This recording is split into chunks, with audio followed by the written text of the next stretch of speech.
Good afternoon, ladies and gentlemen, and welcome for Women's FIDE Grand Prix Series, fourth leg in Hantimansi's Crusher. So, we're about to start round number 9, with 3 rounds to go, and that's the final stage of the tournament. You can see arbiter just starting the clock of in the 9th round. So, 3 rounds to go, a final stage, and it's of course going to bring some additional tension here, because at the moment it seems more or less clear who is in charge for the first place, but the position of other players in a cross table is undefined so far.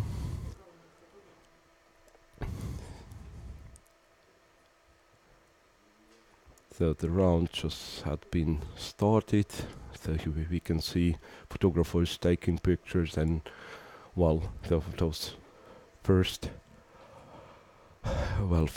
minutes we are normally not covering chess moves, but instead looking at the picture from the playing hall just to figure out the moods of the players, also to see the crowd, to see our staff working there. So we could have seen one of our cameramen taking pictures as well, and I believe it might be just private interests.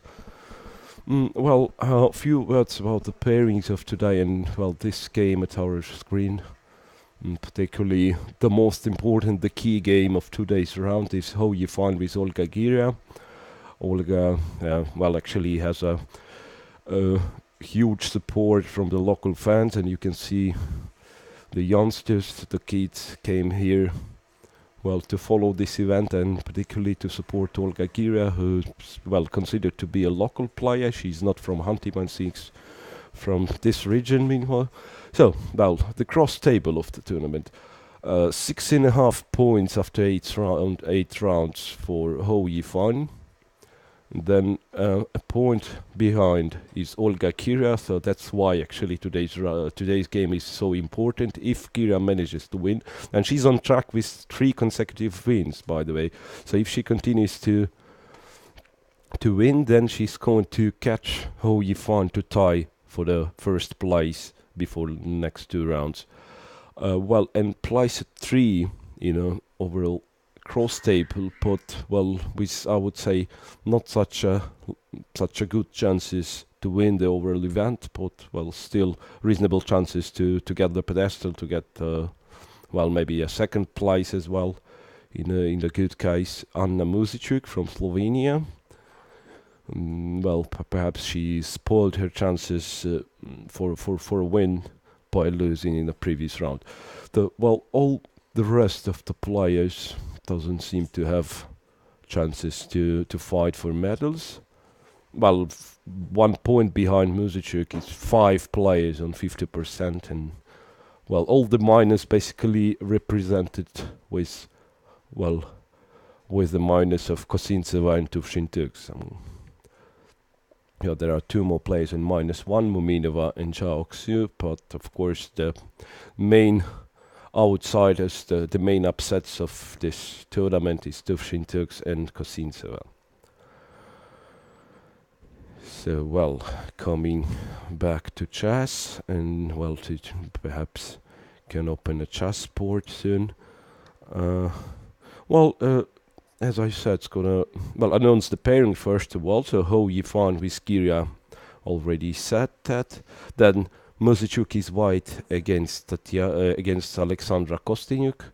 Anna Muzychuk is white against Alexandra Kosteniuk. So, if Muzychuk is still hoping to, not only to fight for the first place, but at least to get to pedestal, she definitely needs to win this one.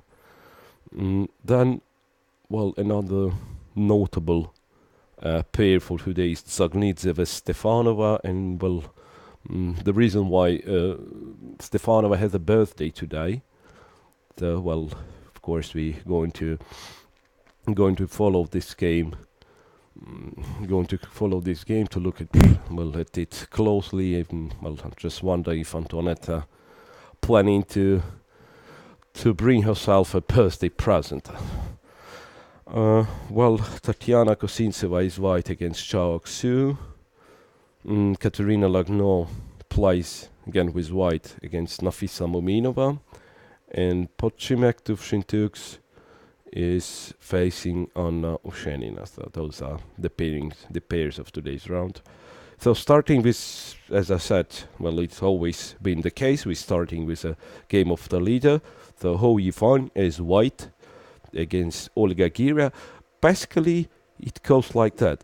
If Yifan wins, that means, well, with 2 rounds to go, she's gonna be practically a winner. So, well, I can safely say she will not let it slip if she wins today. So, well, so just few opening moves being played. It's actually, well, I don't know if we're receiving the moves correctly. Well, something I have to say something has happened to our transmission. So, that's the position I have. But as you can see, well, I don't know what's going on with the transmission, because, well, it seems. Well, I'll try to restore the game. Okay, it doesn't seem to be that hard, but if it continues to go like that, we're going to be in a bit of a trouble. So something has happened to a transmission. So I believe something like that has been played. I'm not sure exactly what have been the moves order. So I'll just restore the position here. A6, king goes, take. Well, by the way, so well. So okay, b5 and queen g3. So, well, quite a famous line in this Scheveningen. So it's one of the classical Scheveningen positions. So bishop b7, I believe, to be the move for black. Then white is playing bishop e2, d3. And this is where it starts normally, because here white, not quite sure if actually it says no. I think rook e1 is the better move. Yeah, so they are not defending e4 because after bishop d3, well, b4 could be played, and this knight feels a bit of uncomfortable to retreat. I mean, so it's sort of better to bring this rook first. If I'm not mistaken, of course. Oh no, maybe? No. Well, rook e1, then b4. Yeah, exactly. So if rook e1, then b4. And so bishop d3 or a3. Yeah, basically a3 is still possible to stop black's activity for a little bit. So here we are, right here. Immediate b4 doesn't seem to be the case. Well, perhaps it's possible. I'm not sure. Okay, b4 knight d1 then, and bishop b7, bishop d3. So more or less the same situation. So queen g3, Gaguira is thinking. And I'm really wondering what's going on with the transmission, because, well, really gonna be pretty much uncomfortable if we're gonna have it like that.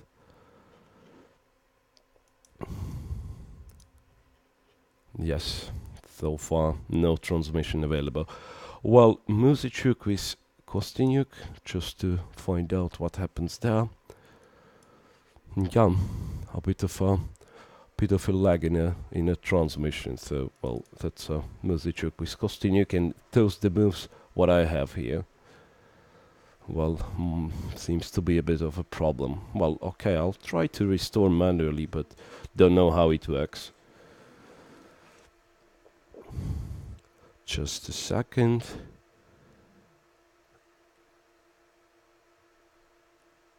So on Muzychuk with Alexandra Kosteniuk. So this is what happened here. d4 knight f6, c4 e6, and already a surprise from Muzychuk. Well, she normally, of course, plays e2, e4, but, well, perhaps sort of a crisis in both coach Andrei Lopez, which he used to play, and knowing the fact that Alexandra is normally very well prepared, I decided to go for a surprise as early as move 1 by playing d4. g3, switching to Catalan here, d5, bishop g2, check on b4, bishop d2, bishop e7, and knight f3. So by luring this bishop to d2, black is, well, practically forcing herself to apply closed Catalan.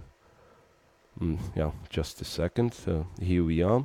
The transmission is restored as far as I can see. It's knight f3, castle, well, pardon me, castle short for black, castle short for white, and then in case of dc4, it's just a Catalan with a loss of a tempo for black. So dc4 is not the case, and instead the point of luring the bishop to d2 is to play so-called closed Catalan, to play c6, and then white doesn't have knight c3 available. So with bishop on c1, knight c3 would be just the move, because after dc4, just imagine this bishop is still on c1, so this check on b4 wasn't played. So then knight e5 would be available, and winning. So in this case, white would win back the pawn on c4. But with bishop being placed on d2, black can take d4. So that's the problem. So, by the way, c6 was played straight away. C6 was played straight away, and well, doesn't make a lot of difference. But I believe now white has to take care about c4 pawn immediately. Perhaps queen c2 is the move, because I mean after castle dc4 it's already gonna be, well, while still playable I believe, but it's already gonna be a pawn sacrifice here. Well, perhaps still playable, something like queen c2, well, intending to take with the queen, and well, b5 for instance cannot really recommend, because even after the simple b3 takes, this one seems to be a very good compensation for white, and especially this bishop might be placed to a5, disturbing black's forces and not letting to develop normally. Well, the castle dc4, well, might be still the move, dc4, and after queen c2, black might think about b6, if I'm not mistaken. b6, and if queen takes, then bishop a6, but well, perhaps knight e5 in this position is the case. Yeah, that's right, knight e5. So white played castle, probably black just going to castle short as well, without thinking too much on this capture. So I believe that's gonna well, let's assume black's gonna play castle. So this is, I believe, one of the possibilities. Black develops this way, knight d2. White's gonna play rook d1, b6, intended to develop the bishop to a6. I just wonder if knight b6 is the no, not here. With queen on b3, knight b6 is a possibility, but certainly not here. So b6, yes, something like this. b6, b3, bishop b7, knight c3. They play something like that, or bishop f4 sometimes. Yeah, actually, at the moment this bishop on d2 is, well, white has an extra tempo, but this bishop c1 d2 might be, well, a bit of a, I'd say, a bit of inconvenience for white. So sometimes white is playing bishop f4, and if black goes for knight h5, trying to repeat moves, then bishop c1. And, well, we got the same position which we could have without playing a check on b4 with black. So bishop's gonna develop normally on b2 in this case. So c6 castle, and, well, I don't know what black is. I mean, knight d7 could be the move, but I don't see much of a difference, to be honest.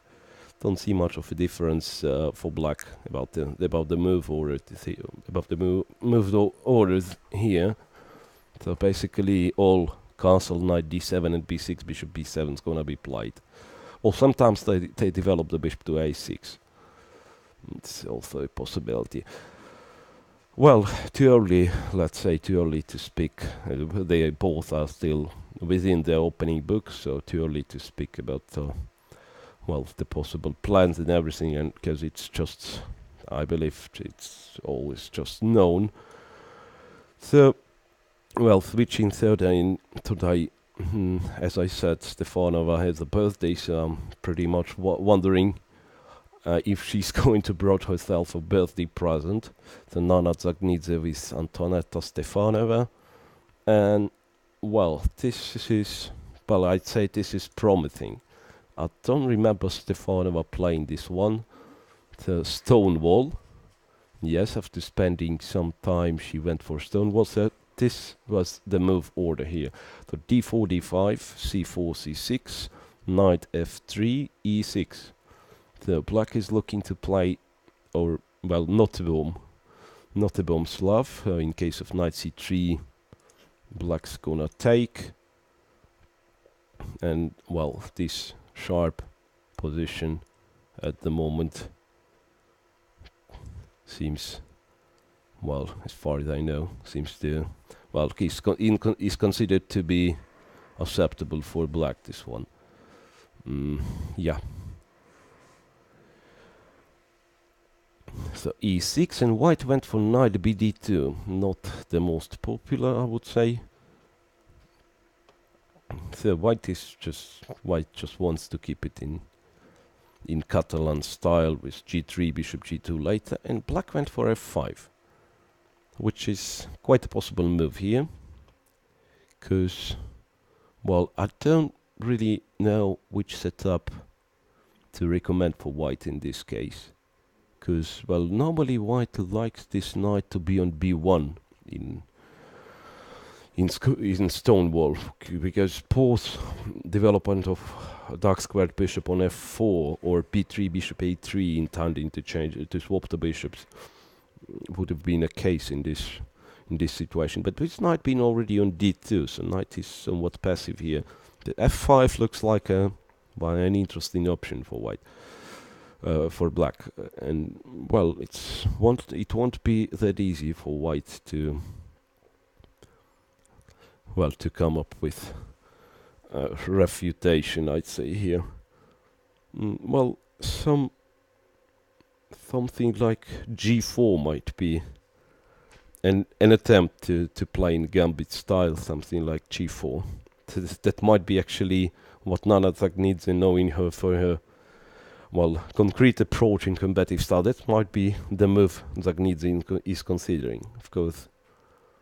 Well, objectively it seems to be dubious, I have to say, so black's gonna just develop the knight, and don't know if there is a comfortable way to win back this. But okay, perhaps it's not such a bad idea. So e3, then, well, it's not very much comfortable for black to defend this one. So g4 might be just the move.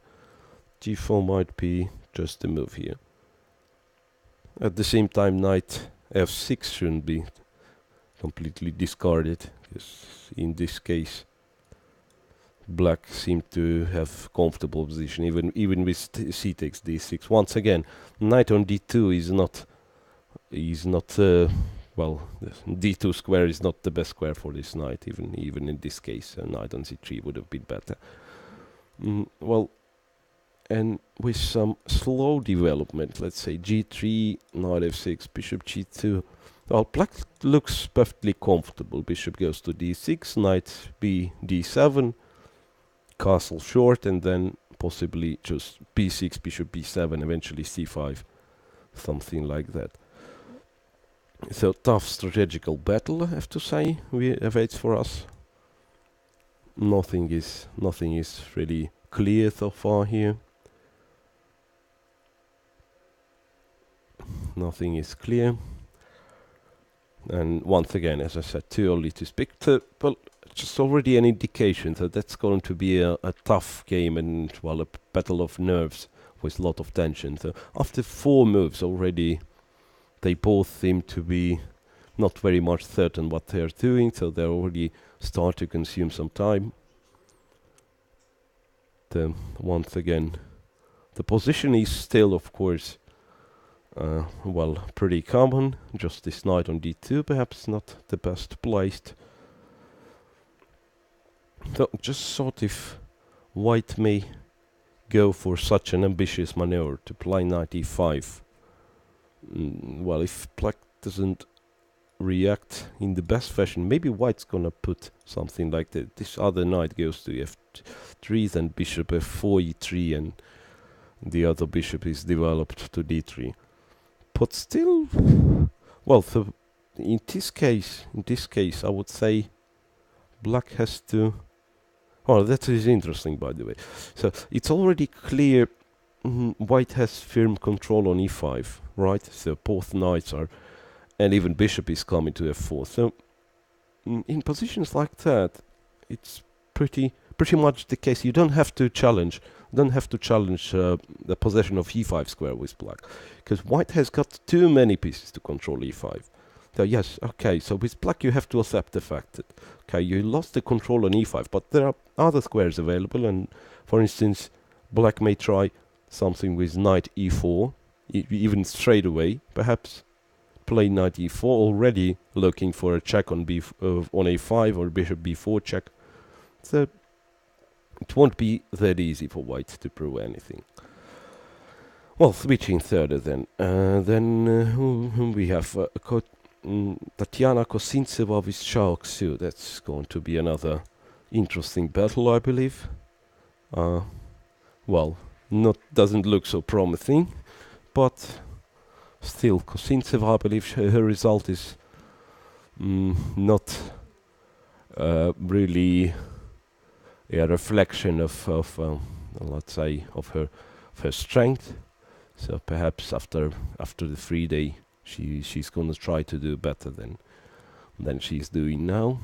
Also, Zhao Xu, who's rated number 5 out of the whole on a woman's FIDE rating lists. Now she's not at the best form. It seems that she's on -1.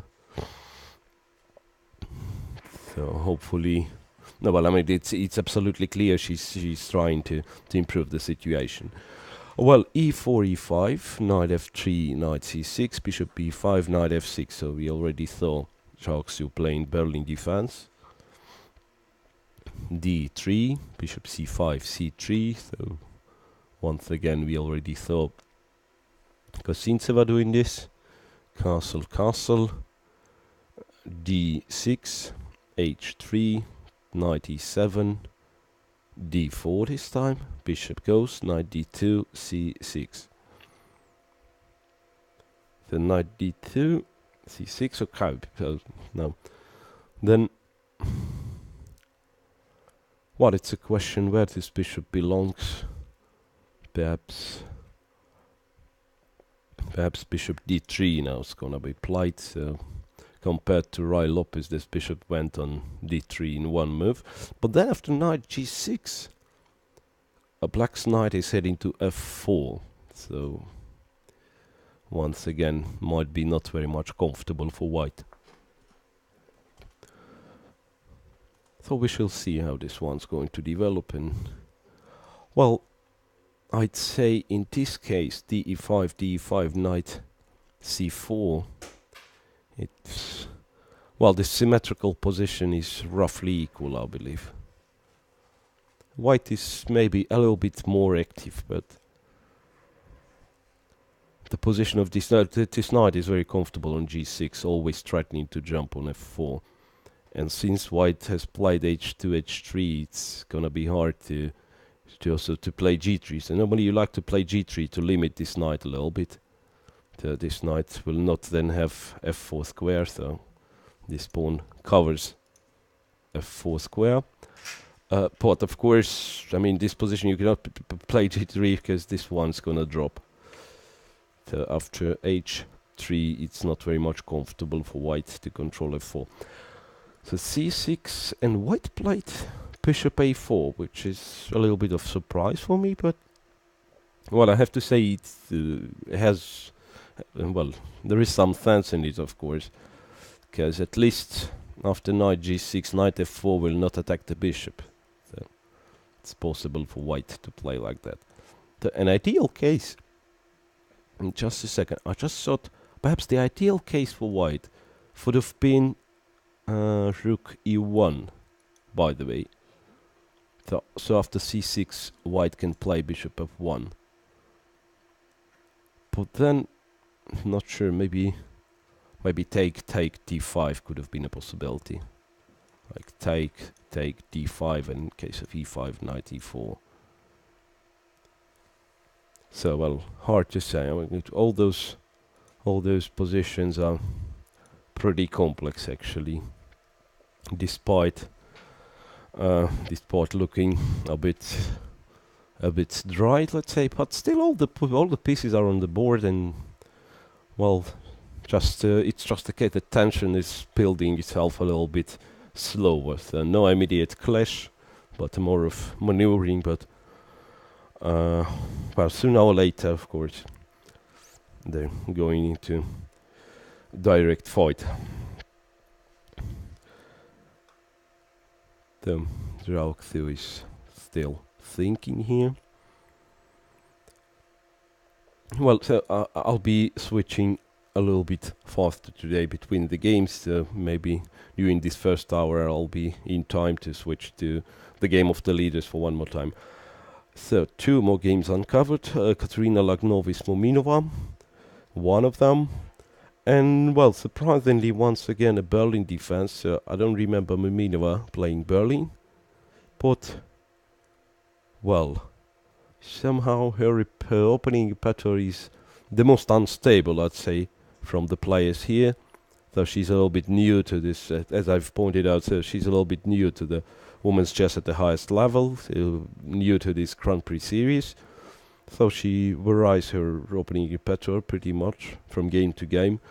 So e4, e5, knight f3, knight once again Berlin defense, castle, bishop c5, and white went for bishop takes c6. Well, I'm just trying to understand if there is no mistake already. I mean, okay, after castle, it seems like, well, black has to take on e4, right? So that is the theoretical continuation, right? So knight e4, of course. So this bishop c5, I don't know if black hasn't confused anything. So take now. Knight takes e5 is available. So what's that? That's sort of surprising, I would say. So knight e5 seems to just win a pawn. So knight e4, queen e2. I don't know if black can play like, oh well, something like queen d5 is maybe the case. Something like queen d5 is perhaps what black is planning to. Okay, some weird. I have to say, this one is a weird. Well, looks a bit weird to me. I mean, this bishop c5. I'm just wondering if, yeah, it could have been other way around, by the way. So bishop c5, castle, and possibly here, black. Well, but the main move here is knight d4. But maybe black could have played this one as well. So no, this looks strange. Apart from that, perhaps white had a chance to take this one, which also looks. Also, so knight d5, knight e5, d4 also looks promising for white. But okay, bishop c6, dc6. And Lagno is thinking. But with, let's say, with this modern opening preparation, with those computer analyzers, I'm still not sure. I mean, to me it looks like something went wrong for black, but it might be as well just a prepared line. So once again, knight e4. So I don't see, I mean, any alternatives. But okay, knight e4. Then if white continues to play it slowly, doesn't seem to bring any advantage. So queen e2 is sort of a serious attempt. And then, okay, it looks queen d5 as an only move. And, well, not that easy. So basically, if this knight is retreated, I mean, if black is in time to castle, then it's nothing for white really. So okay, so I mean, white's gonna win a tempo maybe with knight c3, but well, it doesn't really look like anything. So after queen d5, it has to be something concrete. Well, knight d3 as well doesn't threat anything. So knight d3, black castles as well. But it looks to me, well, knight d3, yeah, that's right, castle. You can still capture knight c5, but objectively shouldn't bring any advantage here. And on knight f4, queen f5 is available for black. So I'm just wondering if... Well, of course it's still possible to play something like d3, but then it's gonna be just a transposition compared to fourth d3 bishop c5 line. Well, of course critical should be knight e5 try. Knight e5, knight e4. Once again I'm trying to find out if there is anything. The queen e4, queen d5. Well, d3 might be the move, after which I'm not sure what to do for black. I mean, to take f2 doesn't seem to be a good idea. So maybe black just takes e5. Well, okay, I'm not sure about this one. I'm not quite sure. Maybe here white still can hope for a little bit of an advantage. So keeping it in spirit of Rai-Lopez exchanged. But two bishops normally should compensate this structural defect. Quite a surprise actually for Lagno. Yes. No, I mean I don't think Muminova already confused the move already. So, well, while it looks a bit weird to me, but maybe this one is just playable. So once again, queen e2, queen d5. What you gonna do here? Well, a trick here looks queen e1 actually. So on queen d5, white's gonna have knight c3. Well, but still it's the same. So queen takes e5 in the worst case. I mean, perhaps knight takes c3 is still possible. Not quite sure where it leads. For instance, this check on g6 or something like that. But even queen e5 seems to be sufficient for black. No, I mean, I'm not sure if white has anything significant. So Lagno is thinking meanwhile. So already 25 minutes spent for Katerina Lagno. That means she's pretty much surprised, of course. But basically, this the choice between, yes, knight e5. If there is anything after knight e5, then white, of course, has to go for it. Or the white, of course, may play some d3. But in this case, I'd say the black has to have a comfortable game. So even compared to, I mean, position is pretty much the same as after d3 here. Bishop c5 takes. That normally this is how they get to this structure. And then bishop e3, sometimes bishop goes back to d6, something like that. But it's quite a usual situation why it postpones the castle short and sometimes even castling the opposite flank. So with white being already castled short, it might give black some extra options in case of d2, d3. So still I believe knight takes e5 should be critical. Well, moving further to the other games, particularly Butchimeg with Anna Ushenina. Well, so this is the position from Butchimeg to Kosintseva versus Anna Ushenina. And as has been said already a few times, Butchimeg is not very much... No, her result is not really impressive so far.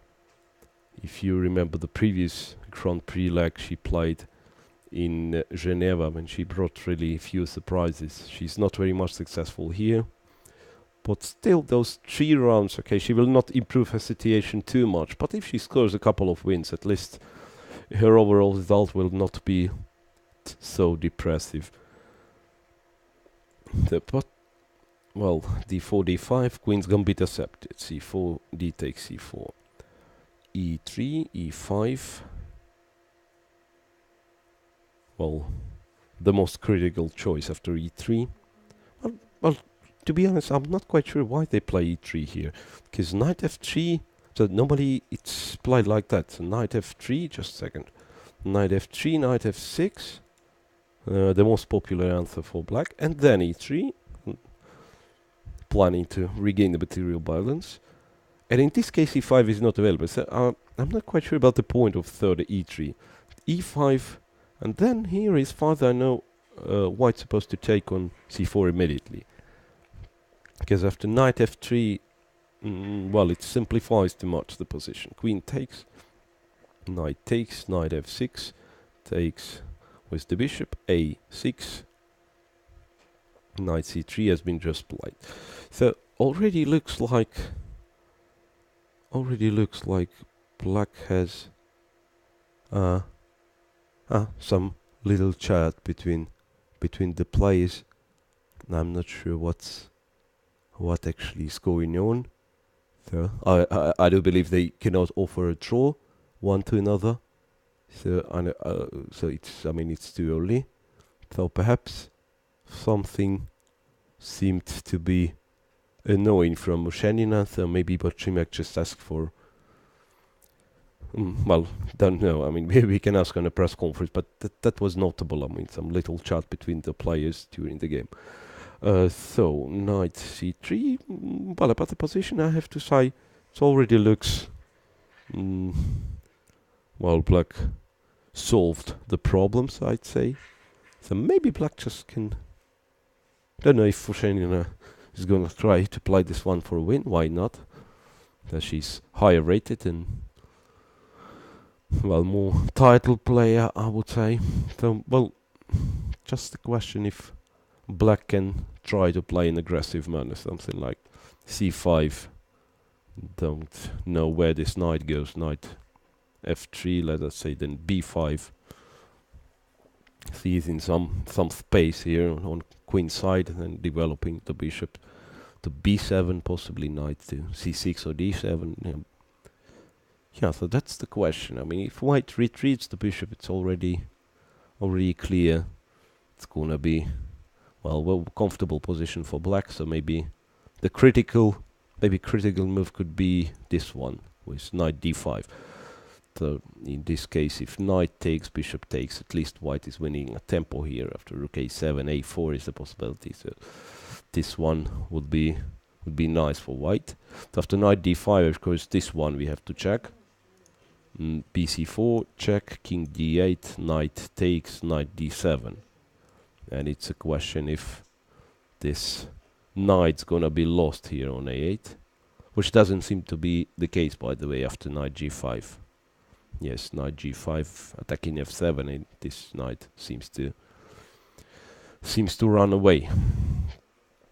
Yeah, this knight seems to run away. Okay, perhaps still not clear. Well, maybe bishop d2 is that one trickier move here. Yeah, bishop d2, then bishop's gonna go to a5. So that only means that c5, b5 might be not the best idea straight away, but of course black can prepare for that. Maybe even to play c5 and then... Now also not very much comfortable. If black plays c5, then after knight f3, if b5 is not played, that white's gonna play a4. So let's say in case of knight c6, white's gonna play a4, stopping this black's majority from moving forward. So I'm still wondering what had Butchimeg Kosintseva said to Ushenina. It's quite interesting. So here is the position, knight on c3.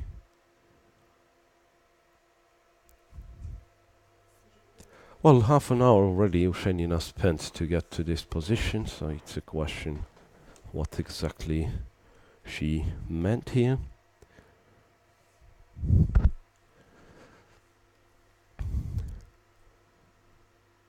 So, well, they made a full circle about around those 6 today's games. This one, as I said, already doesn't look any danger for black. Well, just thought if black's gonna try to play b5 immediately, will it change anything? No, it's still knight d5. Still knight d5 is available for black. For white pawn. So, I mean, in case of b5 immediate, still seems like knight d5 is a possibility. Well, this knight. Well, still looking for the comfortable way for black to develop. So perhaps, maybe black just has to play bishop d6 first. Bishop d6, defending c7. So this knight d5 will not be an option anymore. But then white can play a4 at least, stopping this b5 for a short while. So that's why I was trying to play c5, b5 immediately. Well, let me try once again. c5, b5, knight d5. Well, we already made it clear that bc4 is not possible. Last play, knight d5, bishop d5, rook a7 here. And after a4, still doesn't seem to be too dangerous for black. Doesn't seem to be too dangerous. Oh, well, something like bishop b7, for instance. Okay, exchange of... Well, I'm just giving a simple line. Take here. Well, those pawns seem to be actually quite stable, so it doesn't seem like black's gonna lose one of those pawns. So both sides seem to be comfortable in this line. So e4, for instance, well, bishop e7, bishop e3, and well, don't know if black has to do this, but even castle short, which normally you don't like to play castle in the endgame. King is coming far away from a center, which normally is the place king should be after the position is simplified, but even castle short seems to be all right. So, well, castle and something like rook c8, and still after f6, king's gonna go to f7. So black is pretty comfortable. Well, still wonder what has been said between those two. And, well, before... I mean, it's too early to speak about the break, actually. So I thought before the break we come into how Yifan with Gaguira, but maybe we will cover some more. So anyway, I mean, it's really... We have to switch to this one. So the game of the leaders, which is gonna be, as I said, our main game for today. And since the connection is re-established, I'll try to follow this one from the very beginning. Something about there. Yes. So this is where we started. A game of Ho Yifan, who is leading by 1 point. The whole turn, and Olga Gaguira is her main pursuer, so that's why this one is actually so principal. Queen c7, bishop e3, a6, bishop e2, knight f6, castle. So bishop b4 is one of the possible lines, and bishop e7 is the other. So this way, actually from pulse, and we are getting to Scheveningen. King h1. Castle short, queen e1, but those are, I believe, the theoretical moves here. Queen g3, bishop b7, a3. The a3 is a nice move because it stops. Well, I'm actually still not sure what happens after immediate b4, because after bishop b7, a3. Black finds it hard to promote a5, b4, because b5 is targeted 2 times.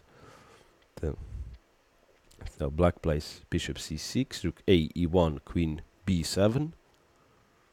So then black defended b5 2 times, so black can play a5 and b4.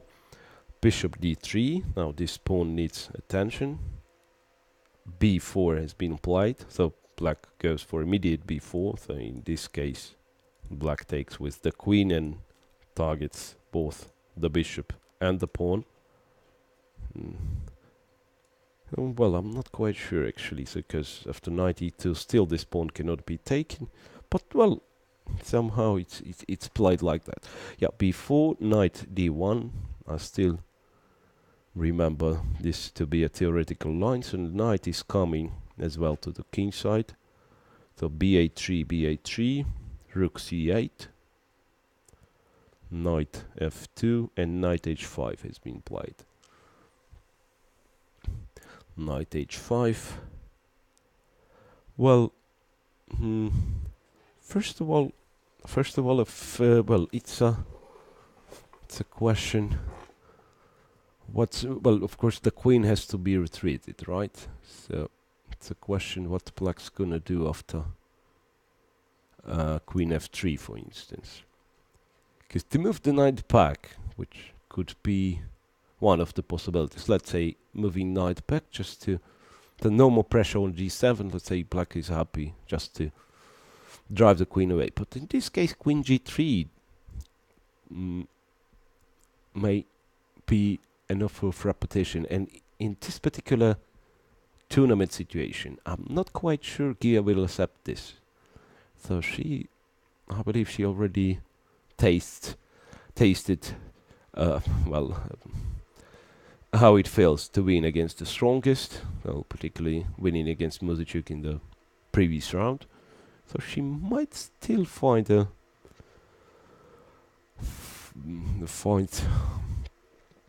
well, the way to continue. Well, queen f3 perhaps, which I've mentioned. Maybe it's not the greatest idea ever, because black may think of taking on f4. Just thinking if this is right. So knight f4. Well, I mean, after queen f4, e5 seems to be very comfortable for black. So black's gonna get two bishops, and yes, in this case, black's gonna be very comfortable. So after knight f4, critical would be bishop g7, if it works. Not quite sure if it works, but if it works. Knight d3 is available, right? I'm not quite sure.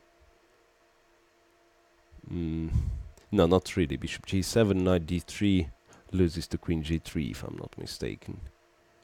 Queen g3. Yeah, this one looks bad.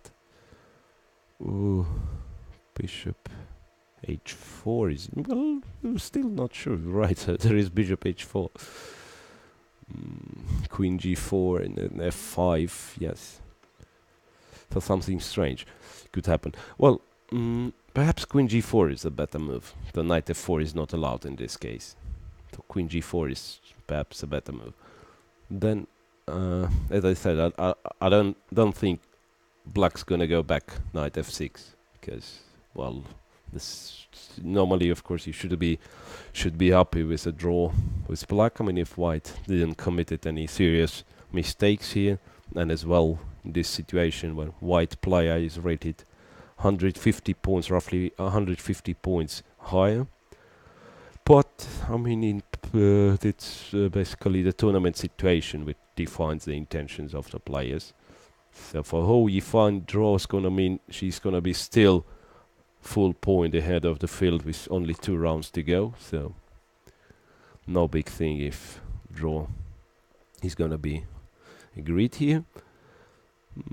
So queen g4, knight f6, queen g3 is unlikely the case in this game.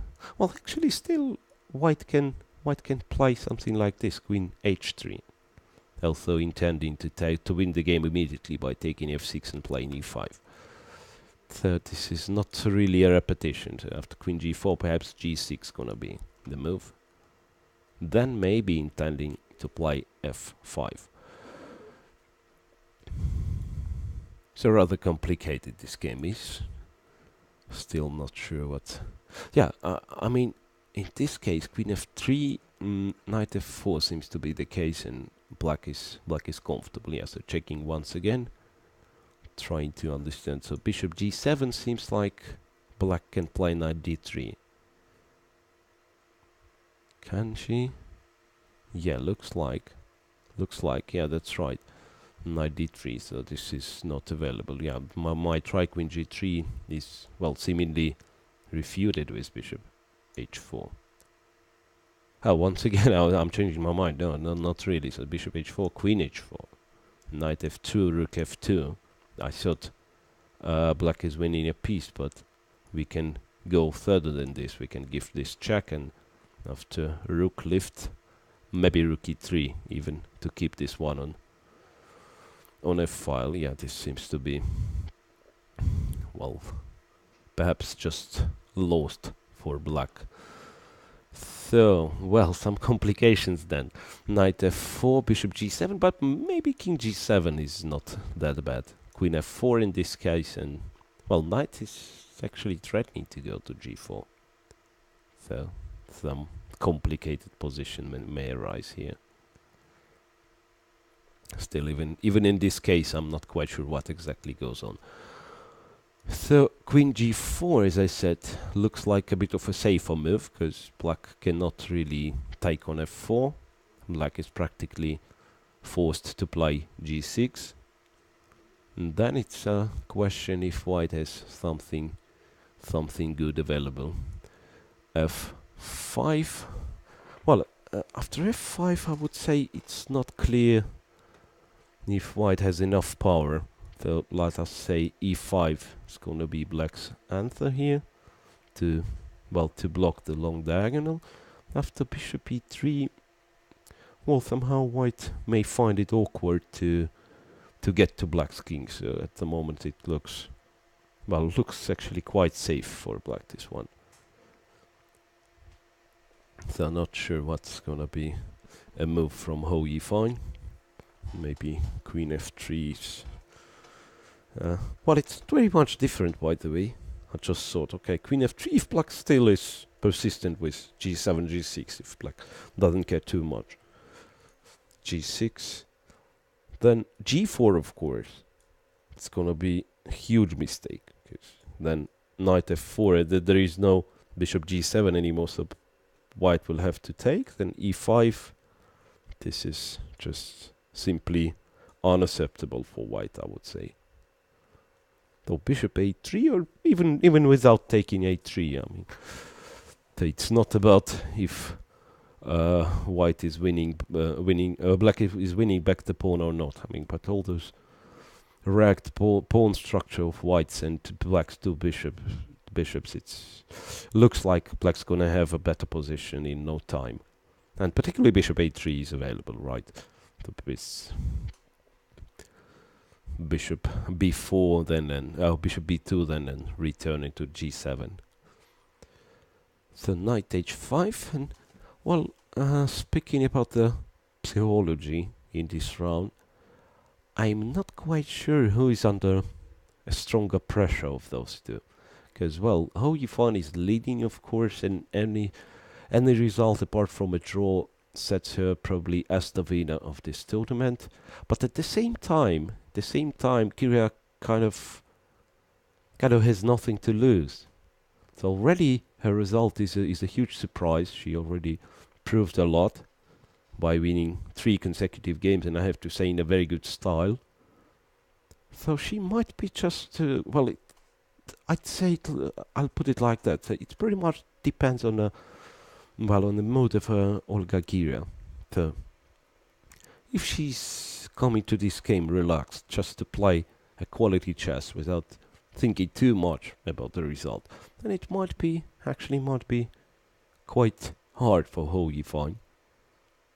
Because, well, she's a very strong player, but of course we're all humans, and well, every one of those girls, they are under psychological pressure. So white is thinking still. Not quite sure what's gonna happen here. So, well, before I'm actually going for a break, I'll check the other game, Muzychuk with Kosteniuk. What has happened here? Just for a second. So, this one we saw.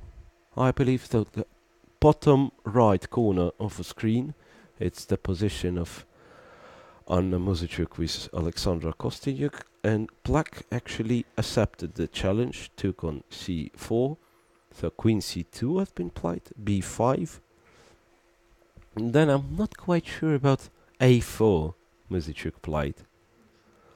Because, as I said, to me, b3 looks like a serious alternative to this one. So a4, black is practically forced to play bishop b7, so perhaps I have to explain myself. So first of all, castle is not possible here. Castle is not possible because after a takes, c takes. That's a well-known trick in Catalan. So I mean, knight e5 would allow black to play knight d5 to shelter this long diagonal. So, but the well-known trick. So white plays knight g5, the pretty common motif in Catalan. Not only attacking the rook, but also this knight cannot move. Knight cannot go to d5 because of queen h7 mate, of course. That's obvious. So bishop b7 is practically forced. Then knight c3 has been played, a6 and e4. So I'd say typical Catalan compensation white, of course, gonna have.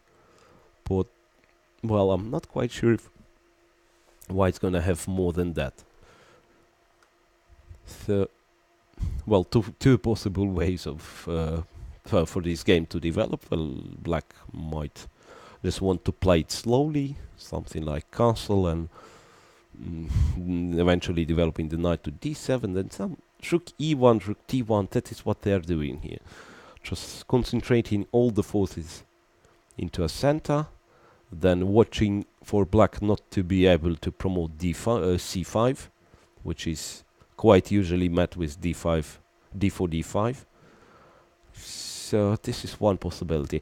Well, with the other one being perhaps black's immediate try to break through in the center. I'm not sure how to execute this one in the best fashion. Maybe just c5 immediately. So what I mean, c5 so takes and then b4. This is the question how to assess this one. Well, lots of possibilities for both players here. So b4. First off, if knight is coming back, so this is not an option at all for white. So then bishop takes c4 and queen cannot capture here because of bishop d3. So this is unlikely to be good for white. So c5. Don't know if dc5 is forced. Well, okay, dc5, b4, then e5, of course, might be a critical move. Then once again, it's not clear the position with mutual weaknesses here. Let's say after cd2, not only fe7 but also fg7 is available, rook g8, queen h7.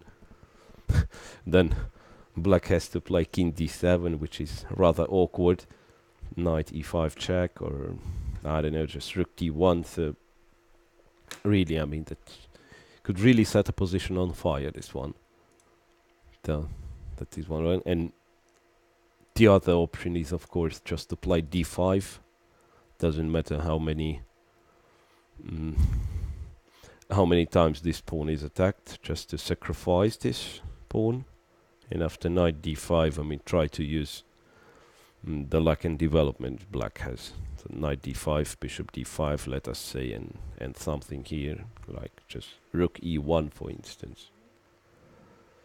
So this is really, as I said, so in this position, two possible ways for black to try to call for immediate crisis on the board by playing c5, or b4, c5 might be the other way around, b4 first and then c5, or just to keep it simple, to castle short and then to go for this complicated, strategically complicated position where white's gonna have long-lasting compensation for the pawn. So basically, I believe we covered more or less this first hour of play. Got a bit of a, well, a bit of an idea what happened in the opening, so we can safely have a break of 5 minutes and coming back to see how all those games gonna to develop.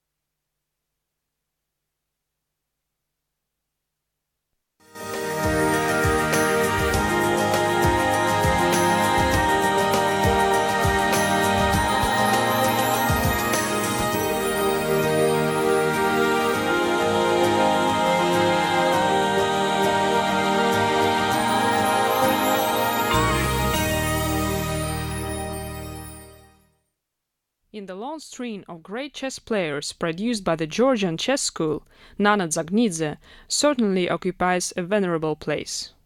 As a junior player, she showed early promise by winning in 1992 the World Championship Under 12. But she steadily established her name on the chess billboards in 2003, when, aged 16, she won both Women World Championships Under 18 and Under 20.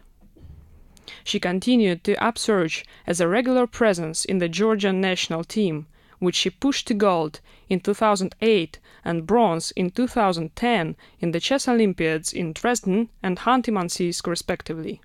In 2012, Nana won the silver medal for her score on the top board at the Istanbul Olympiad too, although this was not sufficient for her team to claim a place on the podium. The Georgian star became a habitué in the women top 10 rating list. Her combative style makes her an excellent and typical exponent of the Georgian chess school. Nana's risky, aggressive, and powerful way to execute her rivals failed to fade away even after becoming a happy mother. In 2010, the Georgian Grandmaster won convincingly the Yermouk Women FIDE Grand Prix with a stunning 9 out of 11 performance, and 1.5 points ahead of her nearest rival, a result which entitles her to hope for nothing less in the new Grand Prix editions. In a world where people are bending backwards to lay hands on fame and glory, fewer are those adopting a slightly different attitude. Such a rare example is the 22-year-old Olga, a woman grandmaster in chess. If one believes that there is an error on her FIDE page, because surely she should hold an IM title, here's the news: there is no mistake. Not because she doesn't have the norms, the rating, or the strength.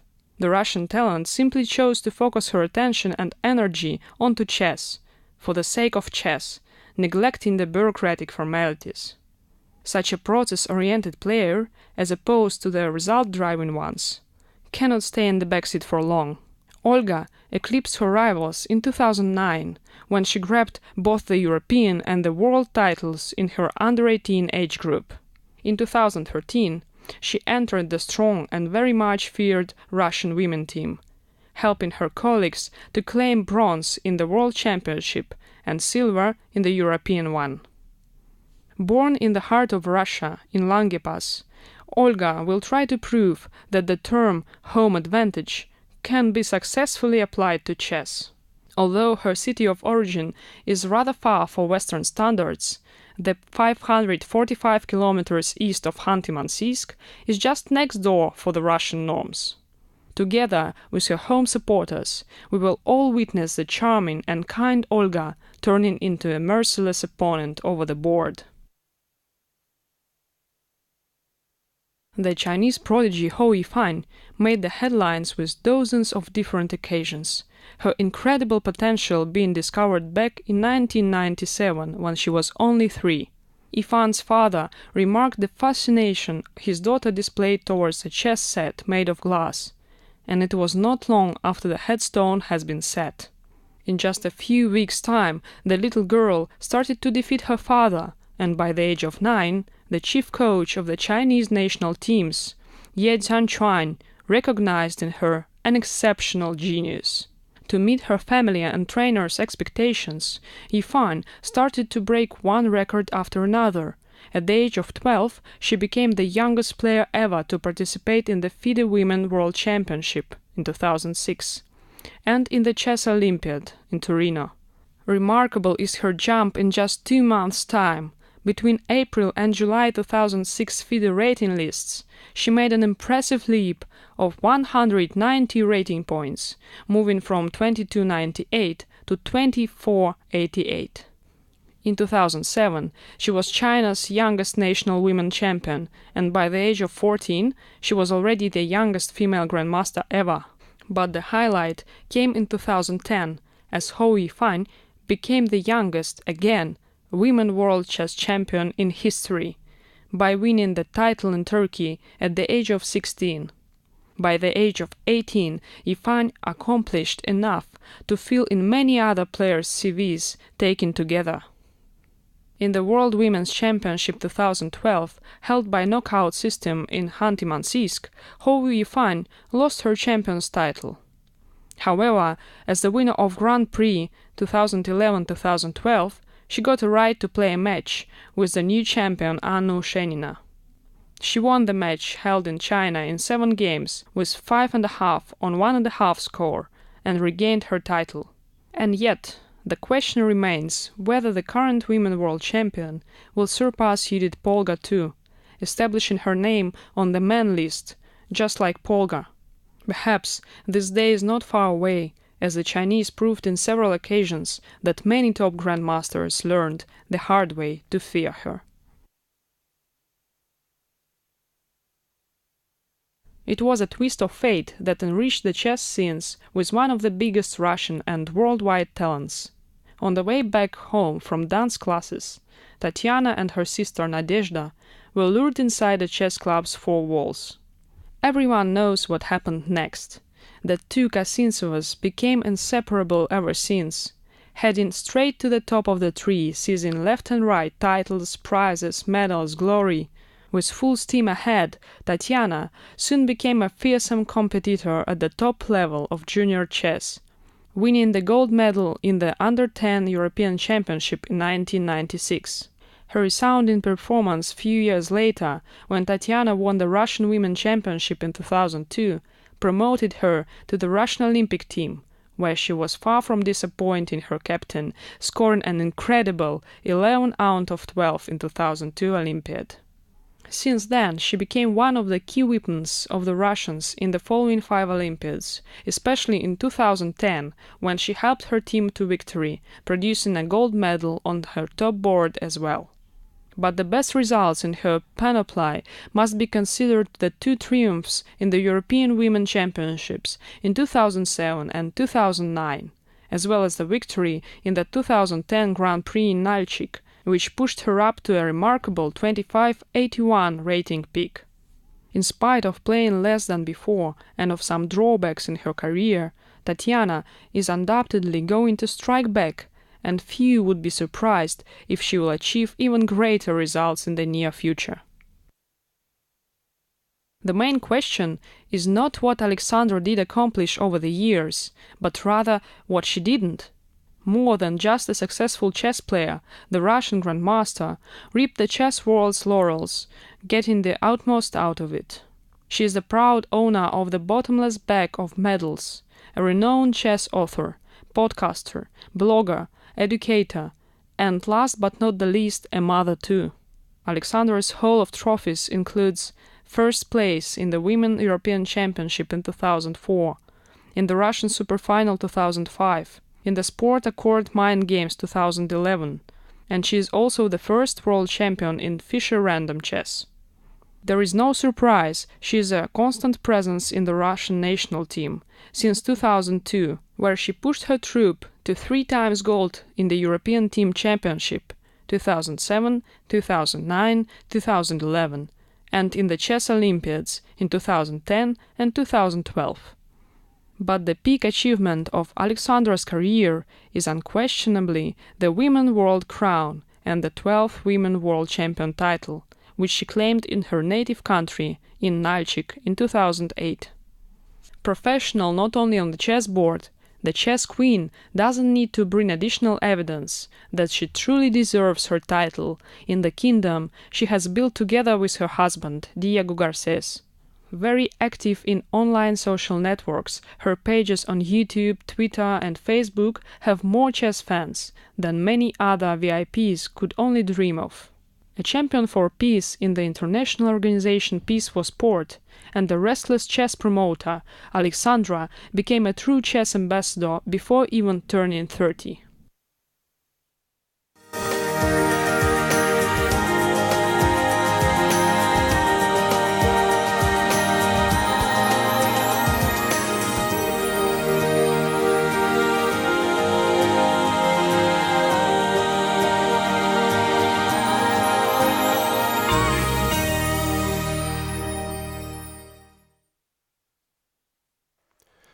Welcome back for live coverage of the 9th round. So once again have to remind that's a final stage of the tournament with already pretty much clear the position of those players in a cross table with 3 rounds to go. Not a lot can be changed, and basically it goes those 3, namely Yifan, Olga Gaguira and Anna Muzychuk, fighting for places on pedestal, so it doesn't look like anyone can really move them from there. Just an order of those players is defining those 3 remaining rounds, with, well, Yifan of course having the best chances to claim the gold. Well, all the rest of the field is looking to improve their result, of course, but I'm not quite sure if they're gonna manage to really to disturb 3 leading players at the places on pedestal. So second hour of play, as we usually say, it's already a switch to a middle game stage, and this is, I believe, the case in all those games today. And so we're gonna speak more about the plans in those after the opening positions. We're gonna try to describe what goes on each board. Well, and just coming back for a second to the game of Alita, how you find with Olga Gaguira. Not a lot of, was pretty much concentrated on this game, but just few more words. So I don't know if someone just joined us, so I will have to repeat that one of the fundamental positions in Scheveningen, with a lot of games being played and a lot of possible continuations in around move 12, 13, and well, already here position looks pretty much defined. So at the bottom right, it's a position where white had a choice. So white played queen g4, and as has been said, knight f6 would have probably led. One of the possibilities was knight f6, where white, had a chance to play queen g3 to repeat moves. So that was, of course, not acceptable for Olga Gaguira. We still hope she's trying to fight for the first place here. So g6, black played, and then it's up to Yifan how to continue. Well, after g6 it's absolutely clear black is threatening to take on f4 and to play e5 later, so white has to react. I believe f5 is the move here. f5, e5 seems to be the critical move for black. Bishop e3, and then, white has some certain pressure, but I'm just wondering how black has to conduct this position. Perhaps king g7 might be the move. Not quite sure though, but it might be just a move here. King g7, with the point being, okay, king takes takes its role in own safety, defending h6, not letting white bishop to be placed on h6, and after queen h3, no, well, I'm not quite sure actually. So after queen h3, something like knight f4 might be possible. I don't know if it actually can be played straight away. Knight f4 takes, and in this case, let us say knight g4. Black's gonna play h5. Yeah, doesn't seem too promising for white. So in case of f6, black can safely take with the king, and nothing can stop black king from hiding back on g7. So, well, particularly this position, well, might be still a little bit dangerous, though. No, I wasn't sure, but well, it might be still dangerous. Yeah, rook f1, and some pressure still black may have. But well, hard to say. I mean, queen e7 even. Perhaps dropping this pawn, but maybe not so much important. Or, well, rook f7 is not. Maybe bishop b5, just to simplify it a little bit more. I mean, this position doesn't look that much dangerous for black. So g6. Well, it's just a question if after g6, white has something else at her disposal here, apart from f5. So it's absolutely clear knight f4 is the threat, but well, I'm thinking about something like rook e3, concrete try, rook e3. So in this case, knight f4 is not really a good idea. Queen f4, e5, queen h6 seems to win a game for white after rook h3. Yes, so rook e3, and as well, white is threatening to sacrifice a queen.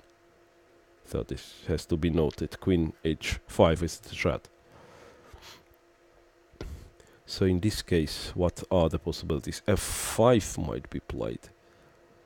Or, well, anything else?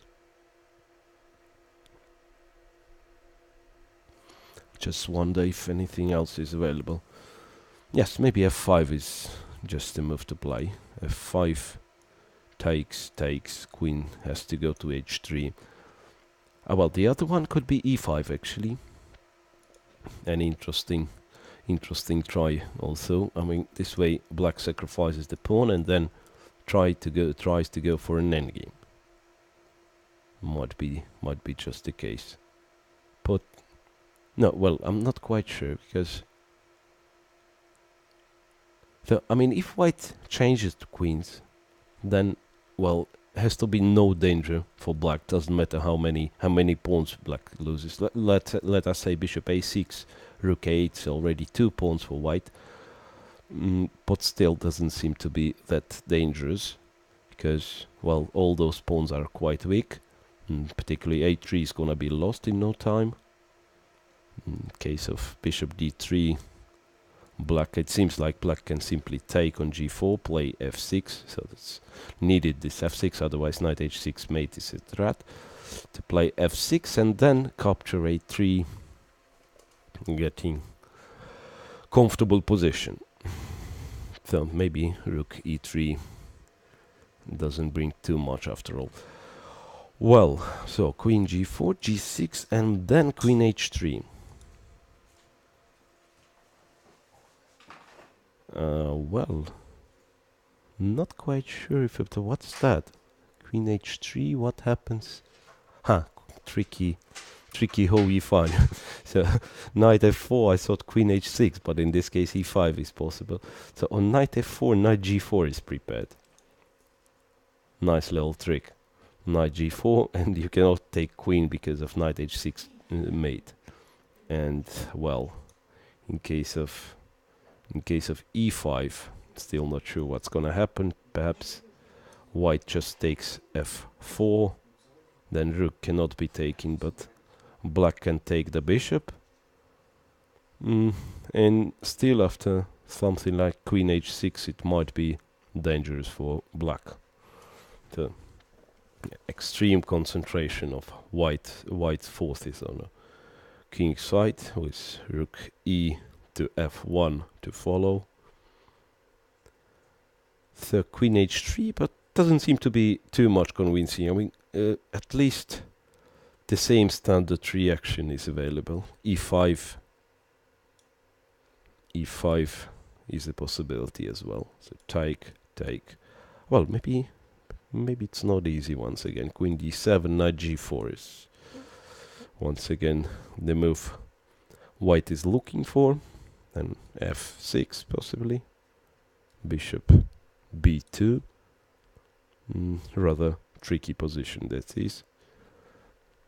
So still not sure what's gonna happen, but it's absolutely clear it's going to be a big clash here.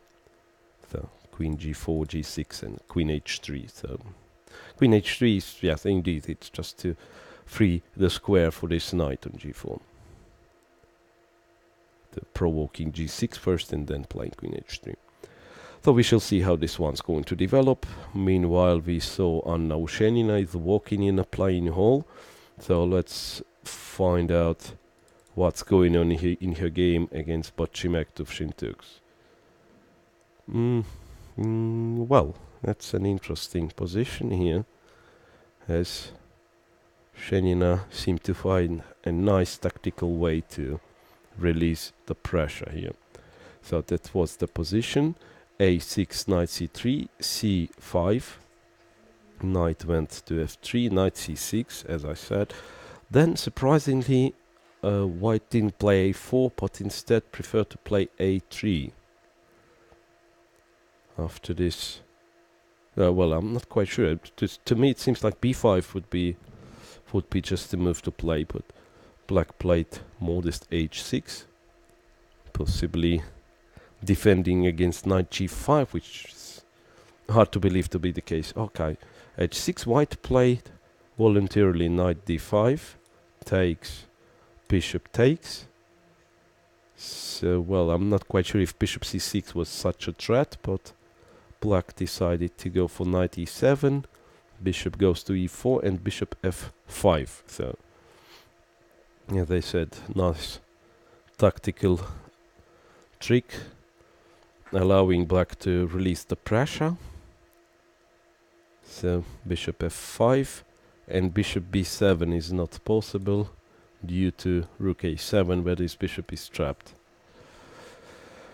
So white proceeded with bishop f5, knight f5, bishop d2. So quite a well, position has quite simplified. Hard to say if any side can hope for an advantage. So I'd say black already is pretty much comfortable. So Mongolian player has to be a little bit careful with white, not to run under pressure. So something like knight d6 might be, so for some reason I like this knight to be placed on d6, and then in case of bishop c3, black may start to hunt this bishop with knight e4, or just play for restriction like f6, king f7. Then so sooner or later, I march of black pawns on a queen side might be the case, b5 and so on. That still looks like even chances so far. Well, but what is notable, Ushenina once again, it's practically in every single game she's spending lots of time in the opening. Not sure where it comes from. So no knowledge or the opposite. Too many possibilities for her to play, and maybe she's just,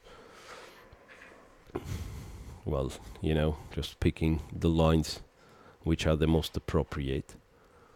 So, but not really thrilling this game is, so I'm switching further. This time to Tsaknitsev with Stefanova. Tsaknitsev with Stefanova. What is going on here? Well, this was the stone wall. the stone wall, and you can see, well, this game, as I've promised, the stone wall itself is very complicated. I'd say strategically very complicated position, and particularly when those two are playing, both Zagnidze and Stefanova known for their concrete decisions straight from the opening. So they will look for their own path, let us say, and well, I believe it's gonna be a battle which is going to be decided in a time trouble, because, well, so far it looks exactly like that. Well, g3, now, well, needs a little bit of explanation what has happened here. g3, knight f6, bishop g2, bishop d6. Well, it jumped till the end, just retracking back. Bishop d6, castle, all those are easily played, but here I'm not sure about what black has actually done.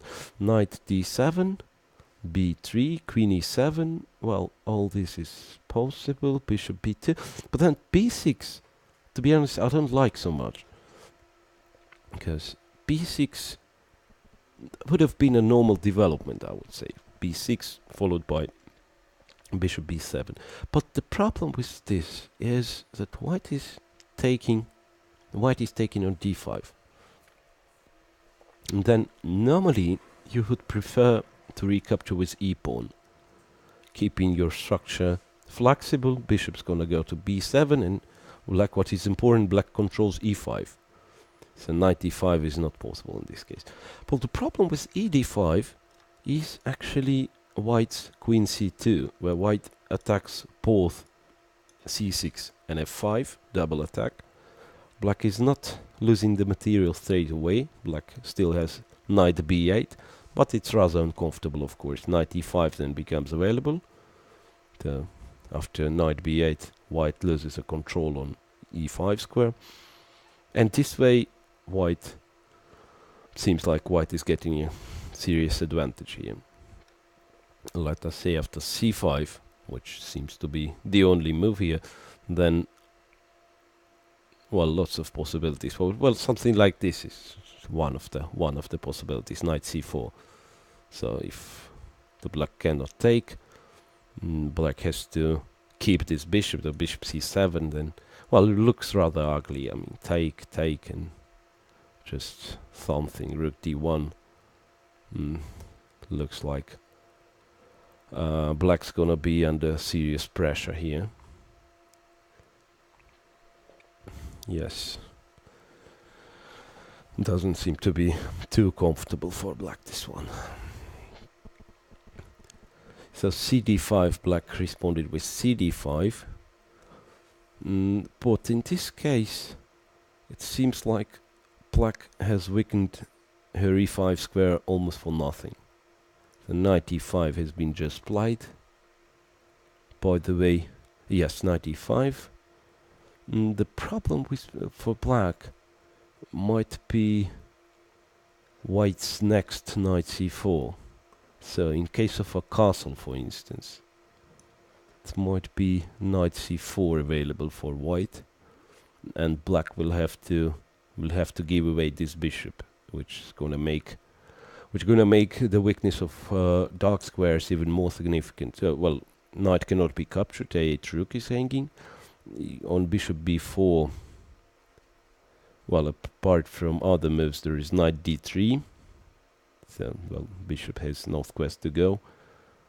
So that means Stefanova's b6 wasn't the most precise, I would say. So normally black has to castle, I believe, and then just to put the knight on e4.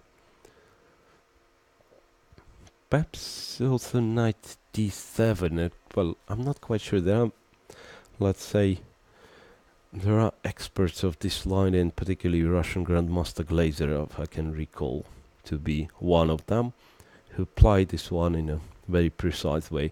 So I'm not quite sure if this b6 is the best possible.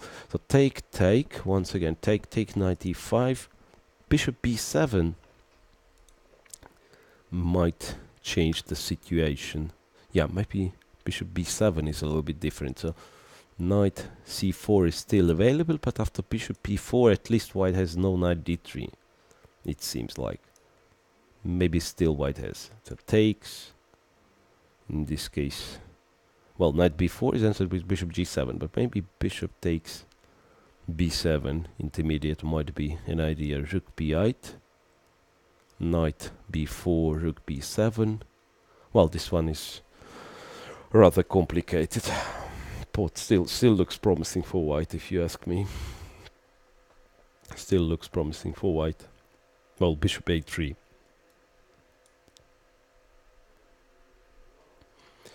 To have knight c2 if black's gonna castle. Yes. This one looks rather promising for white. Well, so after knight e5 it looks like, well, it looks like white's gonna have some advantage.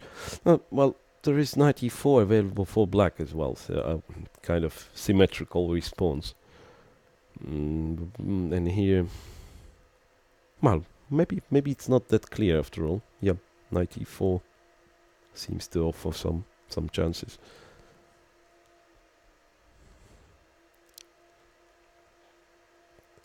So what white's gonna try to do, of course, if it is available, is not to take on e4, but somehow manage to drive this knight away with f3. I just wonder if immediate f3 works. f3. Yes, if black captures, then after recapture, maybe it's nothing special. Well, Stefanova chose to play a different move, of which I'm not sure, to be honest. Knight e5, black plays b6, b5. I'm not particularly sure if it's a good idea, because apart from other moves, well, I just spotted what's gonna happen. Oh, first of all, there is a4. There is a4, one of the possibilities. a4, but in this case, as far as I understand, black is planning to play b4, and this bishop is restricted, so no bishop a3. Knight c4 is still possible, but after bishop c7 there is no bishop a3. So that's the difference. Still though, a4 seems to be a possibility. Well, the other one could be b4 actually.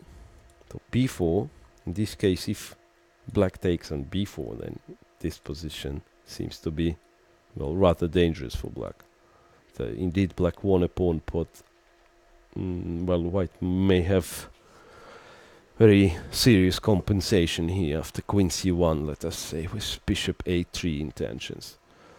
So that might be, well, really very strong compensation for white. Or knight b3 first, also opting for all the dark squares which are weakened with exchange of dark square bishop. So b4 might be a possibility, but okay, in this case of course black is not forced to take, so black may play bishop b7, then knight d3, and once again if black takes, then it's going to be about a compensation on dark squares, and otherwise knight's gonna be placed to c5. So black may go with her own knight to c4, so once again a lot of outposts for the pieces for both sides. So still not clear where it leads. b5, quite an ambitious move, I have to say. b5. I don't know if anything else white can do. So, although c5 square is already weakened, so maybe white can just play knight d3 here, not letting black to exchange this knight. Then this passive knight from d2 is gonna go to e5, and this knight is gonna control all the dark squares. So this knight is gonna control all the dark squares which are important. The knight d3 would be more of a positional approach here. Knight c6 is another possible move. Although, yeah, well, I'd say all this black setup looks a little bit loose to me. knight c6 is another try. Let us say knight c6, queen f7, then other knight is coming to f3, e5.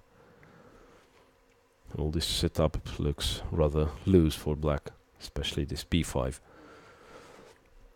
So that's gonna mean some chances for Dagnidze, of course. So progressing further here, and well, let us check the game of Katerina Lagno with Nafisa Muminova. We have two Berlin defenses here. Lagno with Muminova and Kosintseva with Zhao Xiu. So let's start with Lagno. Let us start with Lagno. Well, yeah, that was this position.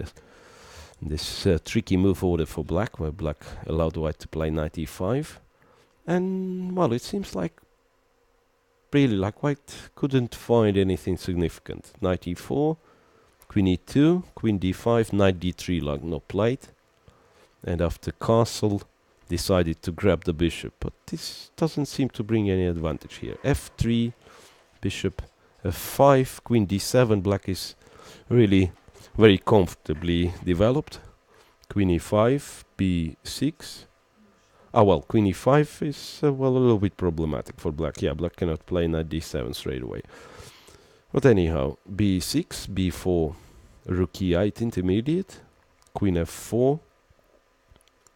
So, well, knight e6 would be too comfortable for black, so white decides at least not to let this knight to come to e6, knight b7, a4, knight d6. So this time knight is located to a different square, but once again controlling a lot of central squares, and basically, but to me it doesn't look like any real problem for black.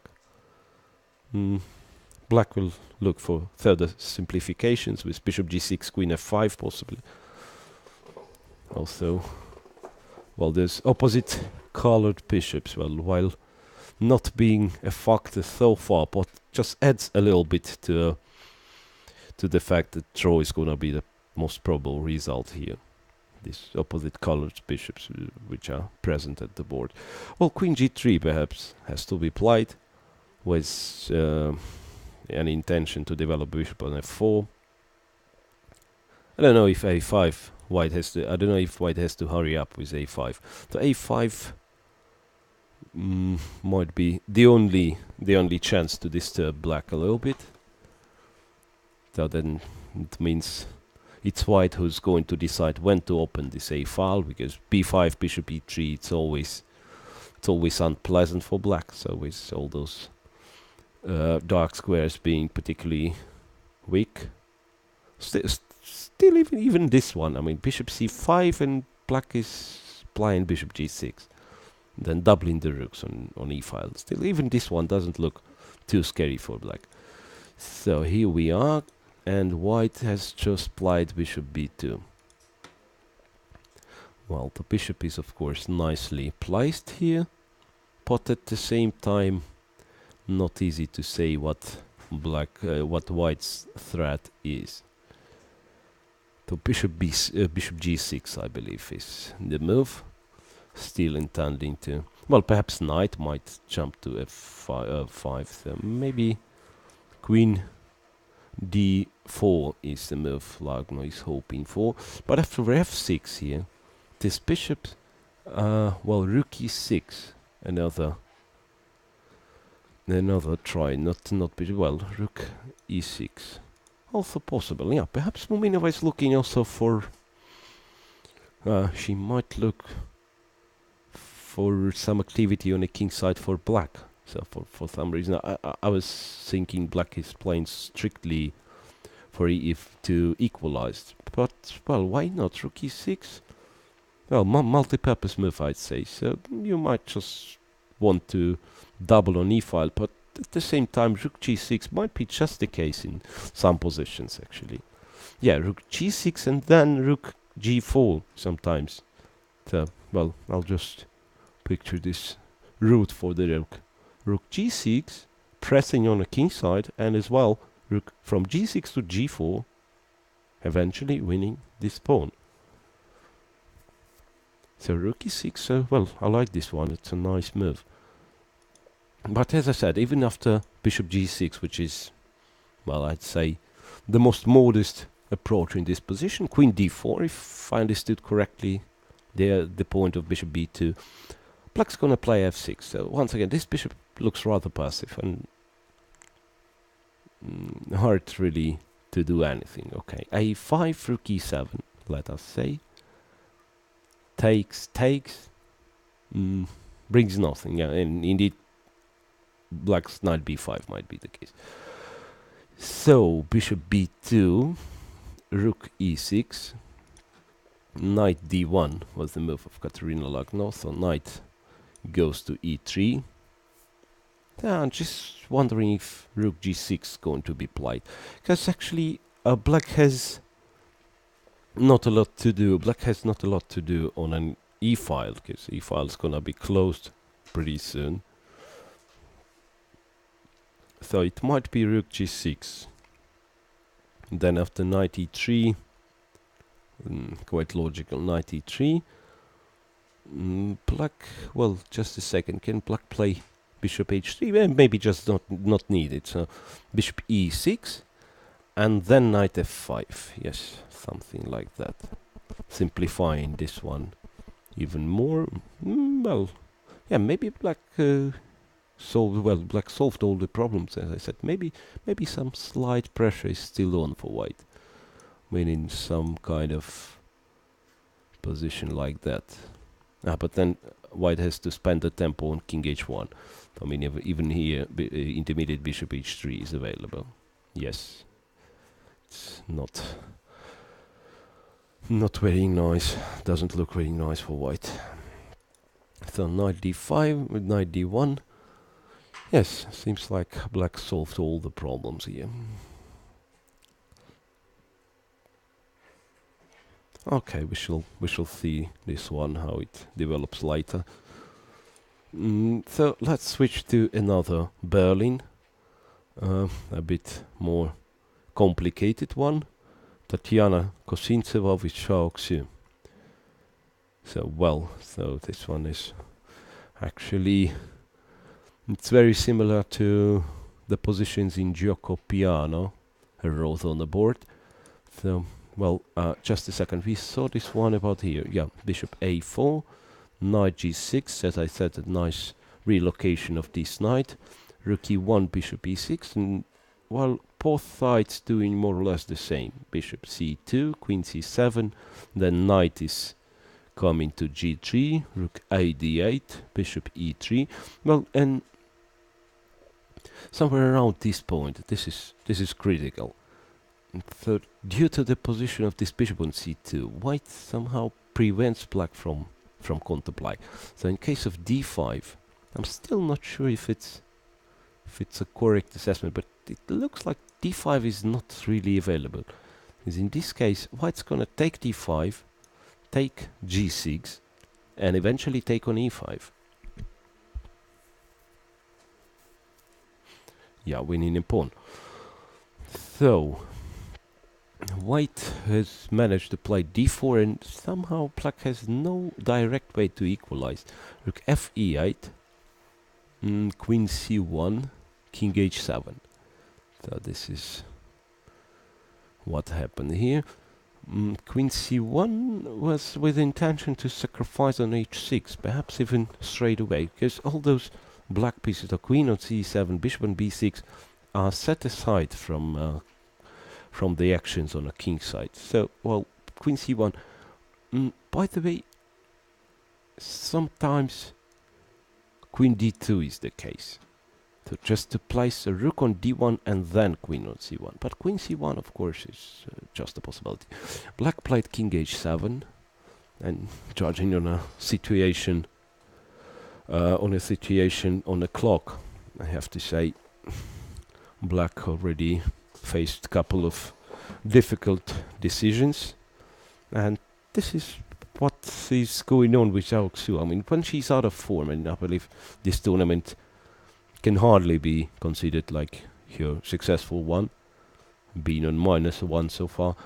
Well, when she's out of form, she used to spend a lot of time in seemingly simple positions, and Well, by the way, it looks very close to the scenario of the game when she lost against Muzychuk. So no direct play, just you have to maneuver here and there, and that is what is difficult for her, it looks like. So what could be a possibility here for Kosintseva? Especially after King H7, it seems Black has no way to resolve a tension in the center. So anytime Black is trying d5, so White simply takes on d5, takes on e5. So looks rather problematic for Black, I would say. The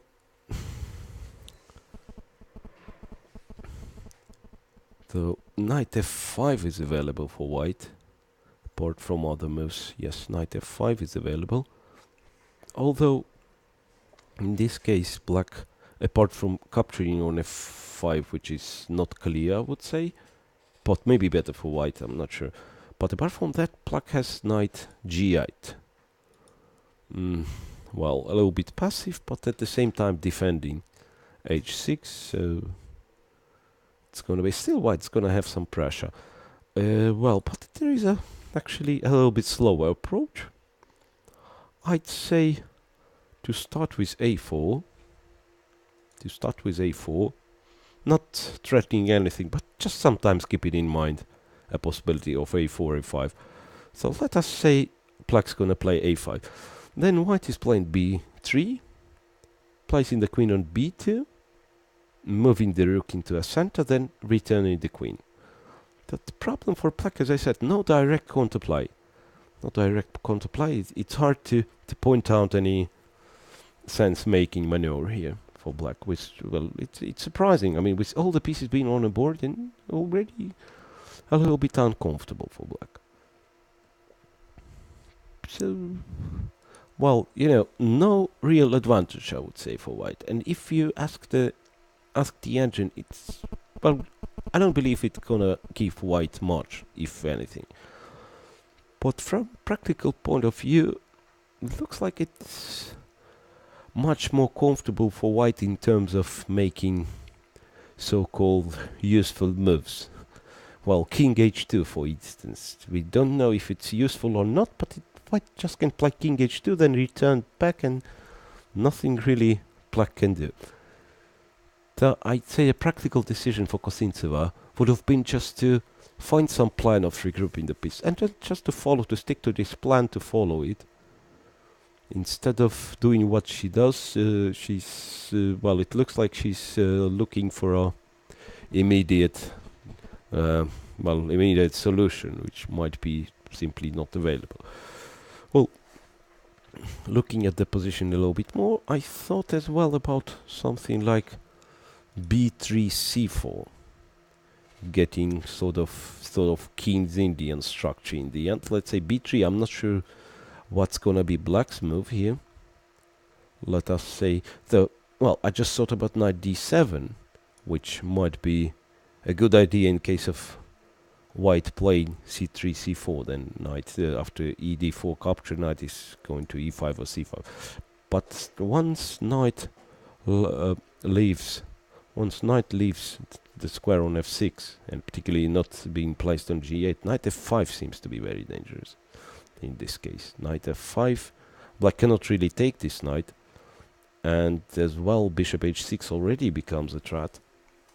So, well, I have to say Black is not really comfortable here after King h7. So any simple move is gonna represent some danger. I'd say a4. Why I like this a4? Then it ties Black down even further. So it looks like a pawn of Black's a pawn has to be moved 1 or 2 squares. Let's say 2 squares.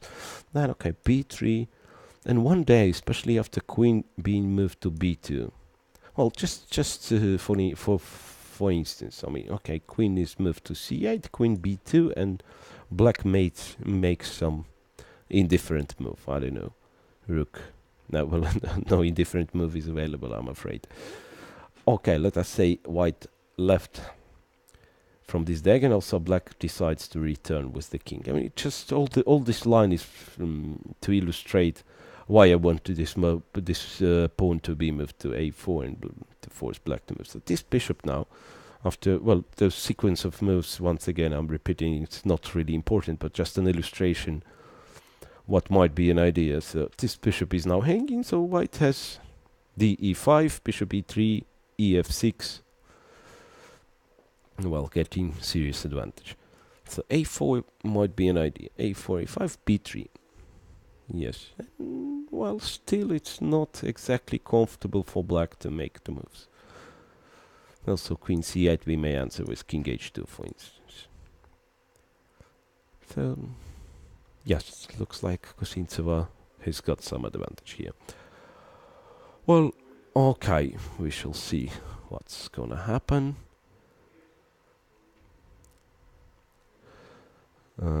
We shall see what's gonna happen.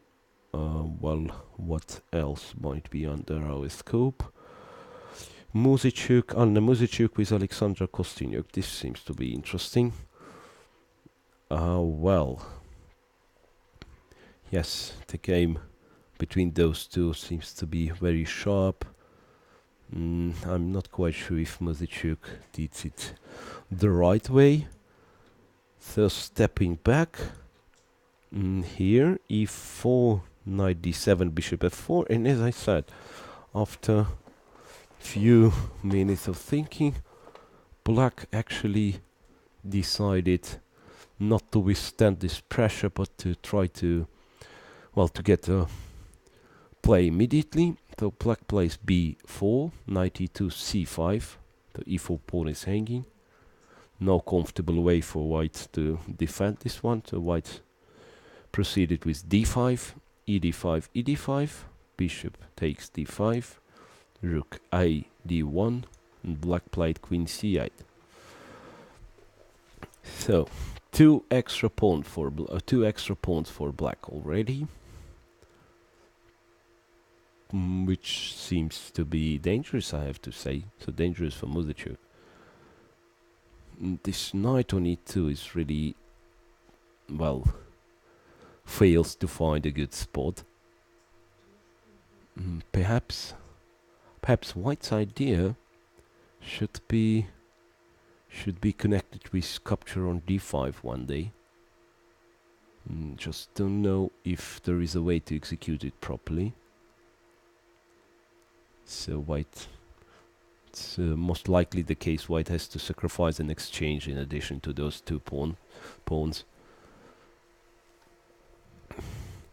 Let us say it's still possible to keep it in a positional manner, but this knight on e2 in this case is not very well placed.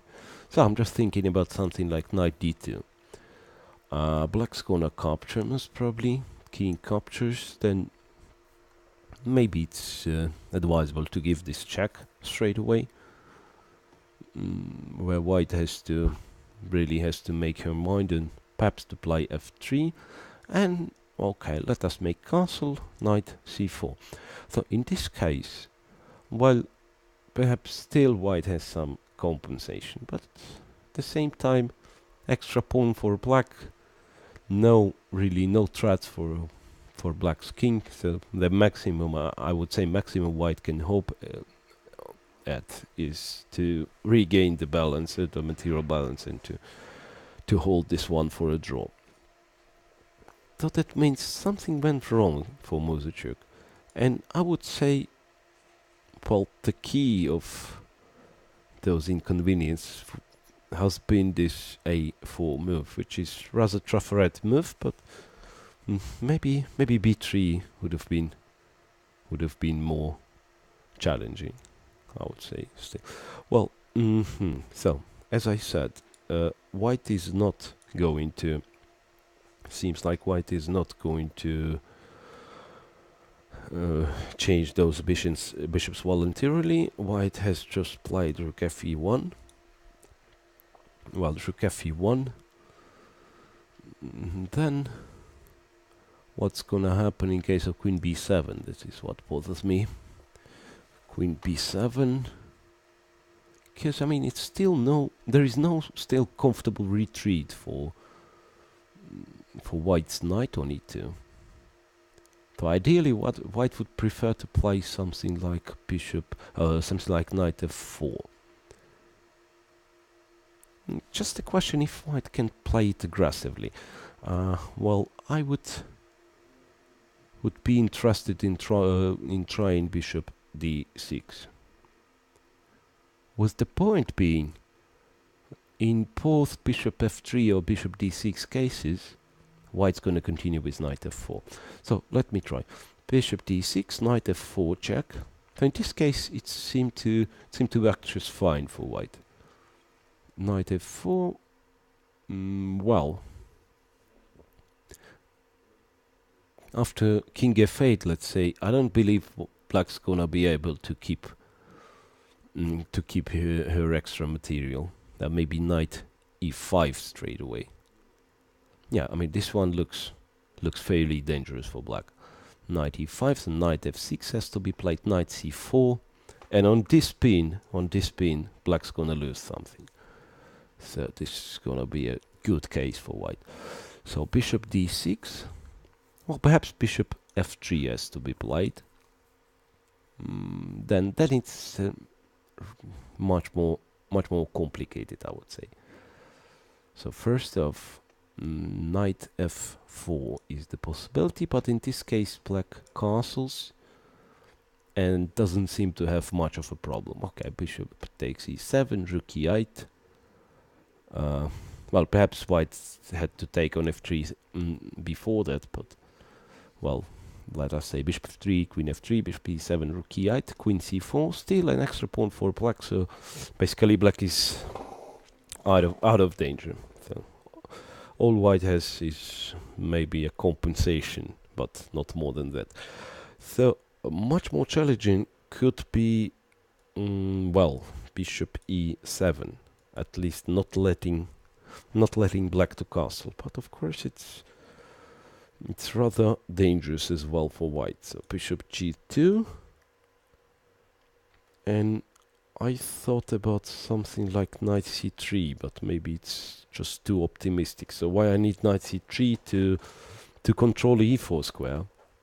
So that's why I'd like to play knight c3. But let us say bishop h3 is played, and well, once again position is turning into a mess here.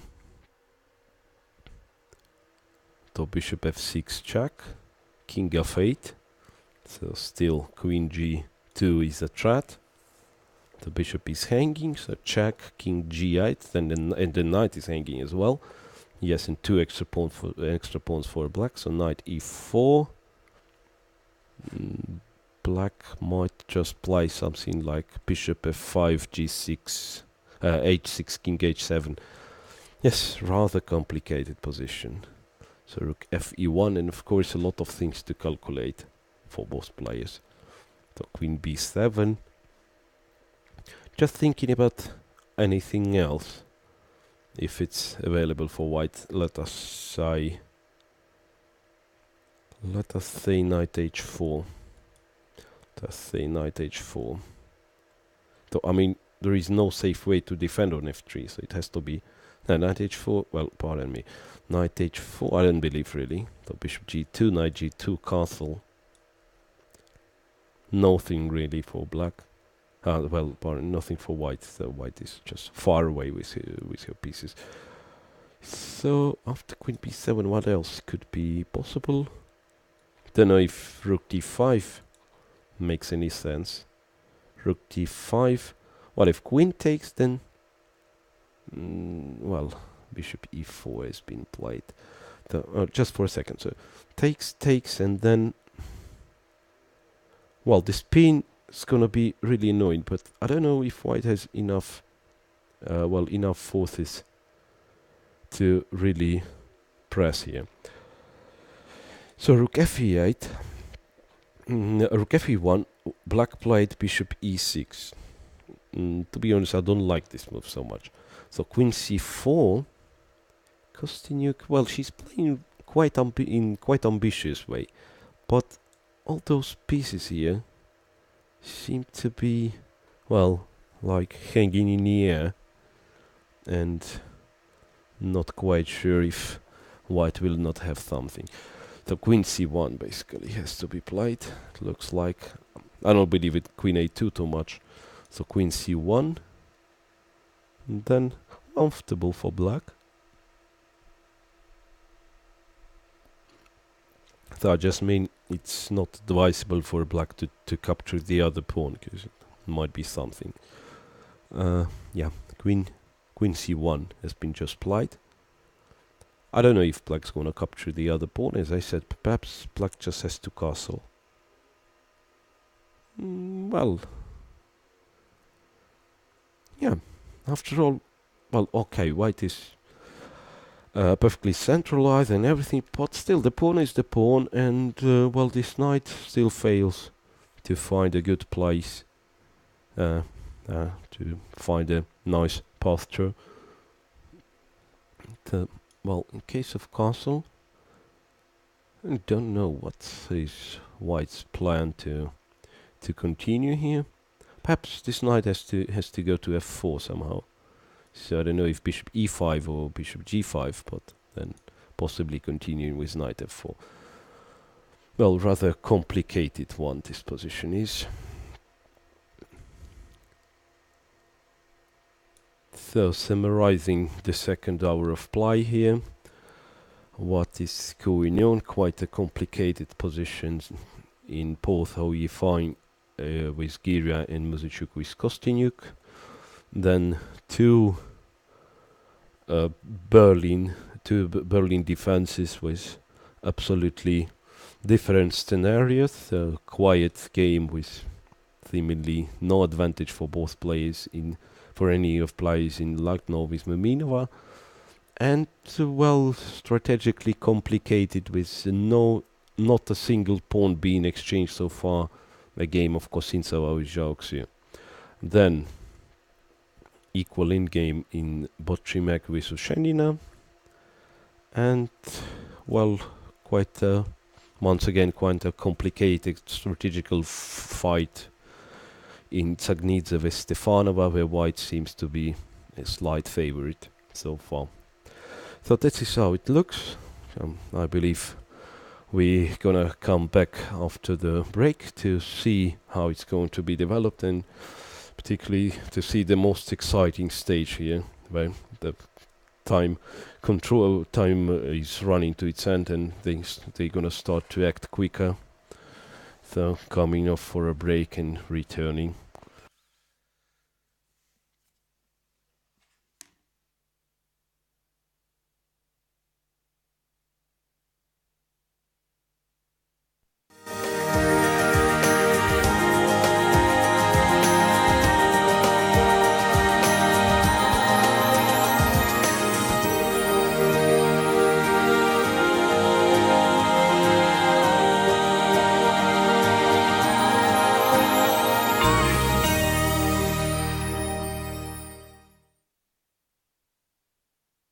It was not hard to predict the readiness of the chess world to roll out the red carpet for the new rising star, the Ukrainian prodigy Katerina Lagno.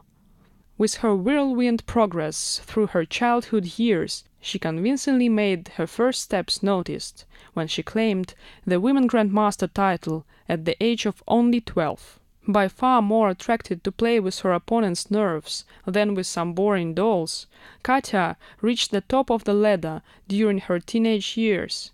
In 2005, when she won the gold medal at the Women's European Championship, and 2008, when she decided it was about time to repeat the story. Katerina continued to enrich her trophies with countless outstanding results. Noteworthy are too many, but if we have to mention a few.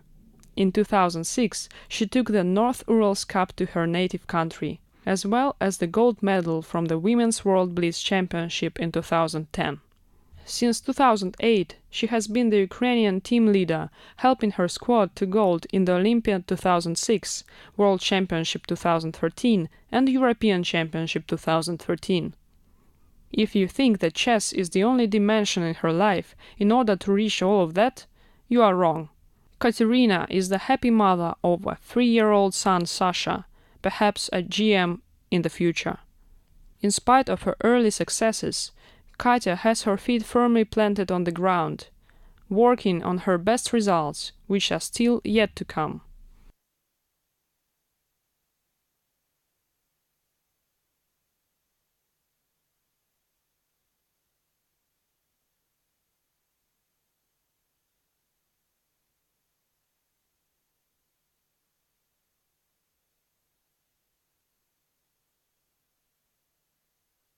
Currently, Uzbekistan's #1 women-rated player and the first ever women grandmaster in her homeland, Nafisa was introduced to chess much later than the professional chess world got used to. Up to the age of 9, she was absorbed by her piano classes in Kokand City, and it was only after her father took her to the local chess club that she had to face a small dilemma: piano or chess? That was the question. Fortunately, Nafisa chose the latter and went on to rise inchmeal until it became clear that there was no turning back and the inevitable was bound to happen. In 2002, she won the Under-12 Girls National Championship. From this moment on, the gold medals in various age groups were set aside for her, including those of a higher caliber from the Women National Championships in 2008, 2009 and 2011. She qualified for the World Women Championship in 2007 from the zonal tournament, which motivated her further to win the silver medal in 2008 in the Under-18 Asian Championship and in 2010 in the Asian Games. Consequently, Nafisa became the undisputed top board in the Olympic team of Uzbekistan, where she proved the leadership position suits her rather well. The Uzbek women grandmaster is currently studying sports psychology in the State Institute of Physical Culture and is no stranger to the top-level women chess. Nobody would be surprised if from the underdog position the national chess pride of Uzbekistan will actually surprise. When toddlers are generally speaking just learning to walk and talk, the few of them manage to wow the audience by finding more challenging tasks. It was the case of young Anna, a 2-year-old child who took up chess before she could even say Zugzwang. She progressed smoothly ever since and went on to prove her talent by crowning her junior career with 2 gold medals in the World Championships Under-16 in 2005 and Under-20 in 2010. Anna's track record couldn't have passed unnoticed. Starting with 2004, she was invited to play on the first board for the Slovenian team. But her rise didn't stop there, and the vast array of medals and titles speak for themselves. In July 2012, Anna crossed the 2600 mark, undoubtedly proving she is capable of shoulder-to-shoulder combat against top grandmasters, when she took part in the ACP Golden Classic 2012. The secret key to success is within everyone's reach as long as one could be as disciplined as the Slovenian grandmaster. Anna is a hard worker, dedicating 6-8 hours per day to the royal game. In moments of doubt, the support of her sister Maria comes in handy, the two motivating and helping each other to climb the highest heights of success in the passion they both share, chess.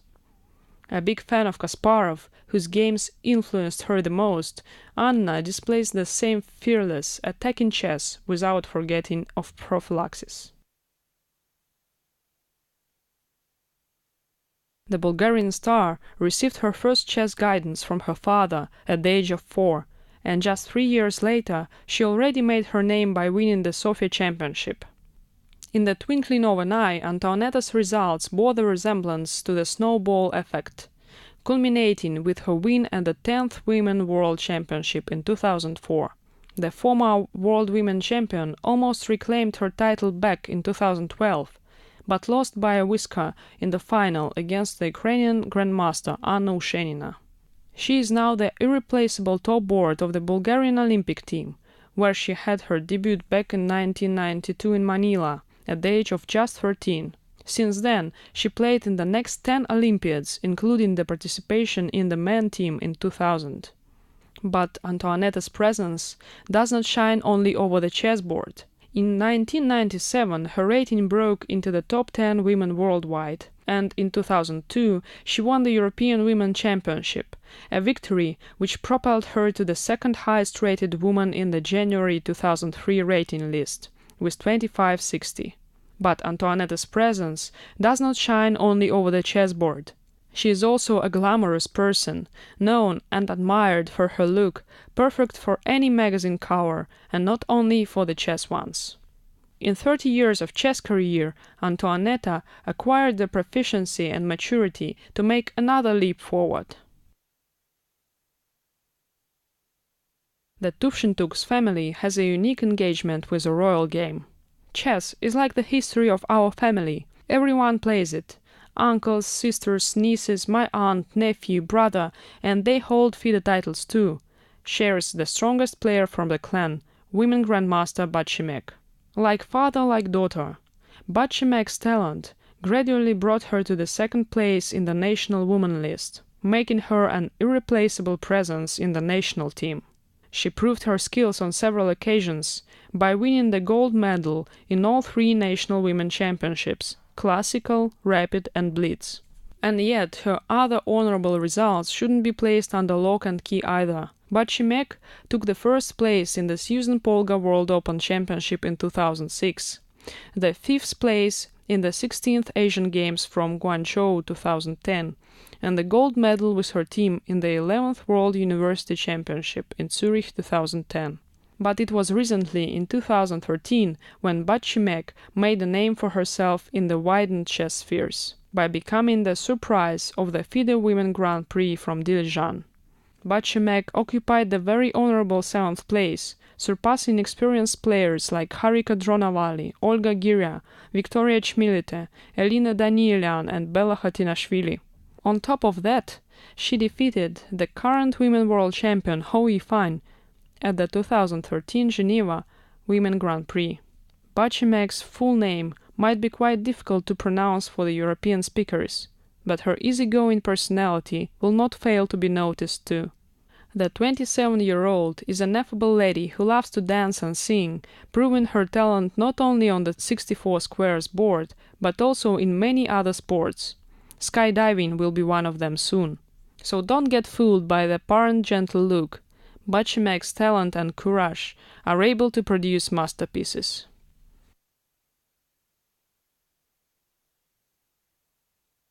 A journey of 1,000 miles begins with a single step. For Anna, this happened as a pure coincidence, when her mother wanted her to play draughts. But when they reached the club, it turned out that they had only chess. This was just the starting point of a long journey. Although the young Anna learned how to move the pieces a bit later than her colleagues, when she was only 7, nothing stopped her progress since. She firmly stood up from the crowd by becoming the clear Ukrainian women champion for several years. Soon after, Anna strikes with an early pinnacle in 2006 Olympiad, where her undefeated 7 out of 10 score helped the Ukrainian team to gold. Since then, the team medals kept on coming like clockwork, Anna being responsible in a great measure for that. Her individual successes didn't cease to occur either. After bringing home the bronze from the European Women's Championship in Plovdiv in 2008, Anna made the biggest leap of the career, becoming the 14th World Women's Chess Champion in 2012. She overpowered the higher-rated Anna Muzychuk, Natalia Pogonina, Nadezhda Kosintseva, and Yifan to finally reach the final against the former world champion Antoinetta Stefanova, which she defeated as well. But Anna's interests are not limited to only chess. She is very much fond of jurisprudence, subject from her law faculty at Yaroslav the Wise Law Academy in Ukraine. This, combined with her affection for the classical wizards, such as Spassky, Smyslov or Karpov, may explain Anna's playing style in terms of foresight and circumspection, melded with fearless attacks when given the chance and when the position allows it.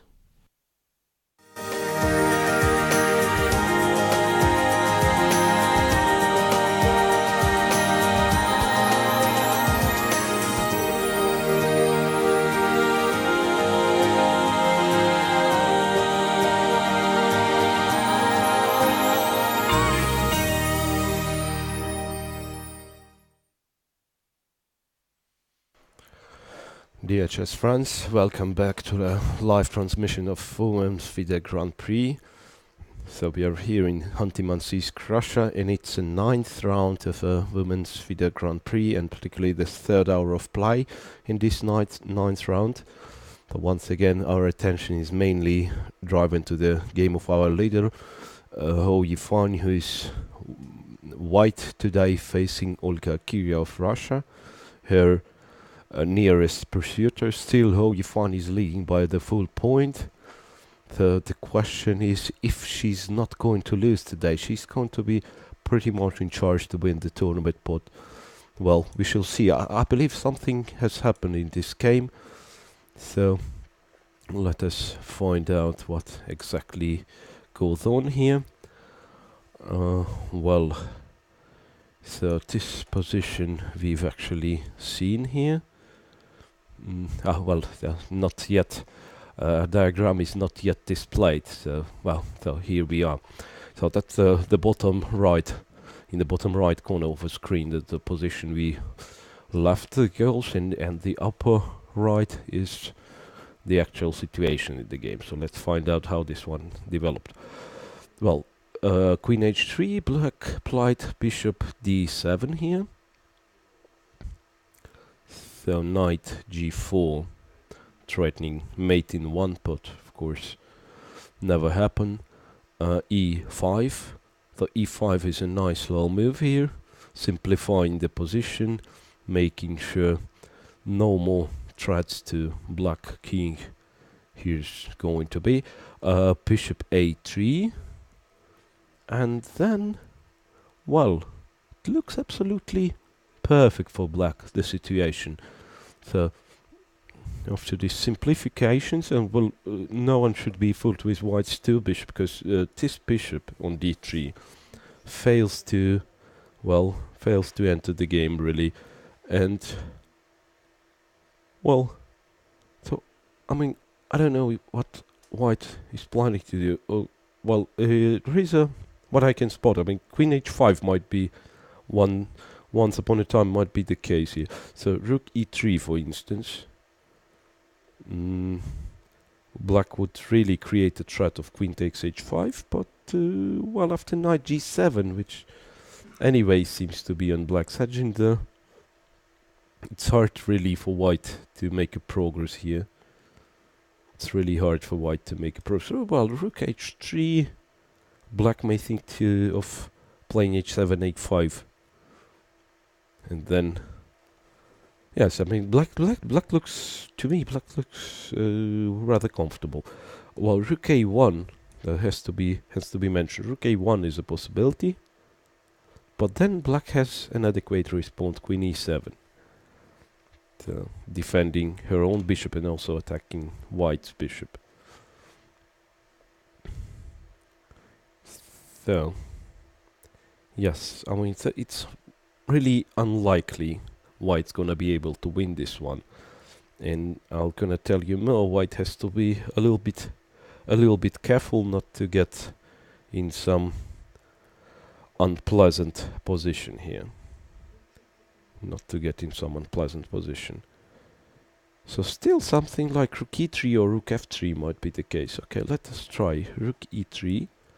So once again, I'm reminding that queen h5 is white's main threat. Well, knight g7 seems to be practically the only move. Then, well, maybe it's not that simple. Let us say rook h3. Still, some threats are on for white. Perhaps queen g5, queen h6 might be that threat. So h5, let us say. Then queen g5, intending queen h6. Yes, things are far from being simple. Yeah, not easy. So anything else for white? Well, rook e8 is a possibility, surely. So this time queen h5 gives nothing, as there is king f8 available for black, but let us say bishop a1. Ah, well, that's an interesting position. So bishop a1, rook h3 might be the threat, but black's gonna play bishop b2 here. In this particular case, bishop b2 seems to be, well, just fine for black. If bishops are exchanged, that's gonna mean practically no danger for black, even if black's gonna lose this pawn. I mean, white's pawn structure defects, well, no, don't allow white to hope for anything serious. And, well, the important fact is, on rook b1, black has queen a7. So otherwise, of course, rook b1 would have been, well, unpleasant, but black has queen a7. And in this case, it's just fine for black. So bishop a3, and, well, white has to look for a precise move to play. White has to look for a precise move to play. Well, ideally, white would like to, well, to improve the position of this bishop. So I just thought about something like queen e2. I mean, attacking a6. So in this case, if if black, so I mean, bishop a6 is really a threat. So I don't know if black tries to defend the pawn on a6, then after bishop c4, it might be a little bit problematic for black. So if bishop comes to d5, it's certainly going to be annoying. So after queen e2, I believe queen e2, well, looks like a strong move here. So queen e7 perhaps has to be the move. Queen e7. So maybe giving away this pawn, but trying to, what is important for black to, well, exchange one of those two bishops. So let us say on bishop a1, black will have bishop d6. Although still not clear, yeah? So, well, perhaps queen h4 is the threat here. Yeah, queen h4 is the threat. Well, e5 then. e5, then capturing a7. Yeah, it's not yet equal after queen e2. It's not yet equal. Oh, black has to find some really good move here. Well, and has to be said, okay, it's move 25, but the position is still that complex, though. I won't be surprised if they're running into a time trouble soon. But no real sign of a time trouble, though, because half an hour for Ho, you find a little bit more for Gaguira plus increment. Yeah, they will have enough time, but still the position is rather complex. Yeah, that's right. So queen e2 seems to be right, seems to be the move to play. Because, well, let us say without the participation of a bishop on d3, all white's kingside attack intentions are not really realistic, I would say. So it has to be done like that. Queen to e2, then if white managed to improve the position of this bishop, to put it on c4 d5 or c4 b3, then white may hope to return to kingside one day to play for an attack. I'm just wondering what black has to do here, really, after queen e2. Not that easy to say.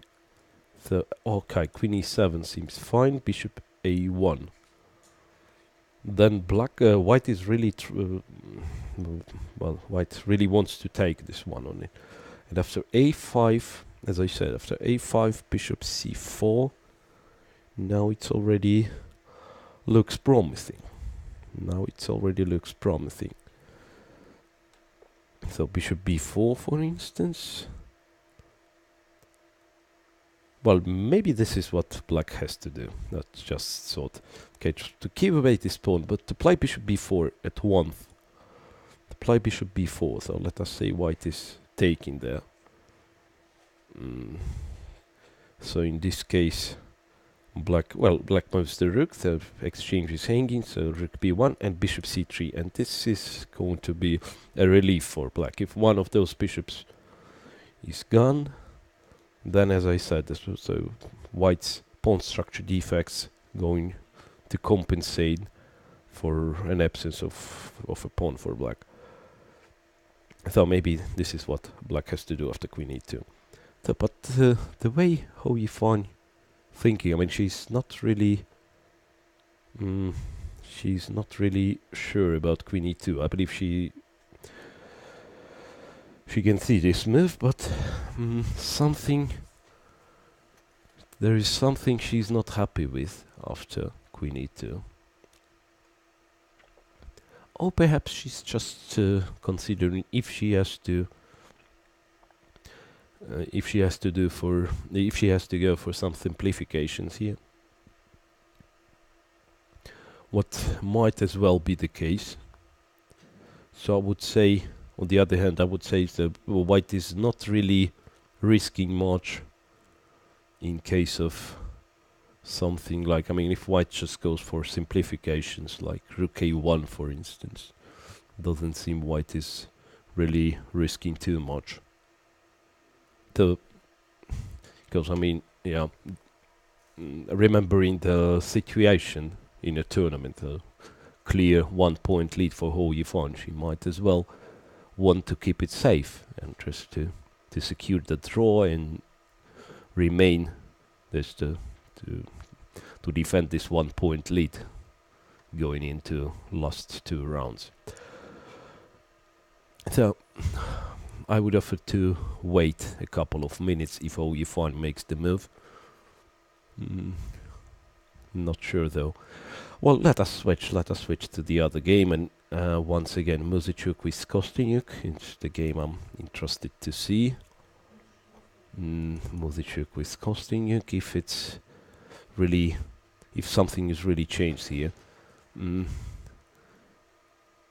So Alexandra looks pretty much happy with how things are going so far for her.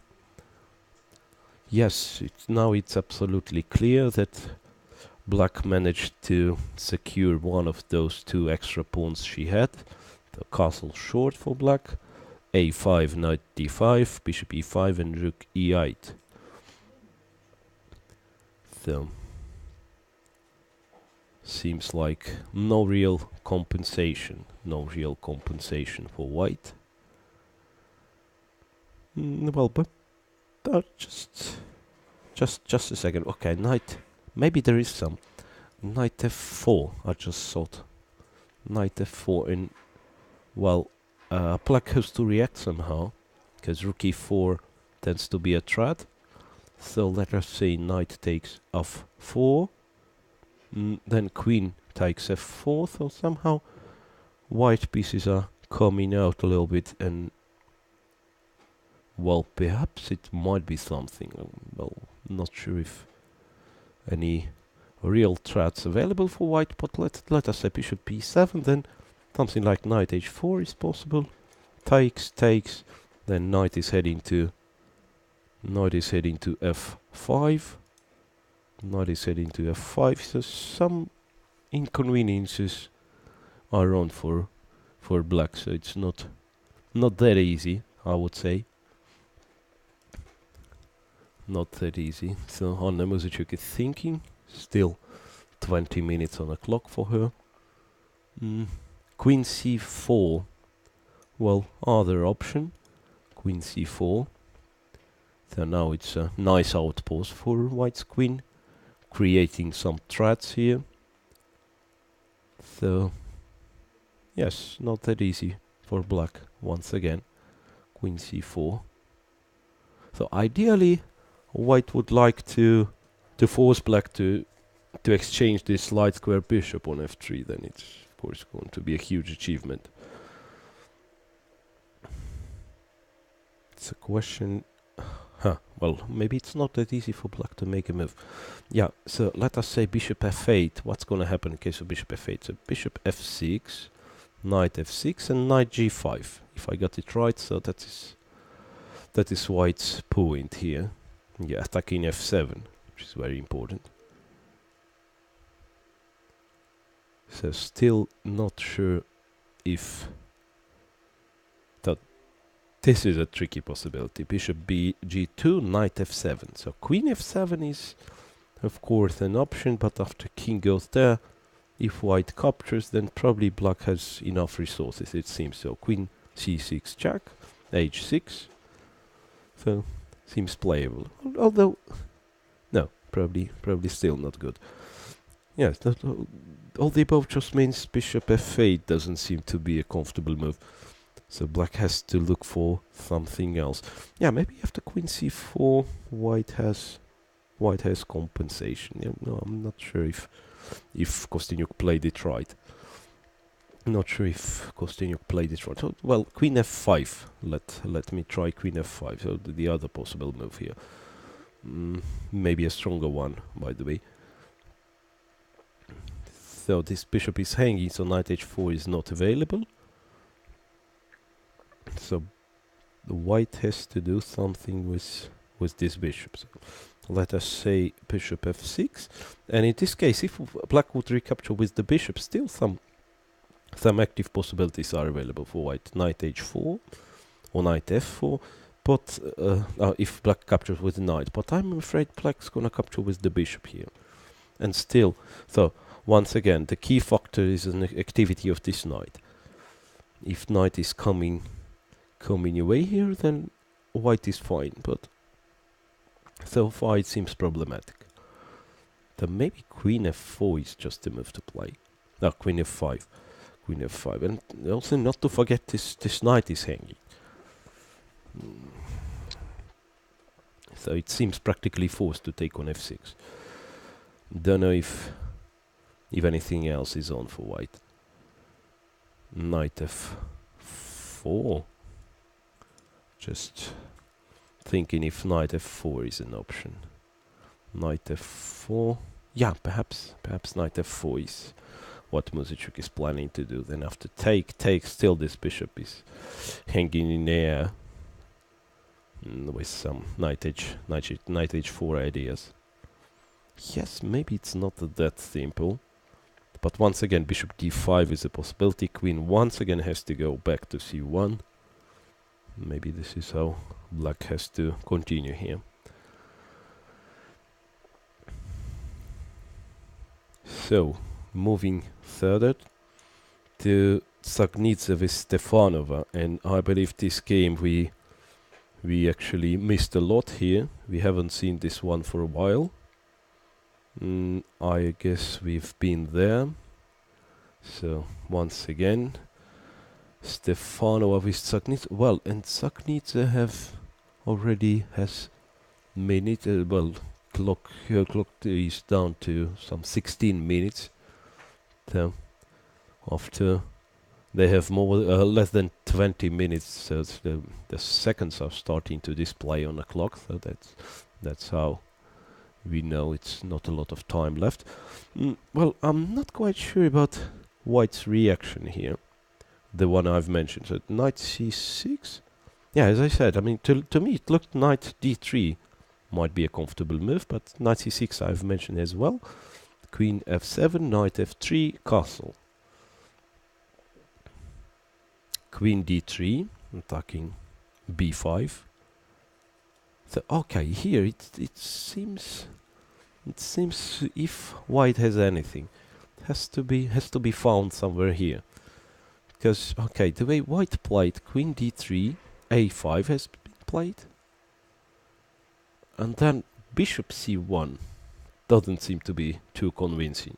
So bishop b7, knight e5, queen e7, bishop f4, knight e4. Exactly the situation I've mentioned in one of the previous comments.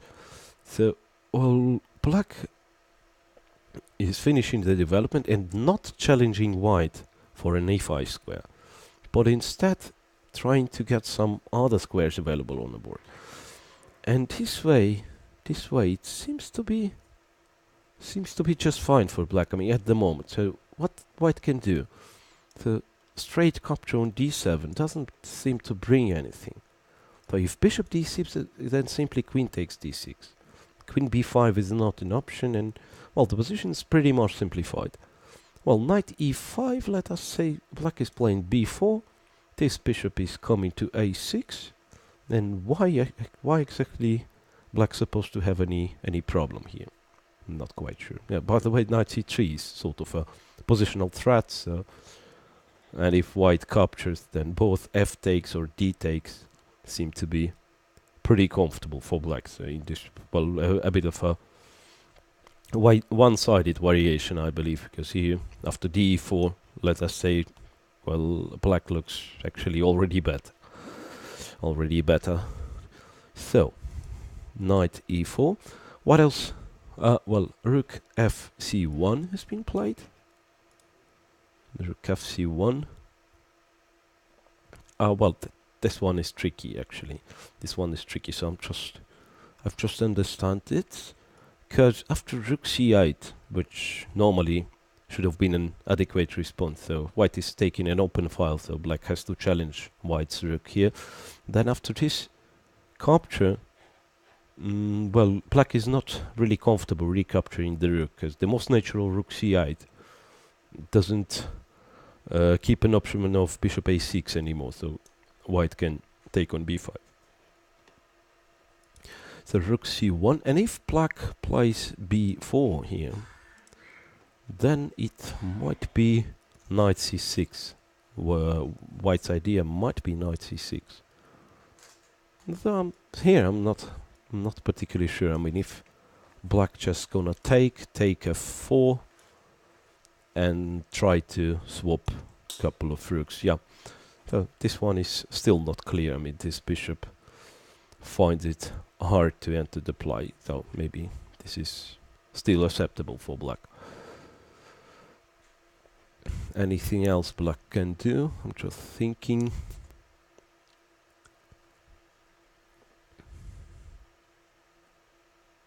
Yeah, there is no other way, it seems. There is no other way to keep this b pawn alive, so it's highly possible that b4 is not only possible, but the only move. Well, what else can be done? What else can be done? I'm just wondering. Something like queen b5. Well, no, not really. So this is extremely interesting how Stefanova is planning to react after rook fc1. Still some 20 minutes for her, so she's probably take a little bit of her time to think on this position. Well, it's notable how complex all the positions of today's rounds are. So in previous rounds we've seen a couple of really quick draws, but not today. So that means after a free day they are full of energy and trying to show their best. Well, with the only exception being actually the game of Butchimeg with Ushenina. So let me, by the way, check this one. I'm switched to the game of Butchimeg with Ushenina. So an early simplification took place in this game, with the position being like that when I left them. So that was position after move 15, and it turned to be the position on the up of the screen after few moves. Well, as been previously said, Ushenina spent quite some time in the opening, which is a bit of a surprise. Well, possibly black is not yet happy with the draw here, so she's looking for. Indeed, the position is pretty much simplified, but still black is looking for a possibility to keep it complex and maybe to outplay her opponent, when normally that is what you're trying to do in round robins. If one of the players is not certainly not in a good form, so he or she in this case becomes a target, so everyone is seeking for a win against him. Well, bishop e7, castle long, knight d6, so that was actually predicted by Yatroli, so this knight on f5 has not, well, it's not doing much, so it's going to be relocated. Bishop c3, f6, knight h4.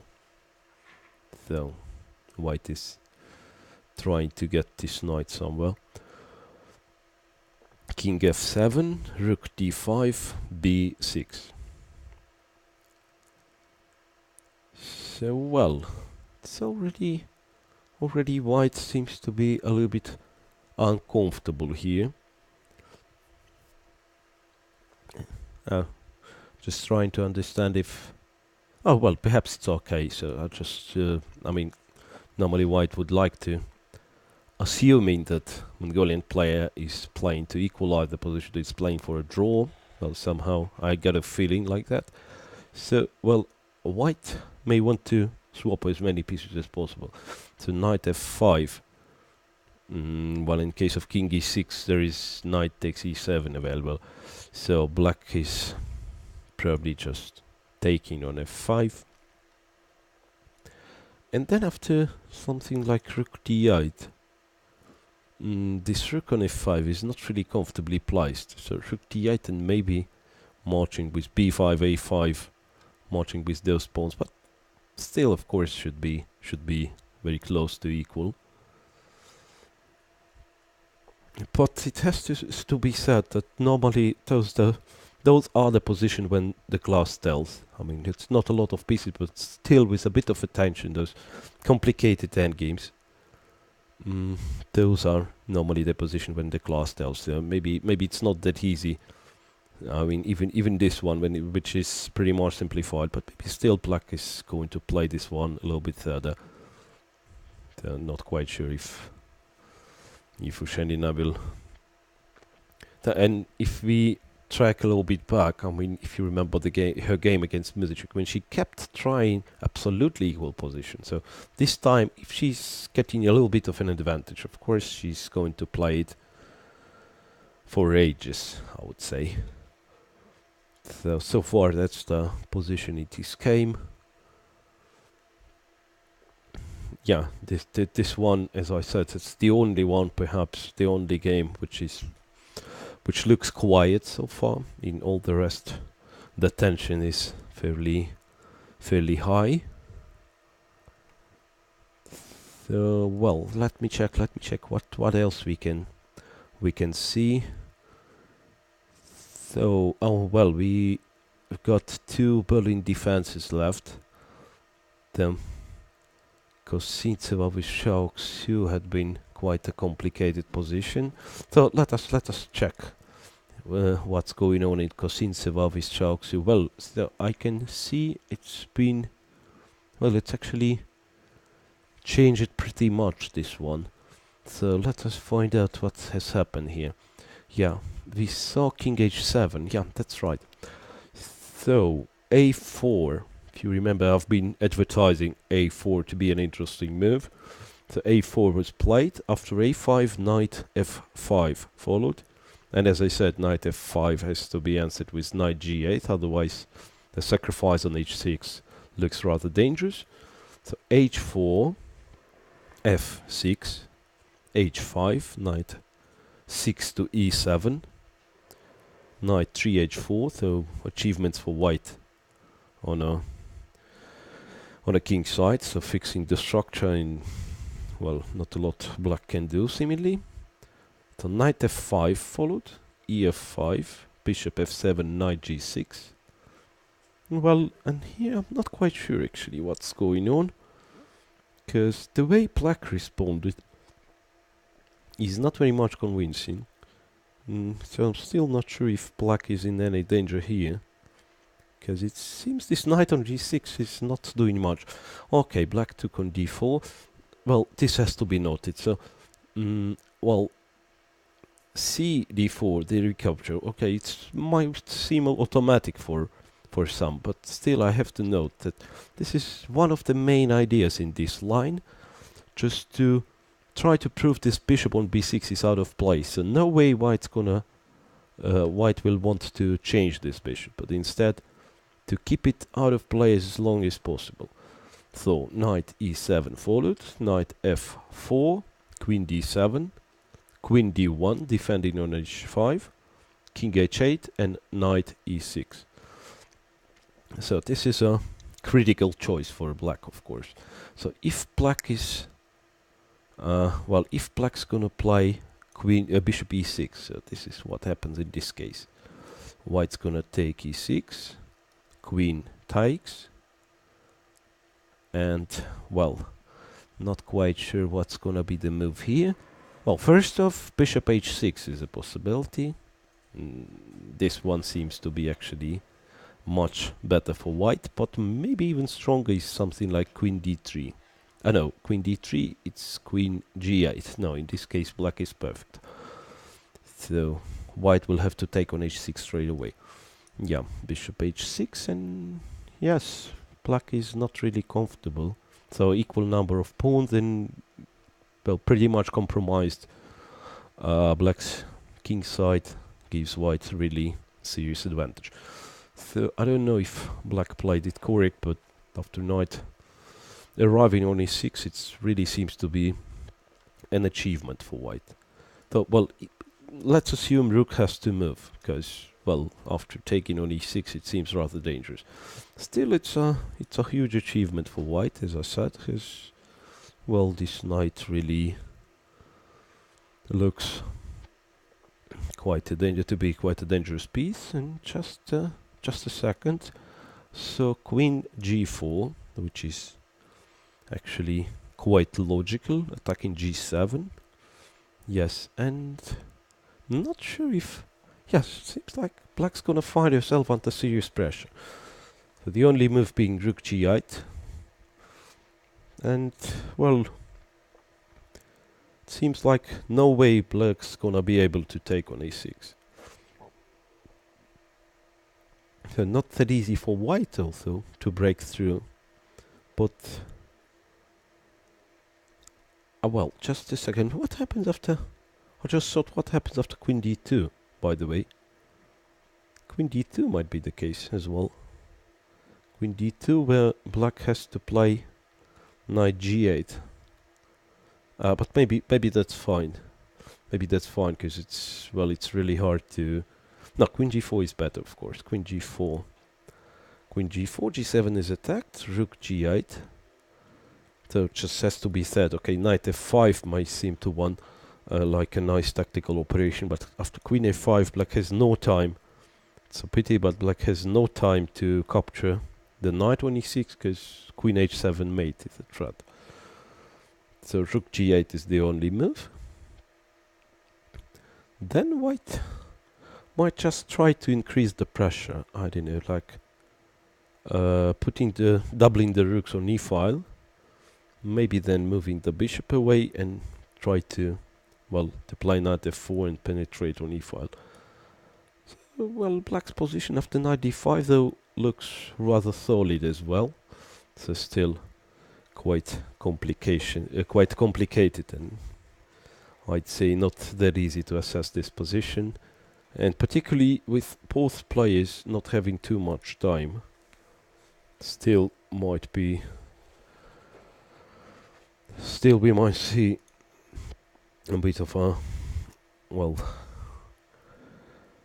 sharp moves in the time trouble. When it comes to those seconds running on the clock, I remember you've seen... Well, I believe you've seen what's going on normally on those boards when they really don't know what to do, and making sometimes, I mean, it's consequences of brilliant moves in the time troubles, but then just interrupted with terrible mistakes sometimes. So, well, yeah, after rook c, and yeah, perhaps rook c8 is just the move. So I'm not quite sure what Shao Tzu is thinking about. Well, it's well, absolutely obvious to me black can't take e6, because to open such a diagonal, it's rather bad idea. The rook c8.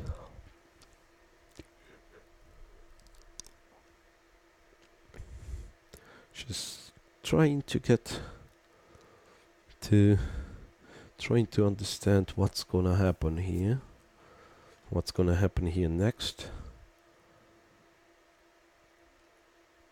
Well, yes, as I said, queen g4. This, and well, how to?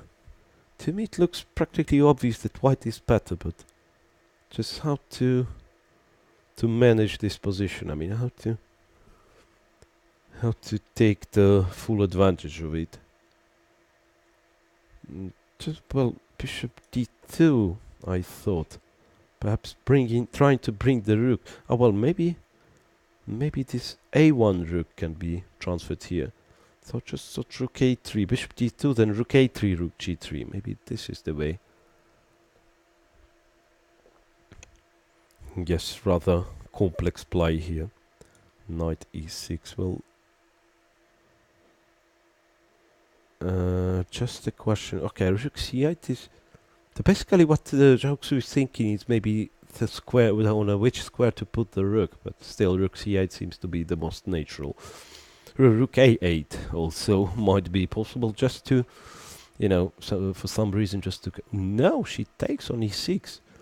This is rather surprising, I have to say. This is rather surprising, and I will not follow them, but instead we'll try to we'll try to understand what this one's supposed to mean. Why exactly she preferred to take on e6. This is really, I'm not sure if it's a good idea. Okay, knight e6, bishop takes, f takes, and queen takes. So I just wonder if I'm missing something, or I mean, bishop h6. What you gonna do here?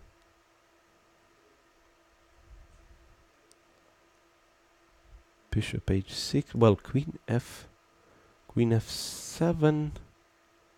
Still bishop e3, and this knight cannot be moved because of bishop. No, it's fairly dangerous for black. I don't really know why Zhao Xu chose this one. Bishop h6. She's playing immediately on bishop h6. She has played queen c4. Well,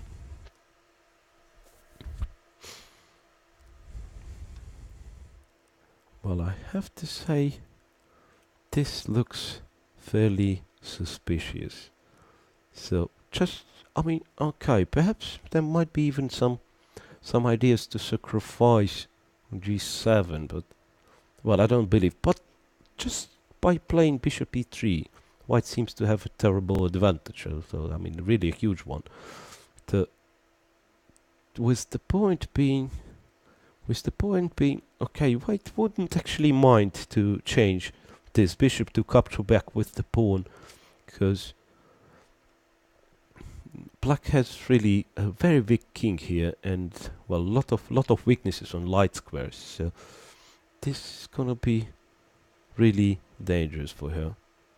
Yes, really, I cannot justify to myself a capture on e6 after knight e6. It's indeed seems rook e8. Rook c8 had to be preferred. So now it looks like a good chance for Kosintseva. And well, it doesn't require too much of a, let's say, it doesn't look too complicated. Just move the bishop back to e3, and well, I don't see any point in black's play. Okay, let me try to put it like this. Knight d5. What after knight d5, if white is not satisfied with bishop g6, which looks rather strong, it's also possible to play bishop b3. Once again, queen b4 is practically only move. Bishop d5, cd5, this one also looks terrible for black. And something like h6 here, weakening the king, black's king. No, I mean, this bishop e6 at the moment looks like a not only suspicious, but just a mistake from Zhao Xu. I don't know.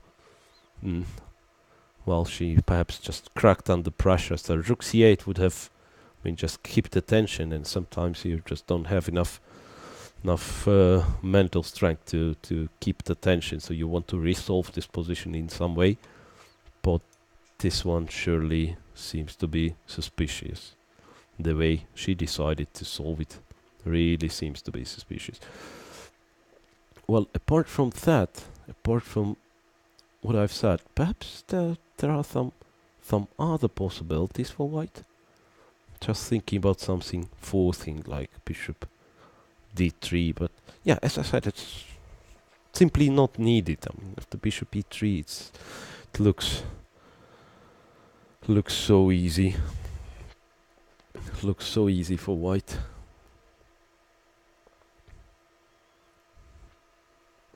So, well, Zhao Xu meanwhile went to see what happens in Muzychuk with Kosteniuk, so maybe we also have to check this.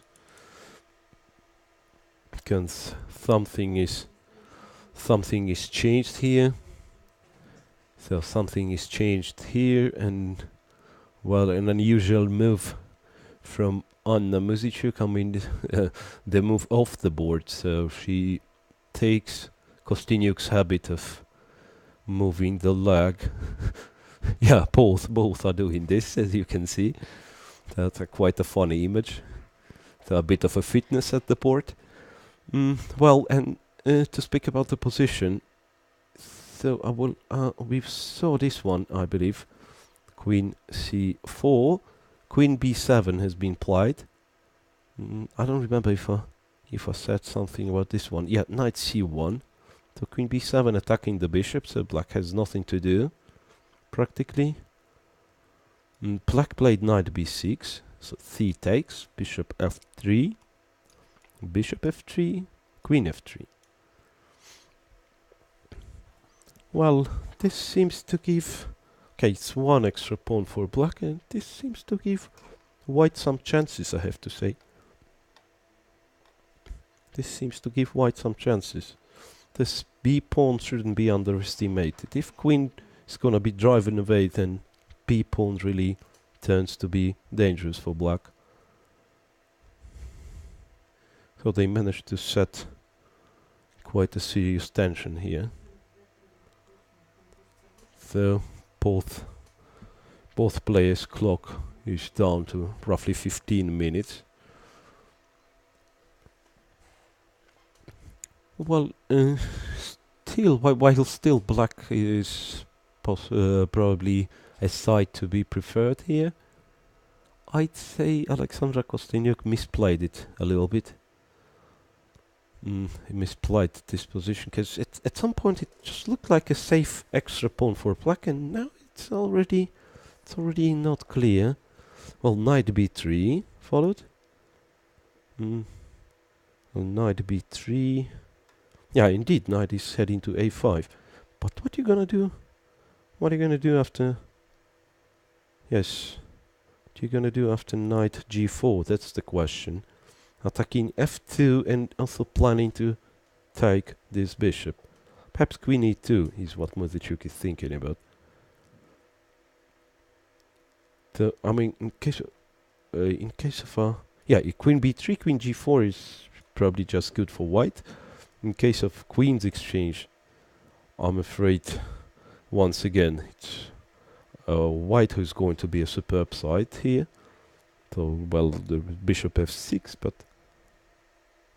yeah, bishop f6, b is met with b7. Also rather uncomfortable for black. Yes, I mean, so well, Kosteniuk seemed to be splayed this one. So knight g4, queen e2. Well, and the other option is knight e5, but queen e5, and still in this case it's not very much suitable for white. Yes, takes, but still even here b7, rook b8 has to be played, and then something like rook d7. Oh, well, yeah, queen e6 is available. No, this one is not good. This one is not good. There's queen e6 available. So knight g4 then. Well, not queen e2 then. But what else? Oh, that's a question. Because, well, queen f2 is threatening mate into anything else like rook d2 or something is a bit too slow, so black's gonna play bishop f6. Yes, rather complicated position that is, as I've said already a few times. Well, still some time for Kosteniuk, so we'll leave her, because it's Actually, I believe this is a crucial point in this game, because if black wouldn't find a precise response here, it might be really the turning point, and white might become better as well. So, and well, now at our screen, a little bit worried. Alexander Ryazantsev, the trainer of Russia's national women team, and as well, as far as I know, a personal trainer of Alexandra Kosteniuk. So he's, I believe, following this game precisely from a live screen.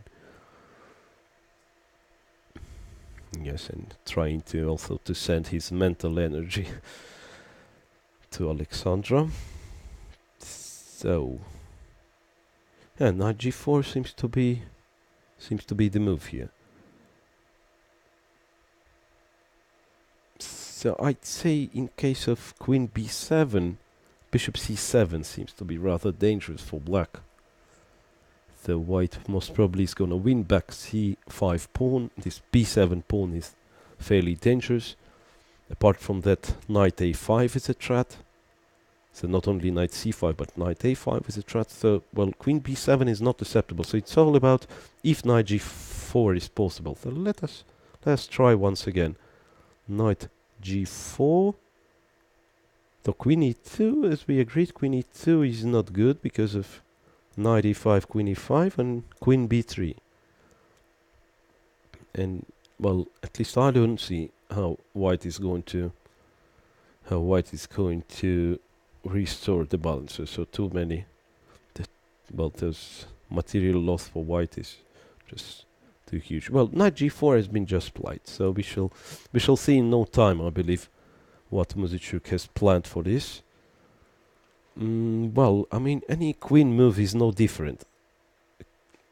If, let us say, white is playing queen f4, it's the same, knight e5, and rook e5 is not available, so white has to capture with the queen, and after queen b3 is rather bad. So it has to be one of the rooks defending f2, and particularly rook d1, d2. Maybe it's just the only move here. Rook d1, d2, maybe. Rook d2, but still looks suspicious, I have to say. Yeah, bishop f6, what are you gonna do after this? Bishop f6, with this rook on e1 left unprotected, so well, I'm not sure if Kosteniuk is not winning after this knight g4. After all, yeah, I'm coming to absolutely different conclusion, I have to say. First it looked like white has some chances, but indeed, yeah, rook e2 is not possible because black simply is gonna take on e5. Then maybe it might have happened that Muzychuk is simply blundered this one.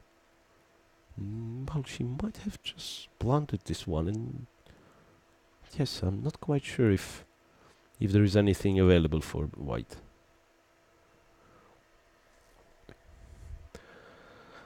Well, I'd like to move further. Meanwhile, because still few games remaining uncovered. We hadn't visited Lagno's Muminova game for a long while, so I'd like to see what's going on here. So that was one of the quietest positions in this round, but still we have to check what has happened. So yes, here we are, and yes, this is the position. So a little bit less than 10 minutes for Lagno, and 5 minutes more for Muminova. So they've changed the knights, and now it's, well, opposite colored bishops on the board. With all the, opposite colored bishops, but all the hero pieces are on the board. Well, they're coming back somewhere here, right? Knight d1 we saw, rook g6, knight e3, bishop e6. Exactly as I said, f3, f6, rook g5. Well, not very much logical to put the rook on g6, then pulling such a lot of efforts to bring this rook back, but that's okay. Rook e1 takes, and this rook still is not returned back. Rook e8, rook d5 king f7, g4, h5, h3, h takes, and f takes. And rook g5 back has been played by Muminova. So this way maybe black is actually creating some threats of taking on g4. Now perhaps it's still not easy for white to claim any advantage. Yeah, that's of course a serious spin on e-file, but I don't see, honestly, I don't see how to make use of it. Now, well, but clearly, white does have some pressure here. I don't know, even some queen f4, for instance, targeting f7, targeting c7, and also planning maybe to sacrifice on f6 in the right moment, followed by rook f1. Yes, it's not yet equal, has to be said. It's not yet equal, so black's gonna work hard to make a draw here.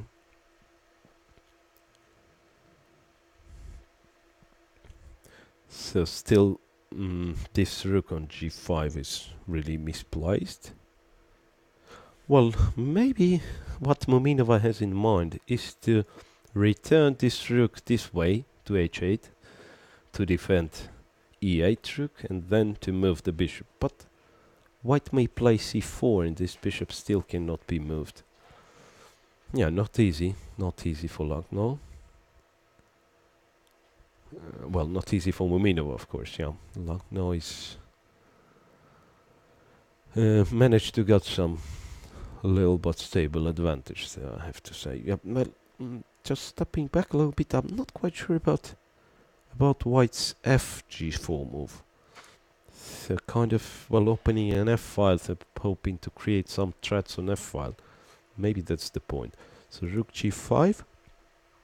Now maybe rook f1 might be the case, attacking the rook on g5. So queen g5 is the threat, and after rook g6, well, yeah, rook g6 seems to be the case here actually.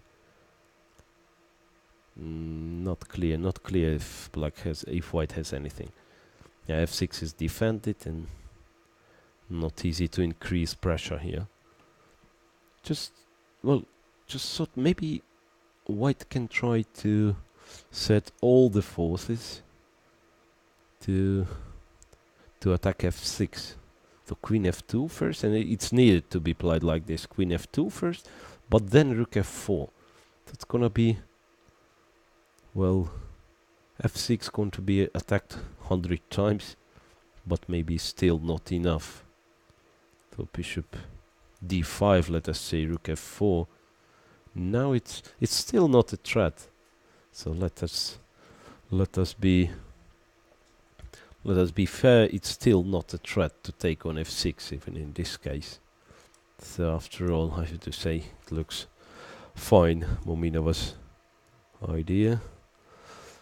So just saw something is going on once again, and I'm coming back. Something is going on in how Yifan with Gaguira.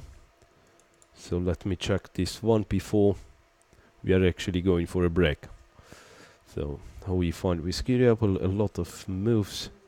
So with kaleidoscopic speed, they are making moves. So bishop e5, bishop e3. So let me show what goes on here. So after bishop a3, I said like queen e2 seems to be a reasonable try to play for win, but instead Ho played rook e3, intending, as I said, a sacrifice on h5.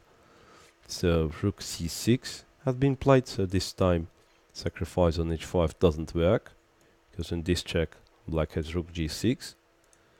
So rook h3, queen c8, queen f3, rook e6.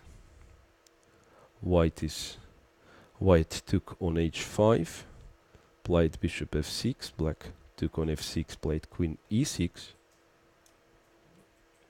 Well, and of course, in this position, it's rather tempting for Ho Yifan just to, well, to capture e6, f8, then a6 to ensure it's going to be a draw.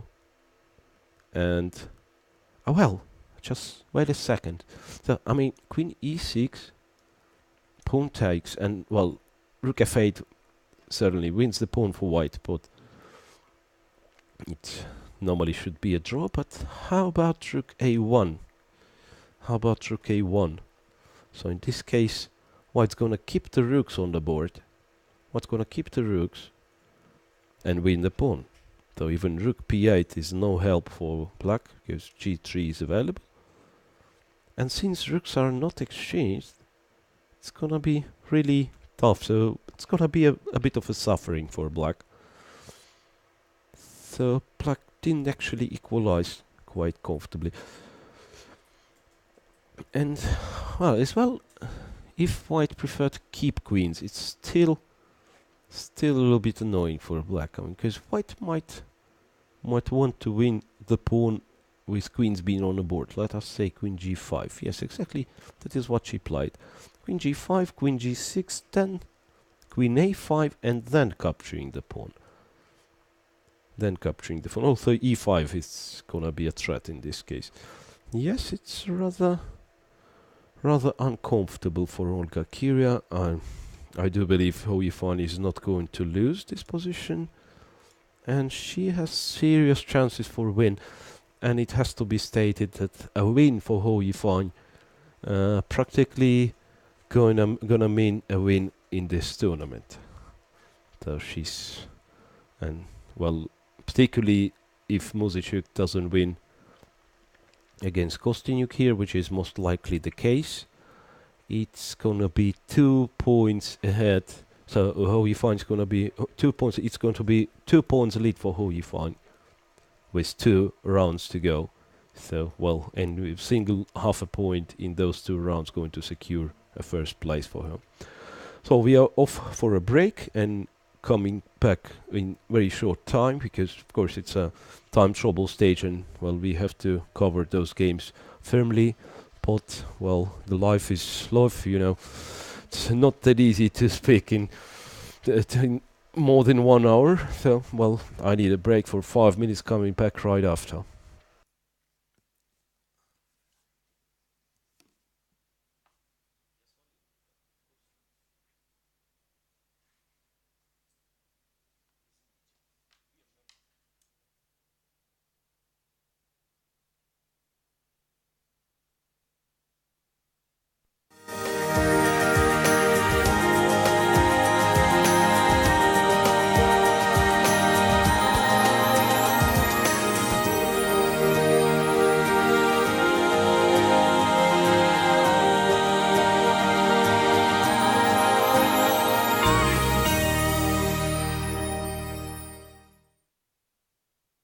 It was not hard to predict the readiness of the chess world to roll out the red carpet for the new rising star, the Ukrainian prodigy Katerina Lagno.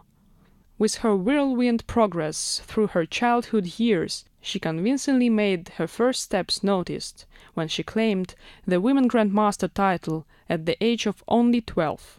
By far more attracted to play with her opponent's nerves than with some boring dolls, Katya reached the top of the ladder during her teenage years. In 2005, when she won the gold medal at the Women's European Championship, and 2008, when she decided it was about time to repeat the story. Katerina continued to enrich her trophies with countless outstanding results. Noteworthy are too many, but if we have to mention a few. In 2006, she took the North Urals Cup to her native country, as well as the gold medal from the Women's World Blitz Championship in 2010. Since 2008, she has been the Ukrainian team leader, helping her squad to gold in the Olympia 2006, World Championship 2013, and European Championship 2013. If you think that chess is the only dimension in her life in order to reach all of that, you are wrong. Katerina is the happy mother of a 3-year-old son Sasha, perhaps a GM in the future. In spite of her early successes, Katya has her feet firmly planted on the ground, working on her best results, which are still yet to come.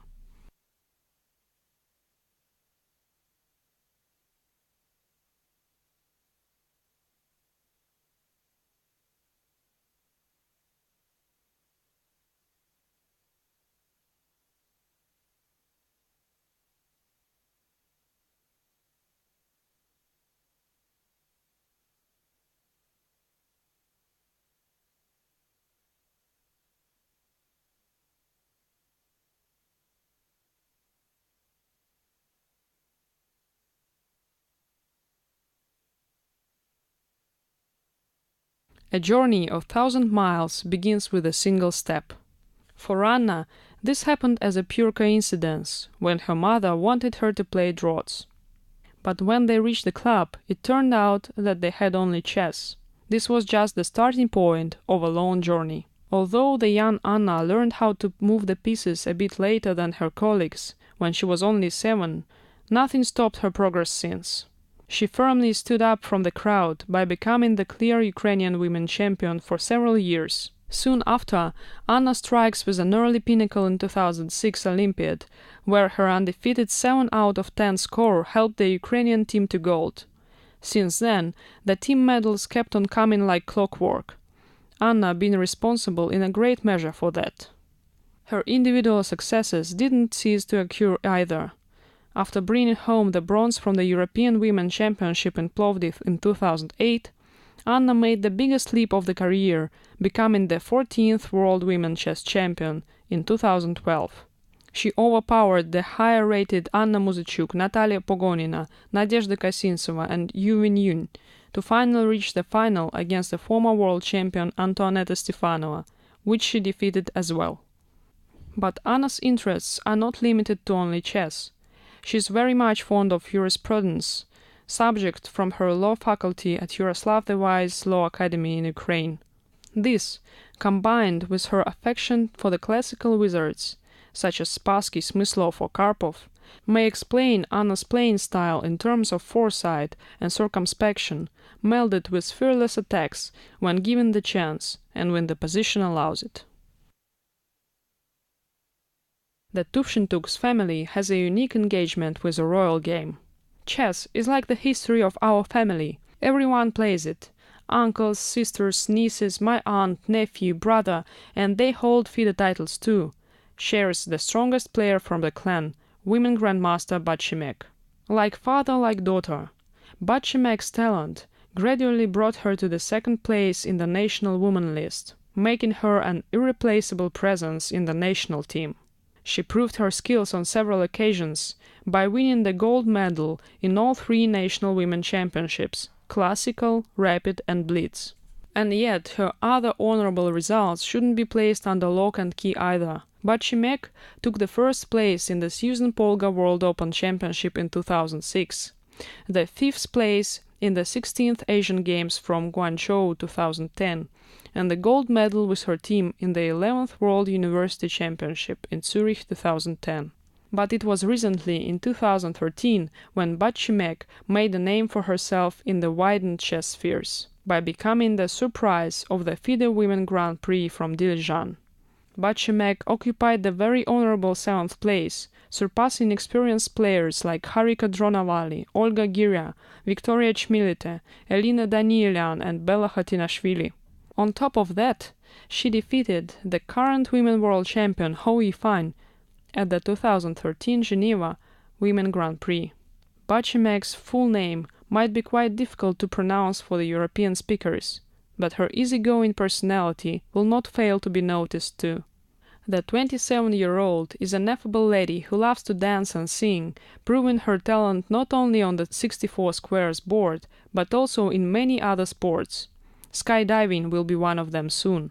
So don't get fooled by the apparent gentle look. Butchimeg's talent and courage are able to produce masterpieces.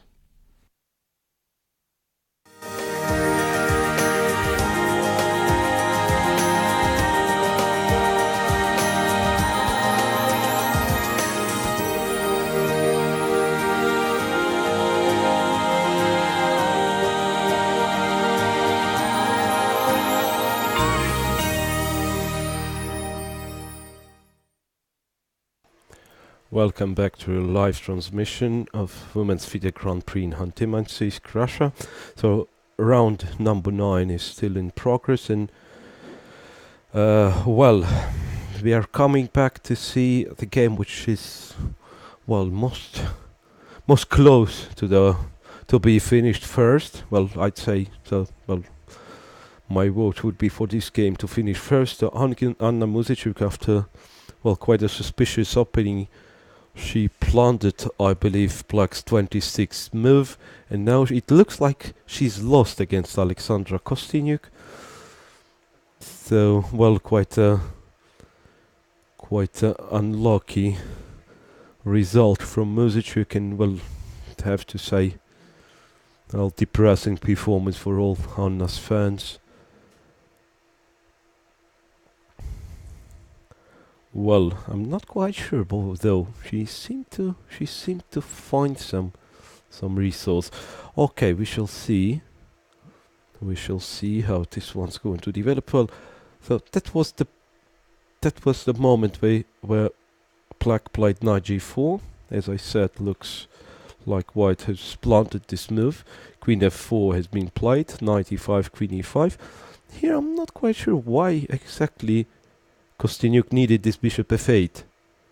So I thought queen b3 would be just easier, because perhaps queen c7 is still available and it would have been more or less the same. Well, okay, so bishop f8, queen c7. So queen e8 is never the case, because after rook e8, queen d1, king g2, Black just captures the knight, and b7 is not possible because of queen d5, so Black simply takes everything. So queen c7 has been played, Black captured the knight, and Muzychuk replied with queen d7. So it seems there is no chance for Anna Muzychuk, I have to say, after the simple rook b8. So this pawn is still hanging. Well, some slight chances, but this pawn is still hanging. b7, rook a7. I don't see a way to defend this pawn, really. Yeah, don't see a way. Queen f3, which might be, queen d7, queen f3 might be just a stronger move. Yes, queen f3. Keeping an eye on this rook and also controlling b7 square. Just extra material for Black, and not much White can do. So in case of rook e8, queen e8, Black captures the rook, then gives this check, and after f3, queen b7. It's still some chance. Queen d8 and queen c7 is a threat. Yeah, maybe we're gonna see a magical escape from Muzychuk. Just a second. So this looks forced. Queen d1, king g2. What else Black can do? Well, c4 might be the case. Yeah, maybe c4 is what she's playing to. Rook a1. No, I don't understand what's going on. So here, once again, I would say this looks like a chance. This looks like a chance for White. Take, queen d1, king g2, and how would you? I got it. So queen d6. So that was the point. Queen d6. So White has no way to defend this pawn, and after b7, queen d5, the pawn is lost, and so the hope for White. So queen f3, then it makes queen f3 quite a strong move. So White played rook a1, and okay, here White is just a piece down and with no compensation. I mean, rook b8 is gonna probably finish the game at once. Rook b8 and followed with queen b7, just an extra piece, and no chance for Muzychuk. So that's probably just the easiest way, just to play rook b8. Or, in fact, rook e1, rook b8 seems to lead to the same position practically. So rook e8 is the only move, and then black wins in the same way. So takes, check, and queen d6. Well, so after rook a1, rook d8 has been played. Yes, maybe black would like to play rook d2 as well. Yes, absolutely terrible position for black. For white, of course. Yeah, black is in superb shape, and quite a disappointment for all Muzychuk fans. Well, so I believe this game's gonna be finished shortly, and it's gonna, and well, of course, it's relief for all Kosteniuk fans, but also it's very good result for Ho Yifan. So she made no worry about Muzychuk anymore, and just, well, Gaguira is going to be the only one to challenge Ho Yifan for the first place, but seeing what happens in their game, it looks like Ho Yifan is very close to win this tournament with 2 rounds still to go. So, and here we are, Anna Muzychuk stops the clock. So it went not very successful for her right from the opening, and then, well, I believe this unlucky knight b3 was really the moment she went wrong, because this position seemed to offer her some chances, but after knight b3, knight g4, it seems the game was beyond the saving point. So if you ask me, I'd say maybe bishop c7 would have been a possibility. So at then knight g4 is answered with queen e2. So this way, white could still fight, could still stay in the game. But after knight b3, knight g4, it seems Muzychuk blundered this one, and after that, the game couldn't be saved. So we shall see a press conference, I believe, of those two. So meanwhile, let us check out the games. What's going on? I wonder what happens in Kosintseva with Zhao Xiu, because we saw Zhao Xiu taking a look how this game has finished. So Kosintseva with Zhao Xiu, well, so they were pretty short on time as well. This is a current situation, so Tatiana Kosintseva managed to win an exchange. So we'll just wonder how this could have happened. Yeah, after queen c4, indeed, white played bishop e3, the move I've been recommending, and knight d5, and, well, bishop b3, knight e3. So this is how it went. Pawn takes, queen b4, queen d3, d5, bishop c2, rook e4, queen f1, black took on d4. Aha, so this is how it happened. Yeah, this is quite interesting. So this rook takes d4, so white cannot take on d4 in this situation. Yeah, white cannot take on d4 because of queen d4 and queen h4 mate.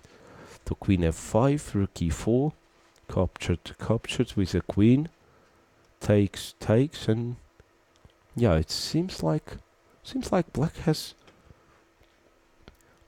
compensation here. So it's already one pawn, e3 is weak, rook d3 might be played. Yeah, I'm not quite sure if Kosintseva played it the best way. So somewhere around here, it seems like bishop g6 actually seems to be more challenging. So knight e3, okay, pawn takes back, rook e7, and well, we have no time to discuss. Well, king f2. So, well, we may still be interested in seeing a time trouble, but, well, what to do? So here comes a press conference. So I believe ladies already taking their seats in a press center. And here we go, a press conference of Anna Muzychuk and Alexandra Kosteniuk, and we're gonna be back right after. Dear ladies and gentlemen, 9th round of Women Grand Prix in Khanty-Mansiysk, and we welcome you in our press center. The game between Anna Muzychuk and Alexandra Kosteniuk finished in favor of Alexandra Kosteniuk. So what happened today?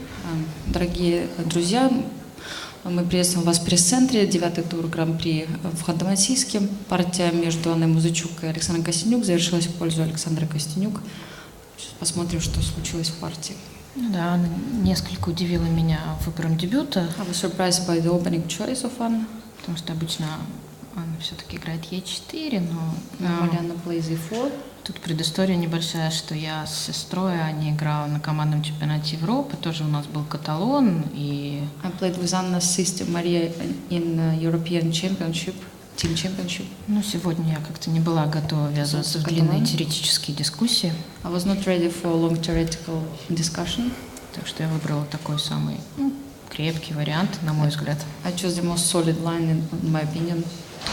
Но только здесь, мне кажется, c6 в принципе с идеей dc, насколько я понимаю, сыграно, поэтому мне кажется, белые, ну, я могу ошибаться, но хоть ферзь c2, и потом как-то там с какими-то перестановками возникает вот эта достаточно типичная для каталона позиция.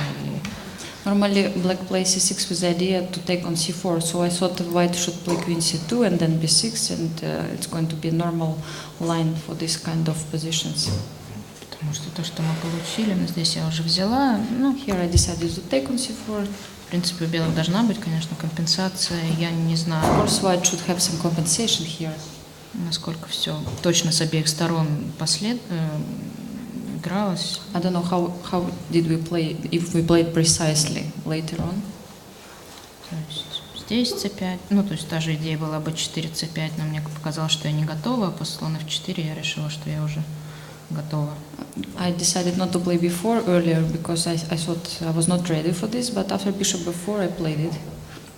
Я как бы несколько удивилась ходу d5. I was surprised to see d5. Может быть, это правильный ход, не знаю. Maybe Может быть, здесь correct. уже белым тяжело иначе за инициативу бороться. То есть тут уже у меня две пешки. Maybe white has to give this pawn and try to fight for initiative. Here I have two pawns up.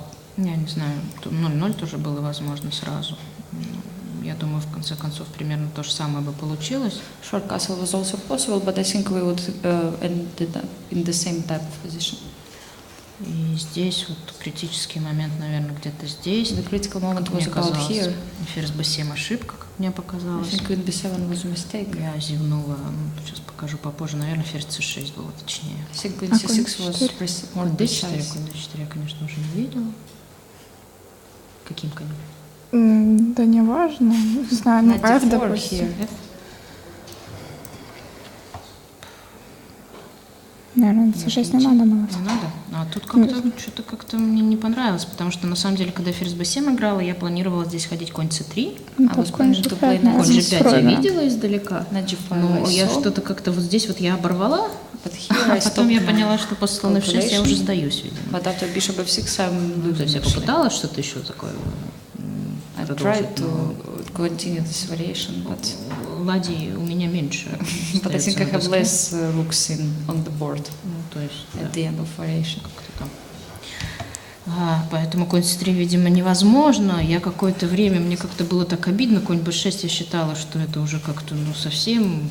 Knight c3 Там was чуть not ли не я possible. должна за уравнение бороться. Ладья Ну, d8. Е4, наверное. Да, и конь e3 я все очень хотела, чтобы где-то что-то проходило. I wanted to play rook Ой, к d8 with сожалению, не здесь, idea извините, здесь. to Здесь. play knight s3 here. Ну, то есть идея, что там мат. The idea Ну. to mate my opponent, but Нет, то есть там мата нету. Ну, то есть на ферзь b7 мата, на ладья d8 я как раз не могу ладья d8 пойти, потому что просто сидят коня. I cannot take on d8 because queen is 3. И если я ем ферзя, And if I take the то queen, опять же у меня очень, мне кажется, тут что-то должно быть. something should be here. Может, слон, yes. Как-то где-то я Да. здесь прервала вариант. Here I stopped Сейчас. my calculations. Так, я сейчас надо понять, что на доске вообще происходит. I should understand what's going on the board.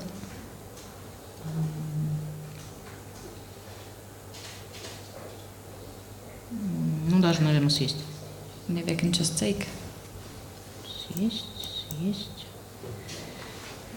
Ну, на F1, наверное. F1 съел, как-то закрылся. Слон D6 угрожает. Сколько? Две ладья и две фигуры, да, должна быть. Rook and two pieces should be okay. Должно быть хорошо, наверное, для белых. Ну, что-то как-то мне совсем, So я I didn't like продумала, времени уже было мало, но я пошла на эту позицию, но Didn't have как-то much time here. мне совсем не нравилось. То есть But слон I F6 didn't like я it. считала, что последует. Ну, или слон C7 можно. I Да. thought bishop f6. Я считала, что коня как бы не надо мне оставлять, потому что, во-первых, после I слона thought F6 you непонятно, shouldn't чем leave me бить. the knight. Я Потому думала что- слоном. Ну да, то есть, если я бью слоном, I take тогда... by bishop. Так, C5. и, то есть, может быть, я тут как-то... Надо срочно там что-то за эту пешку, как-то should do something ладья quickly. C8, не знаю. Потому что сначала-то я не хотела отдавать пешку C5, но тогда возникает то же самое, что в партии, но только с конем на доске. I didn't want to give this pawn on c5 at the beginning, but after queen f6 it will be the same as on the board, but without knight. Не знаю, то есть тут как-то это все очень опасно. Looks выглядит. dangerous.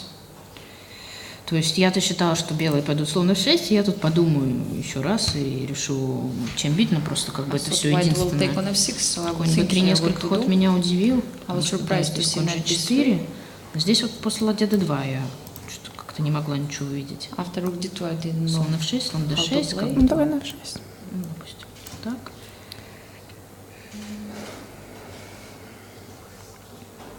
Если конь E5. Если конь E5, Ладья E5. Там бью промежутки. То есть я считала, почему-то мне казалось, что я должна ходить слон D6, и тогда So I had так, to play и bishop d6. я, соответственно, где-то у меня слон бьет F4 ход был. Ну да, вот я ем, тут ест, но опять же, тут I'm такая going to have пешка, bishop тут, f4 in я the не end. знаю, не проигрывали Нет, я может, тут давай I don't слон know. F6 и Да. на ферзь F4, там как? Ферзь B3, да? Ферзь B3, да? Ну, это надо посмотреть. What about queen b3? 7 и, ну, конь Конь E5. бьет ладья E5.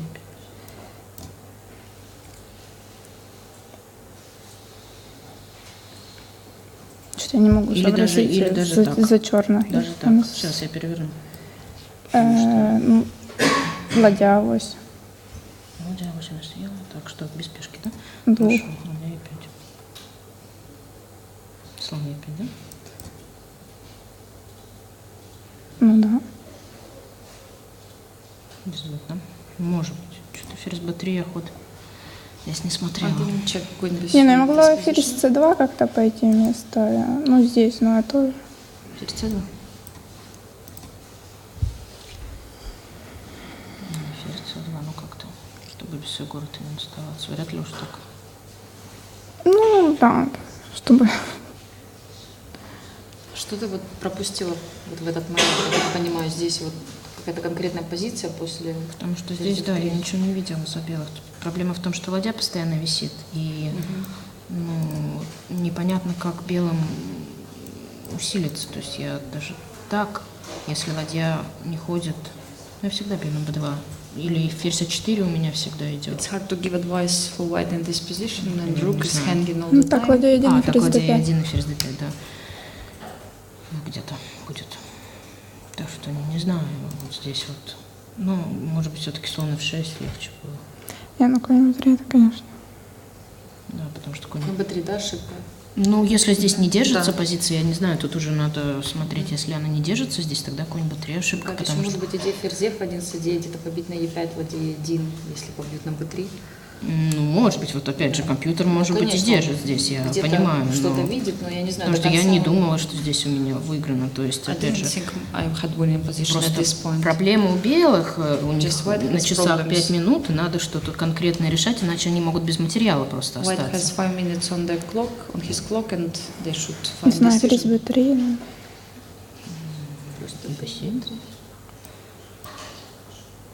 конь E5. Конь E5, ферзь. Амба, ферзь там на f3 держится. Держит. Стоит и держит. Взять ладья в 6 слон. То есть взять ладья и 5 слонов в 6. Take on f5. Ну, это может быть лучше, но... Не, ну да, фигуру-то не стоило отдать, но все-таки. You shouldn't give the piece. Ну, может быть, я, наверное, в конце концов, если я там что-то ничего конкретного не выиграю, я всегда могу попытаться как-то за пешкой зайти. Ну, опять же. Не знаю, просто тут практически проблемы, мне кажется, после слона в 6 тут уже черным надо играть точно. I think after bishop f6 it's black who should Ну, как-то, не знаю, find мне уже не precise нравилось. moves. I didn't like this position after this. Аня, еще такой вопрос насчет выбора дебюта сегодня. Саша сказала, что такая предыстория была, что играла она уже с твоей сестрой. Действительно ли ты как бы шла на вариант, может быть, сестра тебя готовила сегодня к партии? Да нет, сестра в пути. Это я сама готовилась. Ну, как получилось. Actually, okay, I just asked if it was maybe sister of Anna who prepared her for this opening because it happened already before, as Alexandra mentioned. But Anna said that now my sister is traveling, so she couldn't help. I was helping. I was preparing myself, and okay, what happened? It happened.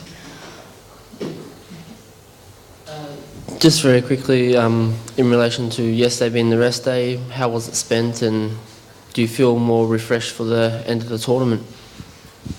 Well, it was quite a productive day, I would say. I did everything that I planned to do, and I was happy about yesterday. So. We saw some photos actually that you were going around. Yes, I have a friend here who is working in the sports department, and he showed me around. Although I was trying to tell him that I've seen almost the whole Khanty-Mansiysk, but he still managed to surprise me. Yes, we went to places that I've never been to. It was a nice day. And I was wondering, these monkeys, they were real monkeys? Yes, They they were are real. Yeah. They're They're real, and they're very cute. Yeah.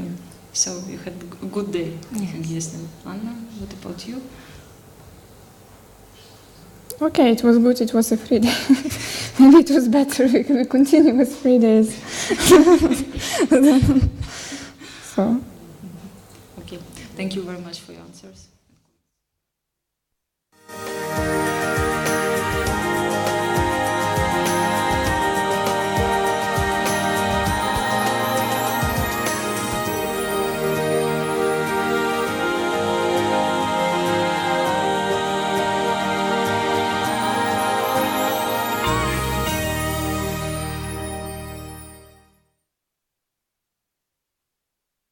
So, welcome back for a live coverage of 9th round, Women FIDE Grand Prix in Khanty-Mansiysk. And while we had a press conference, another game is finished. I believe it's a draw between Katerina Lagno and Nafisa Muminova. So, well, really, this little advantage was not enough for Katerina Lagno to win the game. Maybe that wasn't an advantage at all. So, yes, they've finished with total annihilation of all the forces as far as I can see. So, with only 2. And, well, and here we are present to see the other finish of the game. That's Yifan, who won her game against Olga Gaguira. So I believe we're going to have few consequent press conferences, one after another. And as Yifan won her game, it's practically, well, the intrigue for the first place is over. It's going to be 2 points lead for Yifan getting into the last 2 rounds. Now, well, really can't wait to see an explanation what has happened in this game. But, well, probably pretty convincing result, of course. And, well, so no one can stop Yifan from now on. Though she needs only 1 draw out of 2 rounds to secure the first place, and I believe she's gonna score more. Well, the rest of the games are still in progress. Unclear position. Well, perhaps. Yeah, it looks like Tsagnidze has a very good chance to win against Stefanova, to upset her in the birthday. Well, another game is finished, and Butchimeg with Ushenina, it's a draw once again. The total exchange of all the forces. So 2 games are still in progress. Kosintseva with Zhao. Absolutely unclear sharp endgame. And, well, it looks winning for Zagnidze versus Stefanova. So now we are coming in a series of press conferences, as I said, and then, well, hopefully we're gonna be back if any of those games are going to be still in progress. So we are ready for a press conference, I believe. So the first being Lagno with Muminova, I believe. Yes. We're ready to start the press conference, and we have Katerina Lagno and Nafisa Muminova with us. The game finished in a draw. So can you please tell us what happened in this game? I don't know who will start today. Some key points. Well, I think I got nothing special from the opening, but with some inaccuracy from my opponent, I got already better position.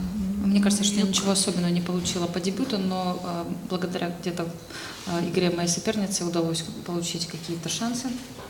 Oh, she played too fast. Bishop f5 looked like it's the only move to put the bishop, and then queen d7.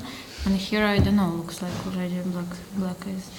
Maybe here knight e6 was... Она сыграла быстро слон f5, ферзь d7, и после ферзь e5 уже кажется, что у белых какие-то появляются хорошие шансы. Knight e6 was better. Может быть, конь e6 был Yes, лучше. but you should at least think a bit because Надо было after... подумать немножко в этот момент, потому что после слон f5, ферзь d7, ну как-то сразу.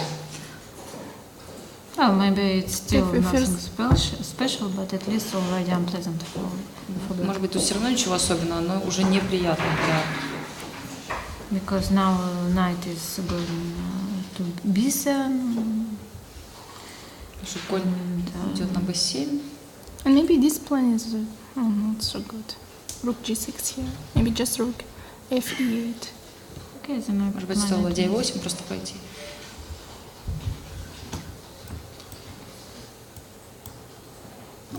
Наверное, receiving moves надо убрать вот эту галочку.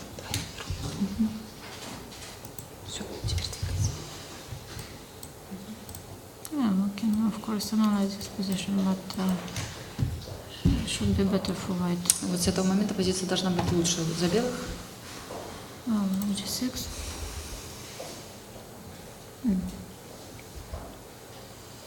And here I didn't know what to do. Really? Здесь я вообще не знаю, что делать. As of here, like knight e8 moves, knight c8. H4 ты смотрел тут, да? Okay, it would be better for me just to play h4 or maybe here to play a5. Может быть, стоило сыграть h4 или a5 в этой позиции. Почему отказался от h4? Ну так вот по виду хочется сделать, да, рукой. Ну да, хотелось, а потом также я почему-то подумала, что если я сдвоюсь по линии Е, то черная просто не успеет прикрыть поле Е7. И, но, к сожалению, в общем, как-то ладья вышла в итоге. Но все равно. Went out and I thought that if I will double my rooks on E file, that will be difficult to protect E7 square for black. And here, I thought c5, c4. Just take under control d5. Может быть, здесь c4 для того, чтобы контролировать поле d5. Oh.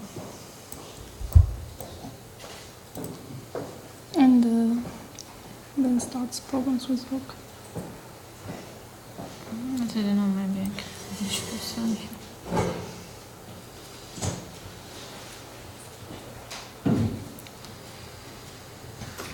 Well, actually, I'm not in the mood to analyze this position.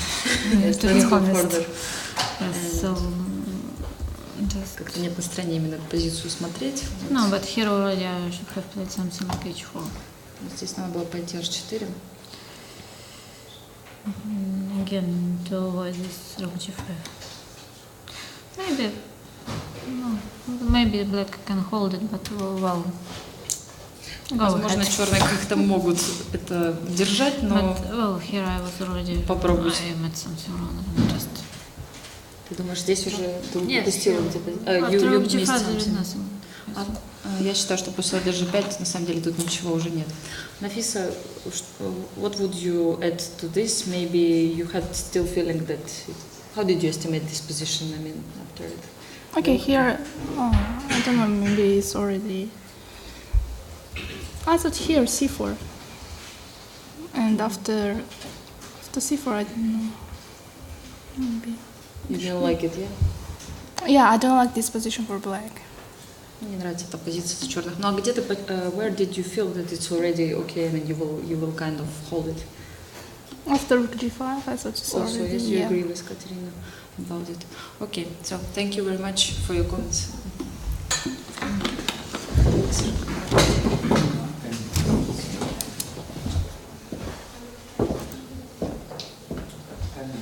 Кто следующий? Оля зашла, да?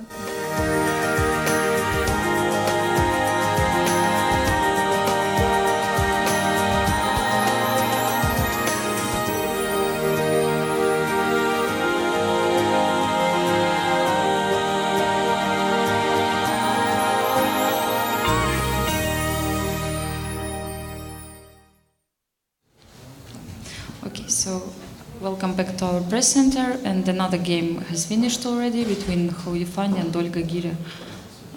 One of the key games of ninth round. So, can you tell us what happened today? Yeah, we went to the, more than Schwerin structure, and okay, that's just the main line of the C8, knight f2. Yeah, because here I didn't see any other, plan to activate my pieces. Здесь не видела другого плана, как активизировать мои фигуры. Мы пошли на шевенингенский вариант. And this queen g4 just looks quite normal. Ферзь g4 выглядит так нормальным ходом. And here somehow I'm starting some knight g4 to use some weakness of the king side. И здесь как бы я угрожаю пойти где-то конь g4, чтобы использовать слабость королевского фланга. And then, bishop d7, I thought it's a very nice defense move. Maybe here, the first move which comes to your mind, knight f4. Yes. Can we check this variation? And knight g4? Первый ход, который приходит в голову, как-то e5, e5. Take. Here, maybe something like bishop c4.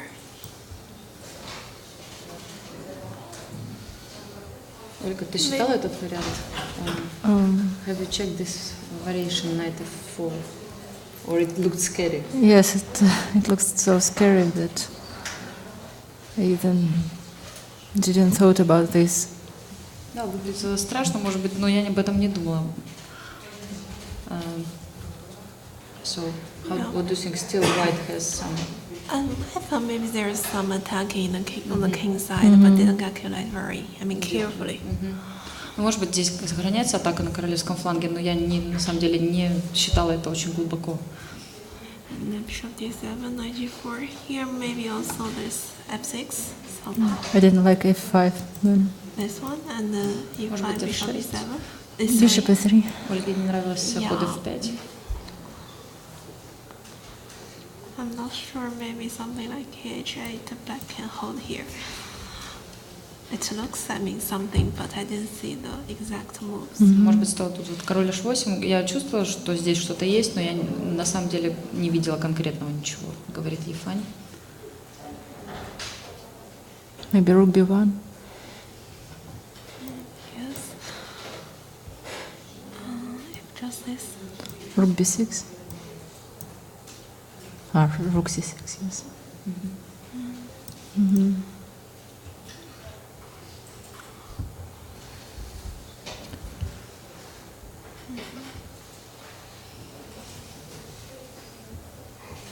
So it seems possible, yes, for black also to play something like this. I think that this idea that e5 was awful. You think e5 was a mistake? Yes.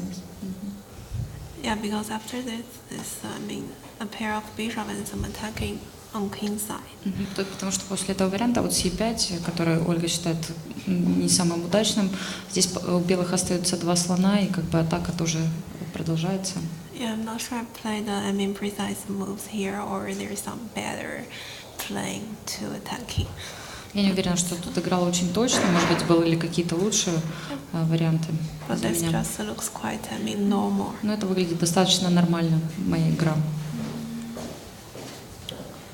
Here there's some threat of g4. I thought about queen e6, but then bishop a1, and there is no idea bishop d6. It was my plan, bishop d6 and then bishop e5. But something yes, because e5. So I choose rook e6. Оля, как ты оценила вот эту позицию? Yifan сказала, что она считает, что здесь лучше у белых за счет двух слонов. А тебе как казалось, в принципе, держится как-то или очень тяжело? Мне казалось, да, тяжело. Я надеялась на ладья e6, а потом уже заметила, что ладья e6, если слон уходит, тогда слон d6. И вроде бы, как бы нормально. Но потом ладья h5. Мне сначала казалось, что это будет что-то, поменяются ферзи и съедят на а6, и могут быть шансы на ничью, но потом просто ферзи не меняются, и атака продолжается. I was hoping that the queens will be changed and there will be some chances for a draw, and here I was actually thinking to play rook e6, but then I saw that that rook can take on h5, and actually didn't see anymore how to equalize this position, so I think position is quite bad already. Yeah, later there's just, this, how to say, different color bishop. It's not easy to defend with a queen because it's weakened king side. Здесь уже получилась позиция с разноцветными слонами, и здесь сложно защищаться черным, поскольку здесь продолжается атака. Yeah, so after rook e8, just hopeless, but not easy to choose the best move for black. Здесь уже как бы безнадежная, скорее всего, после ладья e8 позиция. Okay. Questions? Okay. Thank you very much.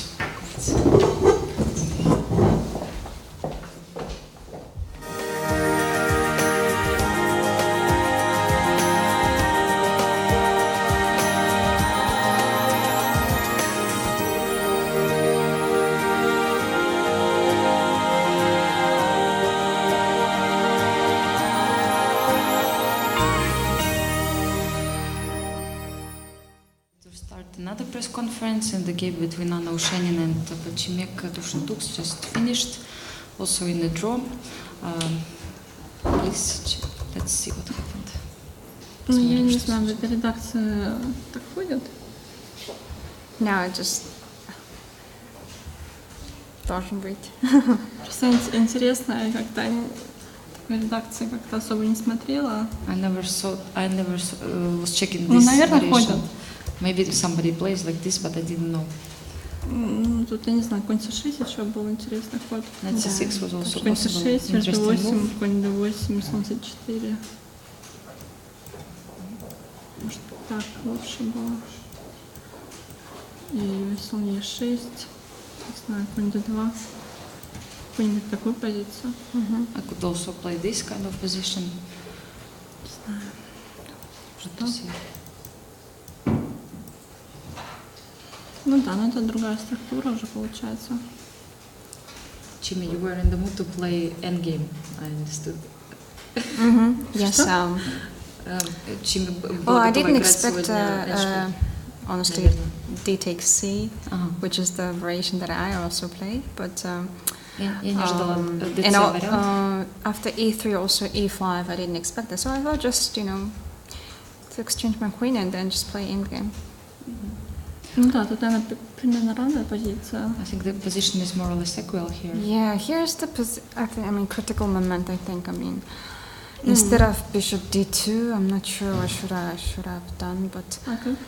Я не знаю, что надо было делать вместо слона But then, knight d6 and then knight e4. That looks also okay for black sometime. I spent quite some time here, but I couldn't really find Я много времени здесь потратила, но не могла найти.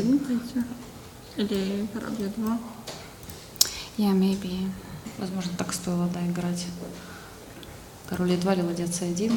Ну, я тоже думаю, что тут тоже особо ничего нет. I think black doesn't have something special here. Конь e4, я что-то молодец один. И не видно, как дальше. Там, может побить. It's unclear how to continue. Ничего тоже не видно особо. Couldn't see anything special also after c4 king b2. Я сначала думала сразу слон c3, и потом, как бы, да, но так я сначала думала, но потом я думала, что рокировкой, и если она ходит рокировка, тогда, может быть, так какие-то другие варианты тоже я так думала, но все-таки как-то не получилось. Наверное, равная позиция. It looks like an equal position. I thought first to play queen c3 earlier.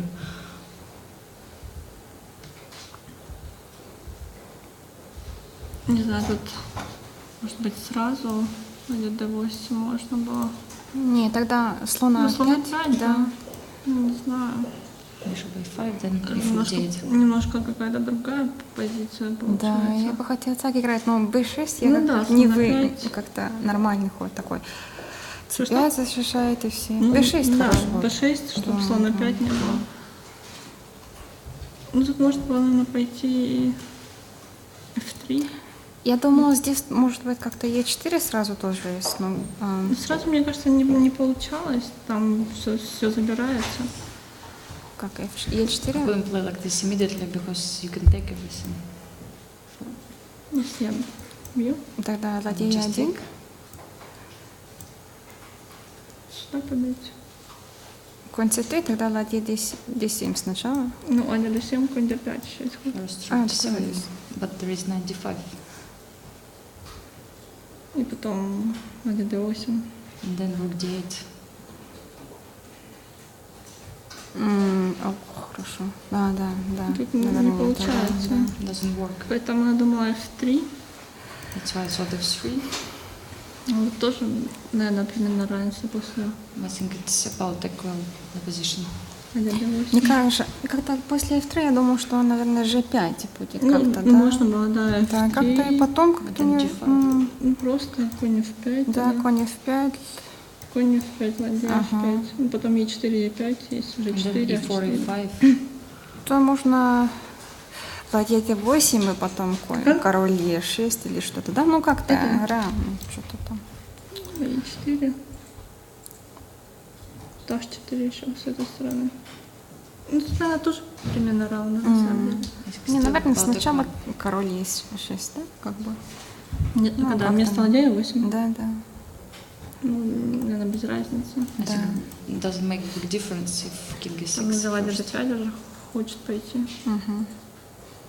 Потом Нет, просто g4. Ладья d8, наверное, здесь, да? Ну, d8. вот это? Или сюда? d8. Угу. Не знаю, ну, уже 4 надо.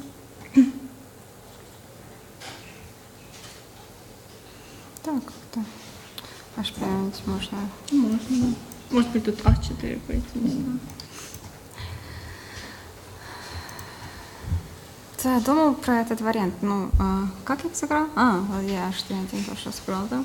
Что? Не, ладья h1 тоже нормально. Как бы. Да, это возможно, да. It was possible this variation, Это d1, ладья d8, g4. Не знаю, мне кажется, тут сложно что-либо. Был ли хоть один где-то момент, когда тебе показалось, что у черных какие-то шансы или наоборот у белых? Не знаю, мне не казалось. Мне казалось, что примерно равно. I asked if there was any moment when black had feelings something they have good position or some chances, but she said no. I think it was about equal. Jimmy, you feel it was the same? Yes. I mean, maybe I could have played bishop d2 instead of knight d5 at some point. But I mean, I'm not sure. I mean, maybe there's not much difference, huh? Because on the board I couldn't really find a way to, like, kind of use this some type of development or something, but maybe it was an equal position, yeah. Выглядела как на самом деле равная позиция, за доской не могла найти ничего такого, чтобы как-то улучшало. Вот в один момент, может быть, вместо конь d5 стоило сыграть слон d2. Вот. Так, в принципе, около равенства. Okay. Thank you very much for your comments.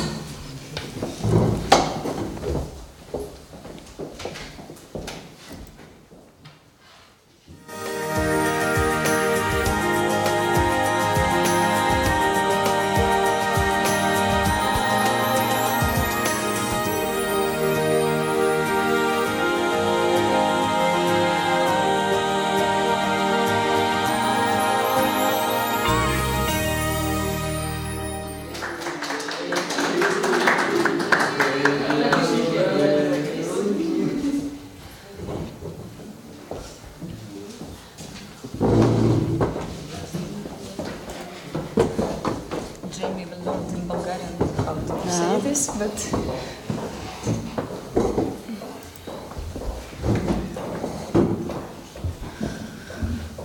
So another game has finished. Nana Zagnidze won against Antonetta Stefanova. So let's check quickly the key moments in this game. I was quite happy with my position after, I don't know. Мне нравилась моя позиция после вот где-то здесь. Okay, because here, I mean, I had to go b5 because, okay, if castle, then just knight c4 and bishop a3 or taking the bishop on d6. So I had to go b5 and, okay, here. Yeah, I was checking this line. F3. F3, yeah. But I didn't like this one. F4 here. And knight 5, and unfortunately for me you have this check here. Yeah.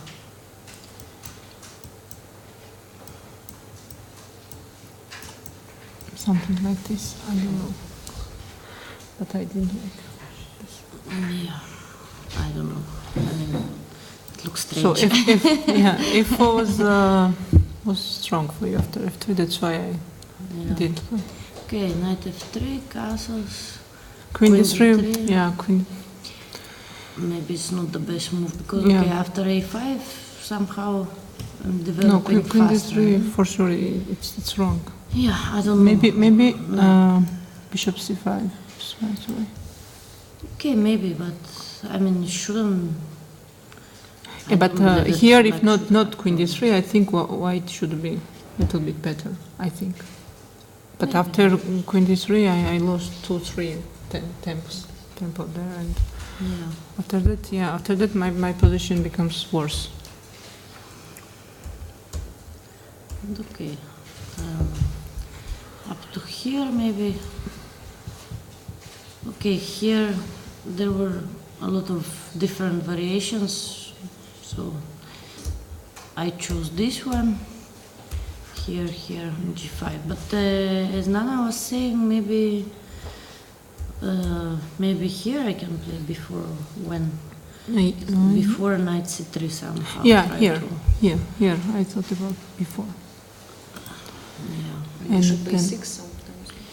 Well, yes, and okay, mainly knight C3. Yeah. Knight C6. I think I should play this move. Yes, and, take. And knight C3 or rook C8. I thought this line. Yeah. I don't know. Yeah, this should be okay for black, I think. I don't know. If knight G5, rook F6, right? Yes, and you have knight F8. Always.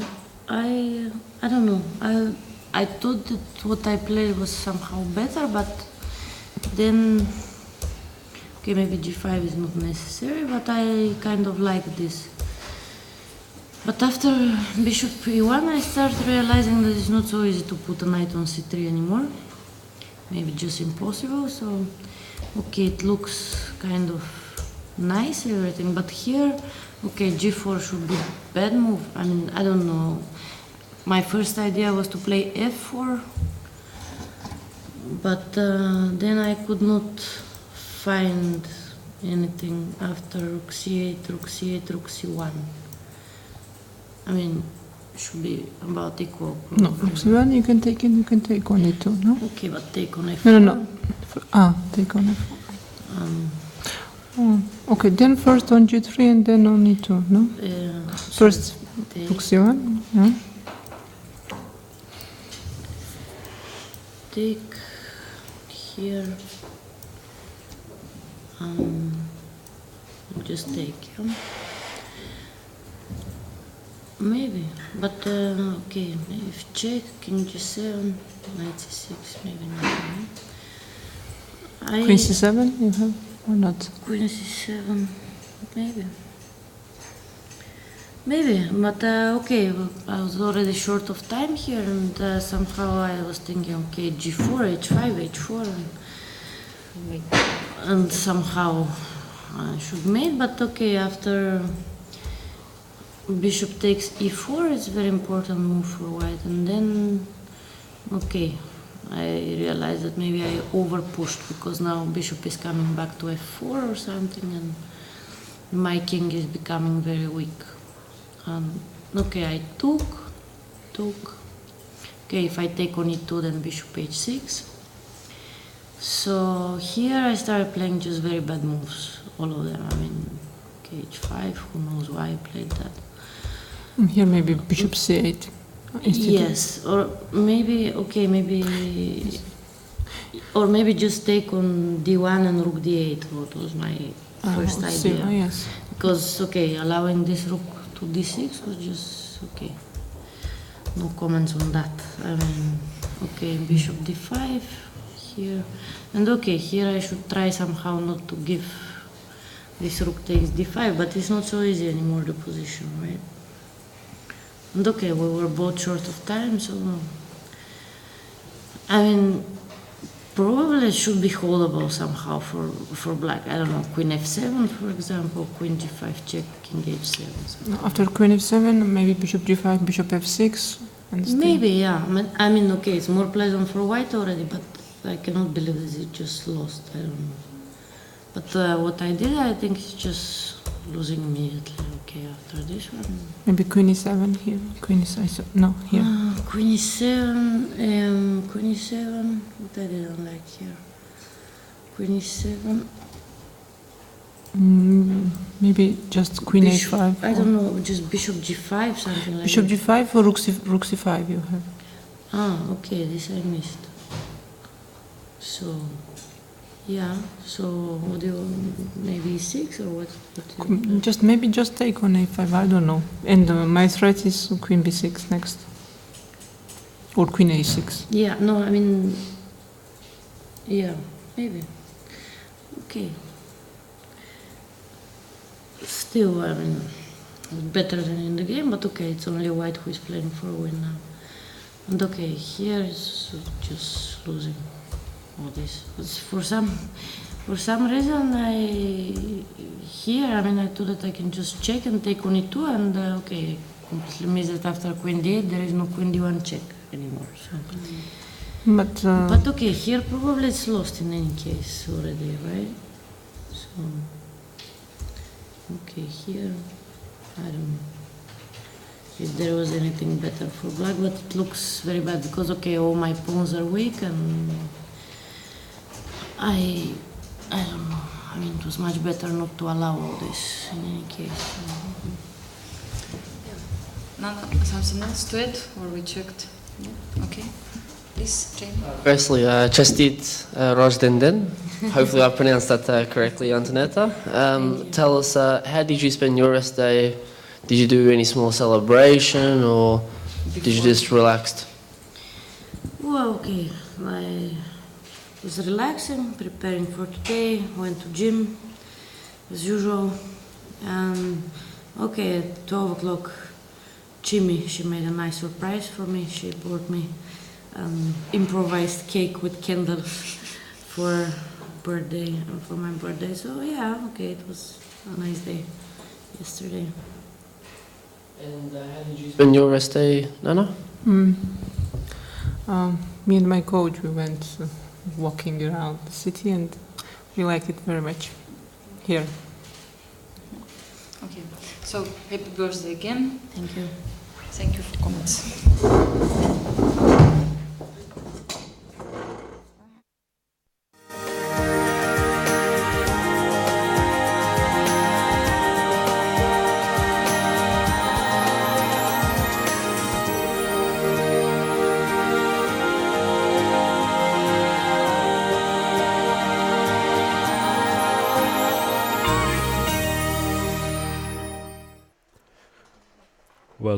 Welcome back to Khanty-Mansiysk, Russia, when a 9th round of Women's FIDE Grand Prix approaches its end. So you can see almost empty playing hall with only one game being still in progress. And, well, has to be said, quite a tough game that is again between Tatiana Kosintseva and Zhao Xu. Well, while we had those press conferences, not a lot of moves being made here. The position is quite sharp. So I'm tracing a little bit back just to see, just to show what happened there.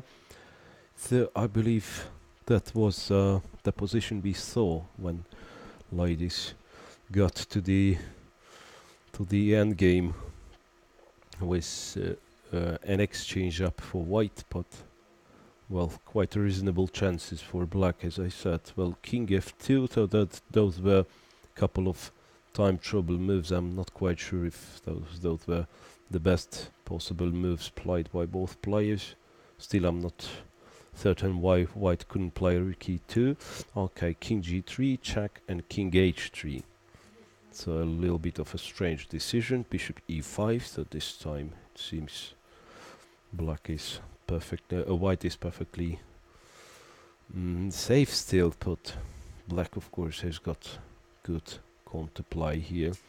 Rook d1, rook takes b2, rook b1, rook b4. So if rooks would have been changed, then b7 is going to fall in. Still white would have good chances, but rook b4, and well, it seems white cannot really afford to take.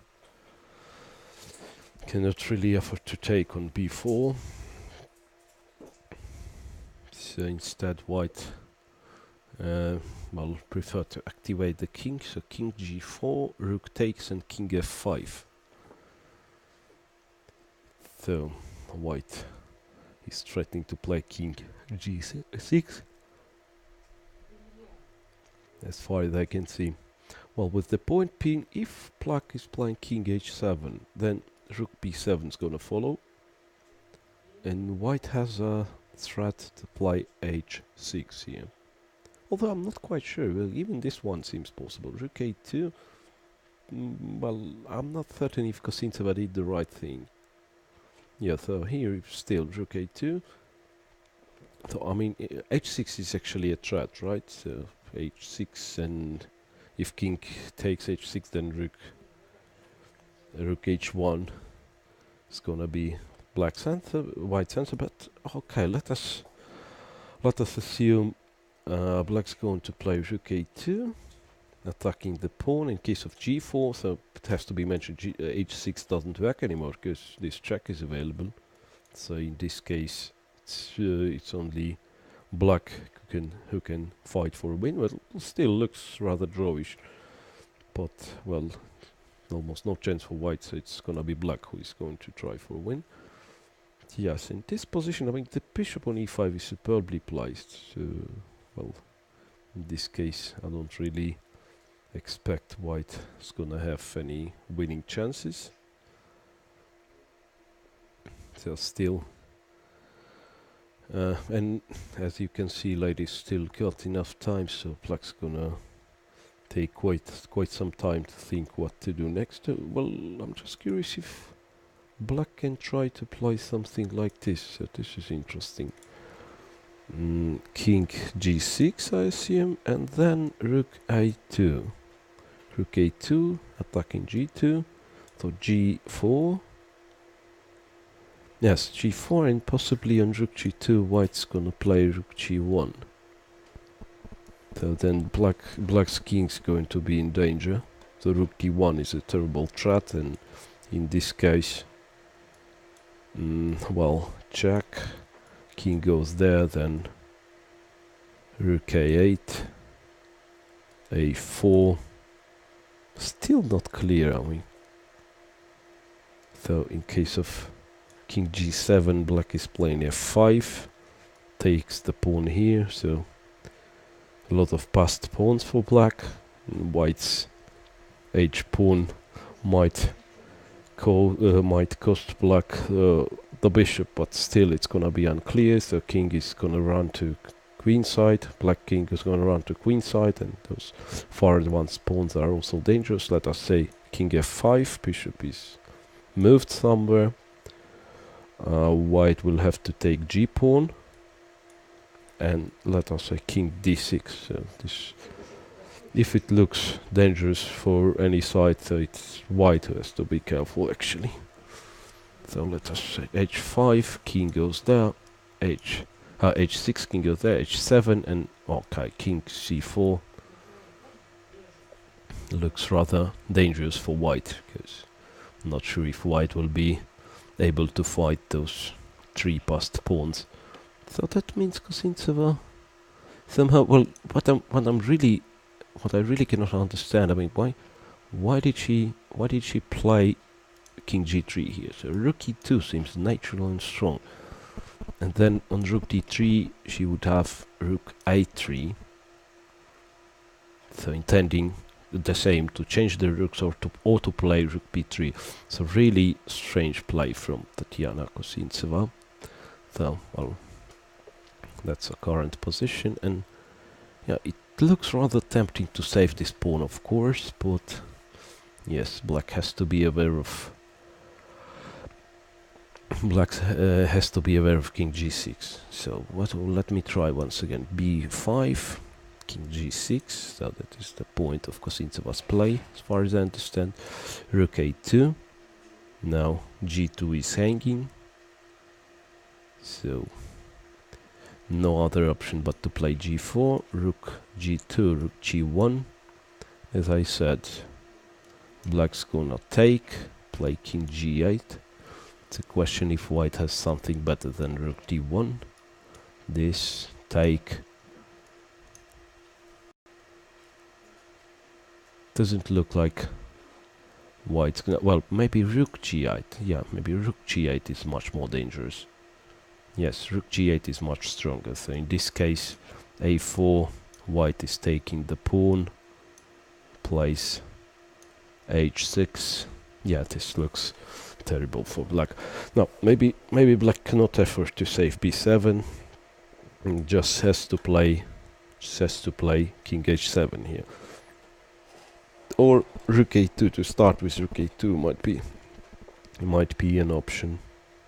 To start with rook a2 might be an option as well. Oh well, just a second. Once again, b5, king g6. No, I've just spotted a new idea. Rook a2. So once again, g4, rook g2, rook g1, take, and then bishop d6. So this is also interesting. I mean, okay, this situation, rook d8, king g8. Black is completely tied down, but it's got 3 pawns at the same time, so not clear if those pawns will not run into till the promotion square. So king g8 first of all, and then it's not that easy for white to stop those pawns. Maybe yeah, rook c8. Now this is fairly risky for black, of course. Yeah, if those pawns are not running to the promote, well, a4, let's say, take a3, placing the, well, but in this case I don't see how to stop him. How to stop the pawns in this case. Yeah, if pawn arrives to h3, if pawns arrive into h3, b4, it's practically no way to stop. So I mean, let's say this case, rook c8, b4, and then if you play rook b8, then it's gonna be a2, b3. Black is winning. The other way around, if you play rook a8, it's gonna be b3 first. Well, but of course it's too risky, so perhaps if you would analyze this one with computer, that might be the case, but of course king h7 is much safer option here. It's much safer option. Yes, rook b7, indeed logical move, and rook a2 is going to be played, I believe. Rook a2 is going to be played.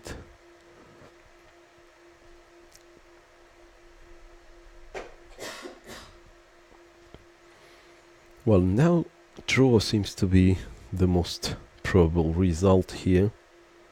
I don't see white winning this game, but at the same time black also seems to be safe. If rook a2 g4, well, maybe still white has some threat to bring the rook to d7. Well, just let us try this one. Check, king takes, and go back there. So I wonder if white can manage to keep this pawn. So once again, check, king e6, rook g. Maybe that's just gonna be a repetition here. Because, well, white also cannot push too much. Because if there's a couple of pawns gonna be lost, it's once again it's actually white who is risking to lose this game. Yeah, this looks like a possible follow-up of this game. So I mean, black has to be careful, because let's say if black plays something like king h6. I know, no, maybe king h6 is still possible though. Not easy. Yes, king h6 is possible. But well, okay, g4 with a threat of g5. Yes, so that's why it might be dangerous. So if black moves the bishop, then it might be rook b8, threatening mate here. Yes, threatening mate. Then g6 doesn't save black, because to this taking the rook b7, and black cannot escape rook h7 mate. So I mean, both sides have to be a little bit careful, and rook a2 in these terms seems to be just the correct move. Rook a2. Honestly, don't see the way for white here. Don't see the way for white to apply for a win. So g4 seems logical in this. This rook f2, rook g2 back seems to be just good enough for a repetition of moves.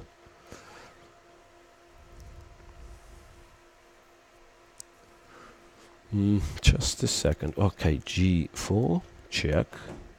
So capturing this one. Maybe it's well. Maybe I'm too optimistic. As for black, this, and then let us say rook h1. So white is planning h6. Still, it's a little bit scary for black. Yes, king h6, for instance. Now there is no rook b8. But well, there's rook takes, rook a8. Threatening, well, not mate, but check and rook h7. Well, still, maybe white can hope for something. So here, no risk for white if white simply captures a5. Yeah, it looks like there is no risk. Still hard to predict how this one's going to develop, have to say. Still hard to predict. Well, it looks like a drawish position, but well, not really drawish, but balanced. I mean, both sides seemingly have enough resources, but still there is a possibility for each side to go wrong.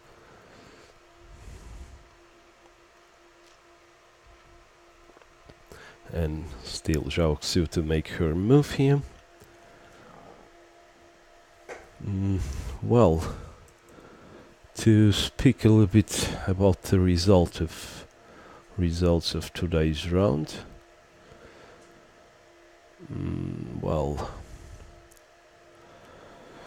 it's practically certain how Yifan already secured the first place after it's, I don't know, 99.99%. When you have 2 more games and you're now 2 points ahead, so it's, well, something really weird has to happen. So it is 2 points distance from Gaguira in a direct encounter in favor of Ho Yifan, and well, 2.5. So Muzychuk already cannot catch and no one else already cannot catch Ho Yifan, so it's Gaguira who theoretically still has chances to tie Muzychuk, to tie Ho Yifan. Well, quite impressive performance, +6 for Ho Yifan. Well, then are the results.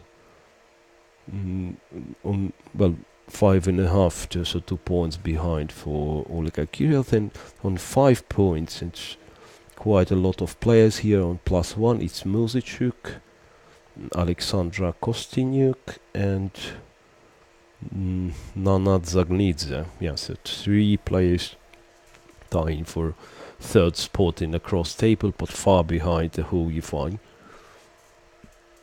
And well, Xiaoxu and Tatiana Kosintseva are in the bottom half of a cross table, and if Tatiana wins, she's gonna equal Xiaoxu in points. Well, making it 3.5 points for each of them. Well, Rook A2 meanwhile has been just played, the move I've mentioned, and well, it's quite obvious Black has to activate the Rook. That's the best chance for Black. And okay, White also cannot do much. White also cannot do much here. White has to play G4. Don't know what Tatiana Kosintseva is thinking about. Well, G4 seems just natural move. So once again, let us try to find if there is anything better than a draw available for White. So check. I assume this check has to be played. Well, I don't know exactly, but looks like okay. Let us try to make it like that. I mean, just Black is trying to go for a repetition. So check this, and then Rook is coming back. So if Black's gonna eliminate G4, it practically looks like no danger for Black anymore. By the way, after G4, just a second, I thought after G4, maybe Black just can try to push the pawn. Don't know if it's gonna be any dangerous in this case. So H6 is met with a check and King H6. Doesn't seem to be dangerous anyway. Yeah, this pawn still falls.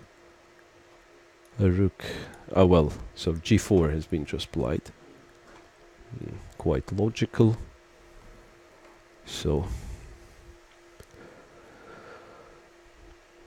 well, not so much time left for Black.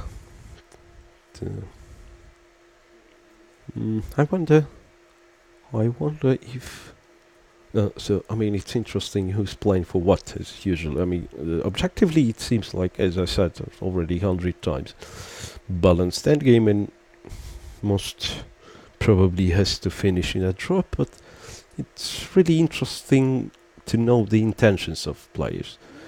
And well, not a lot I can say from the expression of faces of those two, but for some reason I think that Kosintseva is still pushing this one for a win. So that might be an explanation. She sacrificed all those pawns to get in active play, to get some threats against Black King.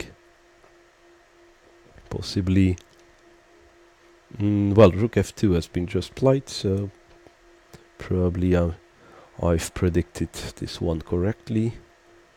Don't see any reason for White not to capture on E4. It's just gonna mean too much risk for White, so probably White has to capture E4. Well, let us think. Okay, if White captures on E4 and Black plays King H6, is it any different? Well, it also might be dangerous for Black. So King E4 has been just played.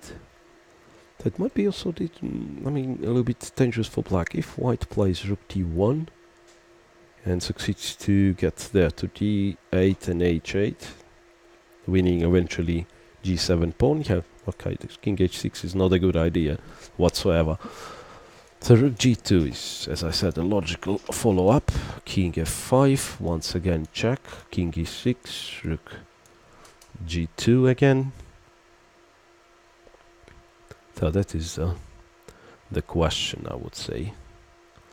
If white still has any chances to win, it must be connected with this position, and then maybe rook d1 capture and rook d8, so at least ensuring black's king is not going to leave the corner, so king h6 is not available for black. But at the same time, it's hard to say if white is threatening anything. To a4, for instance, rook a7. Well, just random moves. I mean, I can make for black. Rook a3 or rook g5, which is quite safe actually. Rook g5 capturing h6 in the end. Yeah, position seems absolutely harmless for black as well. So king e4, rook g2. This is the actual situation on the board. Kosintseva still has got 8 minutes to think. Well, so once again returning to a cross table to the overall stage in a Grand Prix series 2013-2014. So I'll gonna remind that the main contender of Ho Yifan is not, well, actually the whole series is, well, important for Ho Yifan, but she's already a woman world champion, and well, if she wins this one, so that's gonna mean a second place from Grand Prix series going to play a match. So well, so the main, let's say, main rival and the actual leader of the series is Hampi Konero of India, who is not playing in Muzychuk, who is already 2 victories in Grand Prix. Well, king f5, and well, I'm just curious. Yes, this rook f2 looks automatic, and just curious if white's gonna try to play for a little bit, or white's going to... No, it's not in spirit of Kosintseva to repeat it straight here. Of course, she's going to try to play for a win. King e6. Well, quite logical seems for black to once again to attack this g pawn.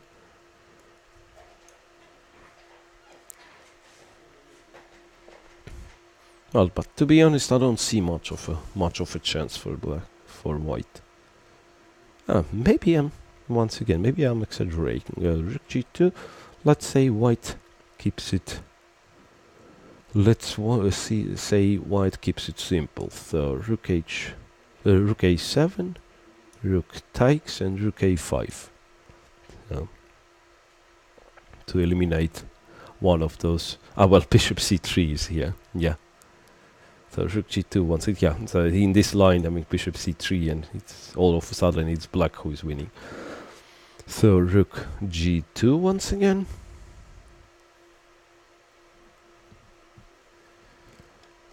As I said, rook h1 seems to be dangerous.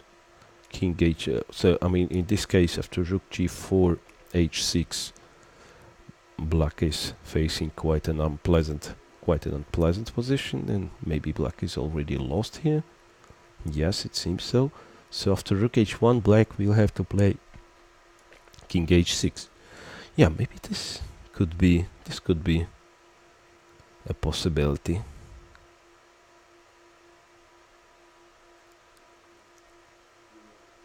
So well, white cannot really defend g4 anyway. So, but at least this one is saved. So let us say here white is trying to play like this to capture a5, then to get the rook to a8. Maybe this one could be a bit of a chance for white to keep this pawn on h5 alive and to hope to win g7 pawn. So this looks like the only chance. Rook a5. Actually, I just thought, how about rook a8 here?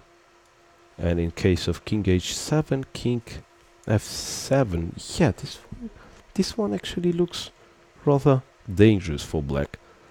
So h6 is sort of a threat. Well, let us say black plays a4 just to defend the pawn, and then h6. And well, black's problem is that pawn cannot be taken because of rook h8. Nice idea, rook h8 and rook h6 mate. So this is a possible continue. Well, maybe I'm still not sure if this all is going to be played, if this position going to be reached.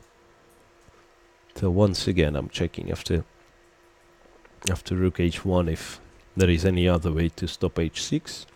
Doesn't seem so. So king h6, then white needs 8th rank for her rook, so rook a7 is logical.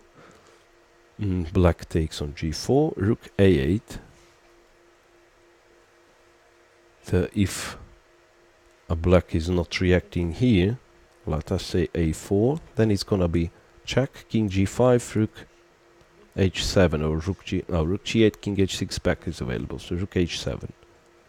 Well, also h6, yes, once again here, so this one I missed. Yeah, actually it still looks rather dangerous for black, only now I started to understand how dangerous it is. Yes, so when all the pieces are active, it's not that easy. But also, Kosintseva spends a lot of... possibly she just spotted this idea. Yeah, not easy for black. So once again, this rook g4, h6 seems to be over. So king h6 is needed. And well, Tatiana Kosintseva, while not being that successful, but she's always been an example of concentration at the board. So nothing could distract her from playing the game.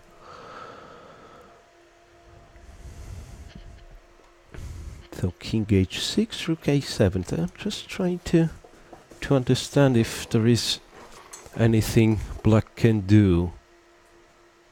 If there is anything black can do, as I said, that after this take, rook a8, yes, and check, and h6 seems to be a strong threat here.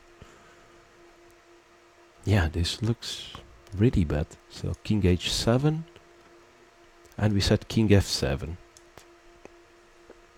with the threat of h6. Well, perhaps this one is not hopeless. So let's say rook g2, h6, g6. So g6 is needed. Once again, we're gonna repeat. If black takes, then it's rook h8 and rook h6 mate. So g6 is needed. Then rook a7, I assume, and black is just in time to play rook h2. So. Well, even this one is not clear, pardon me. I mean, take, check on f6, and this e-pawn is rather dangerous. Maybe white is still winning here. After rook takes a5, e-pawn is running, the king is stuck at the h file at the edge of the board. So, well... But Kosintseva spent such a lot of time, so it's going to be a disappointment if she's not going for it. Still, she can repeat moves with king f5. Always quite a tempting decision to release the tension, especially if you don't see how to continue. But indeed, rook h1, now I can fully understand. Rook h1 is quite a dangerous idea for black. So far I couldn't find an antidote here. So king h6, rook a7. Rook takes g4, rook a8. So white's threat is to play rook g8 check followed by rook h8 check followed by h5 h6.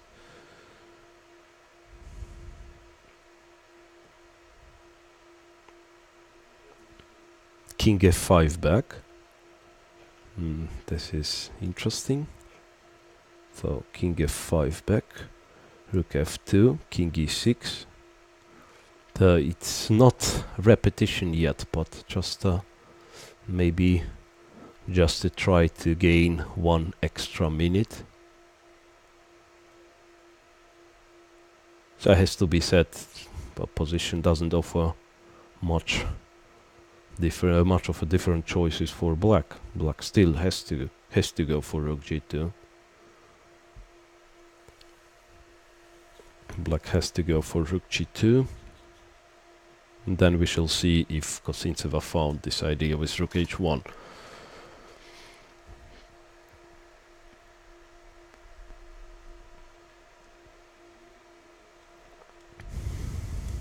So once again, rook g2, rook h1, threatening h6, king h6, rook a7, rook g4, and rook a8. King h7, king f7. Ah well, rook b4, yeah, that is as easy as peanuts. Yeah, rook b4 and then rook b7, and no chance, no. There is no chance for white, now I fully understand. Yeah, so, I mean, just here, yes, as I said, h6 is a threat, but, well, rook b4 is, of course, convincing enough, putting the rook on the 7th rank, and nothing white can do. Yeah, so rook g2 has been played. Yes, maybe they'll gonna repeat the moves right here. Rook d1. Wow, this is something different actually. So rook d1, rook takes g4, and rook d8. Right? Yes. So a different attempt, but to be honest, I'm not quite sure what it's all about.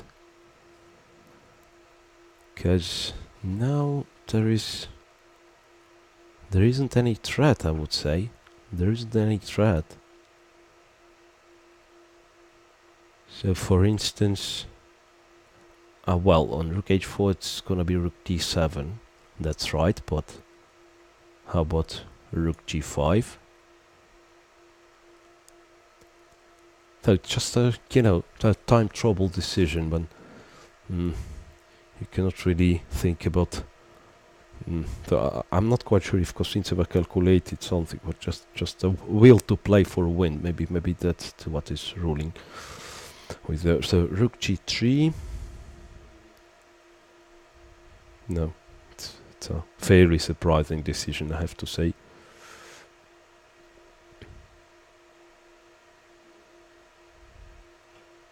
Well, okay. E-pawn is attacked. So, well, if I got it correctly, that is what Kosintseva has in mind. Well, at the moment, discovered check is a threat, but, well, okay, let's say king is going to be applied to f7. So what Kosintseva has in mind is somehow to put both rooks on h file, on 8th rank, then give a check and win this pawn on g7, but it's hardly realistic, and it has to be said, if any side is risking here, it's actually white. So e4, rook g4, probably. So I'm afraid white may lose this one if she continues to play like this. Rook g5 has been played. Yes, rook g5 has been played. The h pawn is gonna be lost here, and not quite sure if white will not regret her decision to play on. Because, well, honestly, I don't see the way for white. Don't see the way for white, really. the white may find herself just lost. Well, king, let us say king f7, rook takes h5, and no b8 square available for the rook, and even if that would have been available, it's still king h6. Yes, well, rook g8, even f5 is good. Yes, everything is good here. The f5 is probably just winning. So I'm not quite sure what Tatiana did here in this position. Well, it's really strange. I mean, this decision to play on with rook d1. So rook h1 looked like a try, but rook d1 is a try to lose more than try to win. Well, I'm afraid that black is so white is even not in time to try to collect black's pawns. Maybe still okay. So rook a7, take on a5, and maybe white's still in no real danger of losing this one. But with seconds on a clock, it's not that easy to play. Rook a5. Well, let us say king g6. Still, it's rather uncomfortable for white. Then let's say this one, rook h4, rook c4. Yeah, still uncomfortable for white, this one. So c5, then bishop d4, and well, black has no risk to lose this one whatsoever, and on contrary, white has to be careful. Well, king f7, well, it's logical. White is trying to create mating threats, but well, in reality, there is nothing after rook h5 white can do. There is no, well, so I just thought maybe king f8 is what Kosintseva is hoping at. Rook h5 is gonna be played, that's I'm sure. Yes, rook h5. Well, king f8 perhaps is the move Kosintseva is hoping at, but then I don't know if it has to be played immediately or first maybe rook g5 first, and on rook d7 f5 is gonna follow, and it's gonna be 3 pawns for an exchange for black with good chances to actually win this game. Well, something really strange is going on here. Rook e7. So this way, not letting black to play f5. But at the same time, once again, as I said, it's not clear what's gonna be white's strat. So this time white wants to play rook e8. Well, maybe there is a point in white's play. So rook e8 is sort of strat. Well, I'm not sure what happens after king h8, king h6. So let's say check, king g5, takes. Still no single chance for white to win this one. The king g5 even more. I mean, white might as well be practically lost. This looks rather scary. I mean, with king being so far, this one looks rather scary. So I'd say particularly this one looks just lost after c5, takes, c4 and c3, and as I said, the king is too far, so black's gonna simply play king e5, king e4. Both pawns are kept well with the bishop on e5. Well, I'm afraid Kosintseva is playing with fire. But also for black, I mean, it's not easy to make a decision.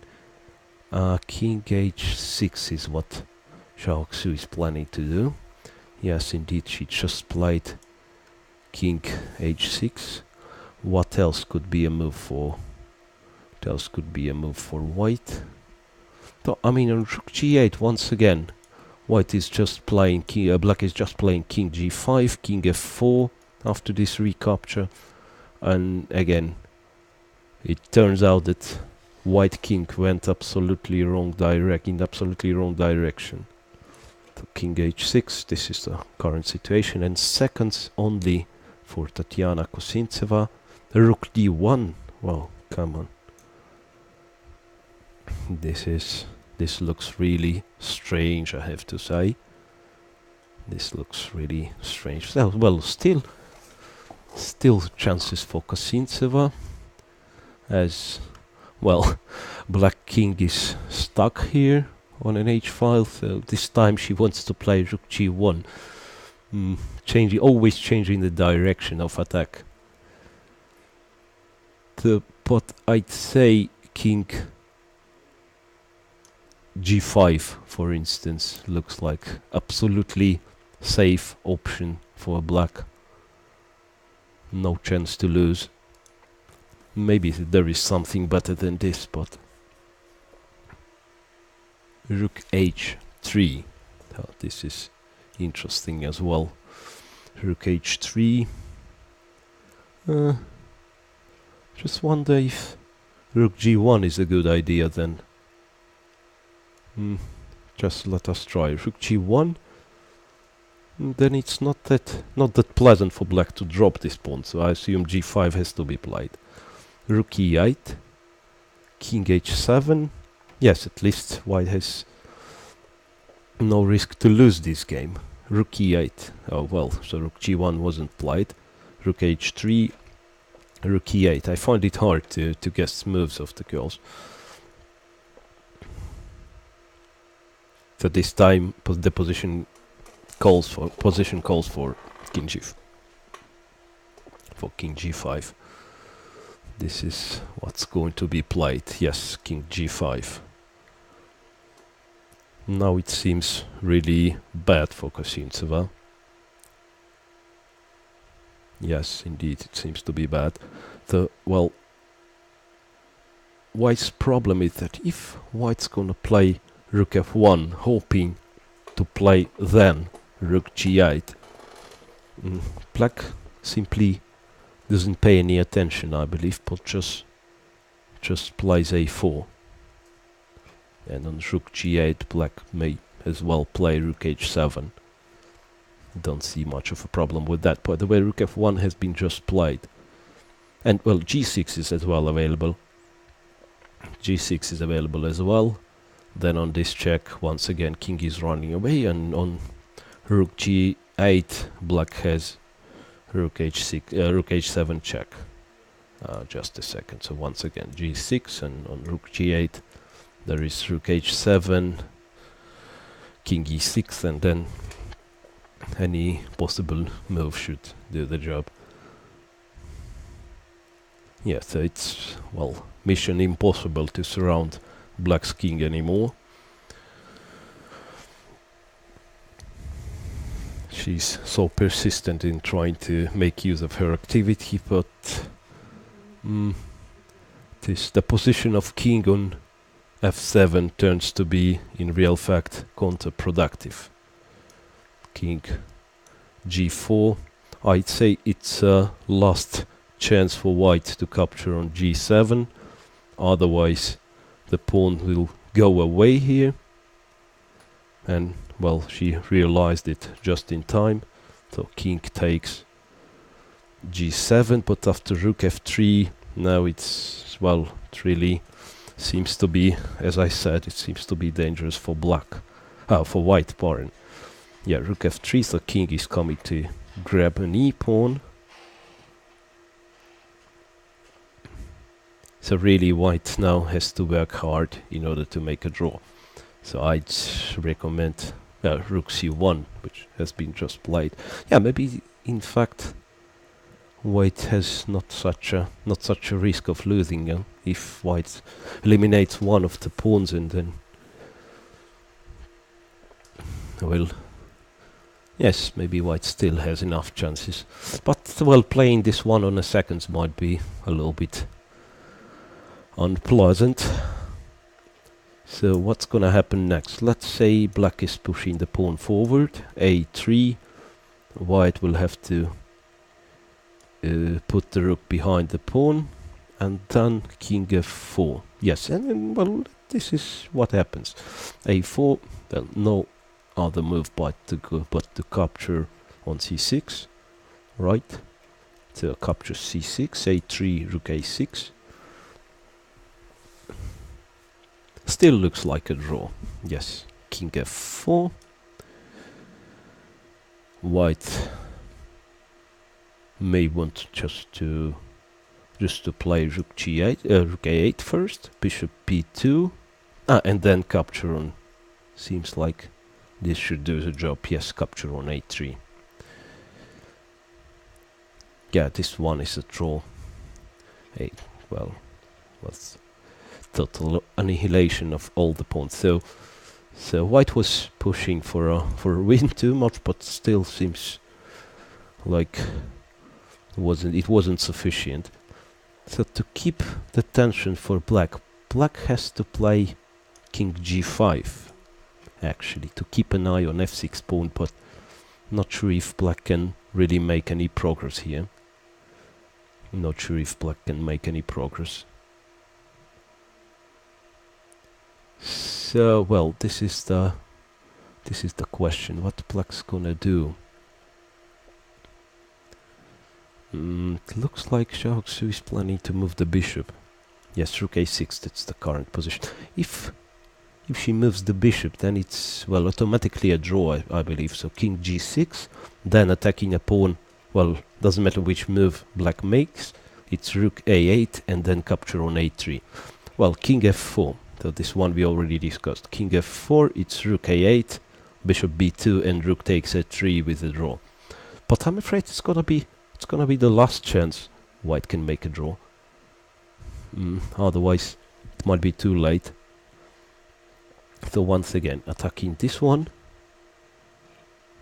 Black can still, of course, give this check, but rook takes a3.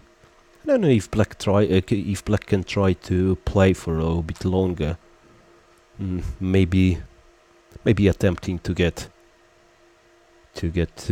rook and bishop versus rook. That's going to be thrilling if this one's going to appeal on a board. Well, a3, not really likely, I would say. So check here. There might be some other funny possibilities. Okay, king g3, rook e4 is just a well, the king's gonna be, yeah, rook a8 was played. So now we're gonna see if rook a8, just a second, yeah, rook a8. Black played bishop b2 without thinking, so I'm just wondering if I'm missing something. After rook a3, what? Well, of course, bishop a3. Come on, so that's exactly what I was thinking about. Yes, rook a3. It's gonna be a lot of suffering, by the way. Rook a3, bishop a3. Of course, no. For some reason, some strange reason, I thought black has to change rooks, but of course she doesn't have to. She doesn't have to. Yes, and in this case it was this bishop versus rook in with seconds on the clock. It's pretty unpleasant to defend, of course. So bishop b2, rook a4. Yeah, just a calm move, defending the pawn on e4. So, by the way, well, defending. What does it mean defending? So there is this check available. This is really strange. So maybe e5 counter check is what's planned here. So on king takes, it's gonna be what's gonna be, by the way, king f7 with rook a5 with as a perpetual after rook a5. Yeah, so maybe this is what Kosintseva is relying at. Yes, f5 has been just played. Well, now if white's gonna move the king, if white is going to move the king, it's gonna be lost, I believe, after fe4. Yes, e5 counter check. As I said, this is what has been planned by Tatiana Kosintseva. King e5, and then king f7, I believe, to be the best move. Because here, after rook a5 check, it might be as well still a draw, but king e6, and somehow it's white king which starts to feel uncomfortable here. Well, by the way, she just played this check. King e6, counter check. Yes, that's right. So we saw at the distance of 3 moves only, we saw a series of counter checks here. So king g6. She starts to return with the king, perhaps. Rook g3, king h5, then needs to be played. Yeah, maybe that's the way. Eventually, maybe that's the way. King h5, that's right. So now white is threatening to give a lot of checks here. Then one rook is supporting an a pawn from behind, and the other pawn, the f pawn, can be caught with the king. So looks like the rook d3, rook d3, king g5 perhaps. Although bishop c1 is going to be available. Then king g6 has to be played. Well, the point being, well, after this, maybe this is still a draw, by the way. Check. King is not running away, but black is planning to shelter with the rook. Then takes, king g5, this has to be a draw as well. Check on e5, taking h5, and the pawn is not promoting. Yeah, it certainly looks like a draw. So rook d3, king, well, pardon me, rook d3, king g6 back has been played, right?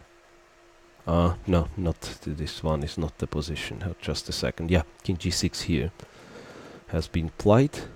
Still black's gonna perhaps try a little bit more.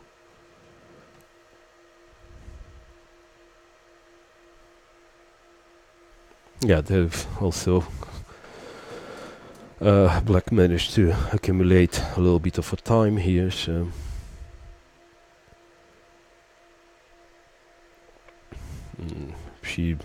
Zhao Xu might think for a little bit.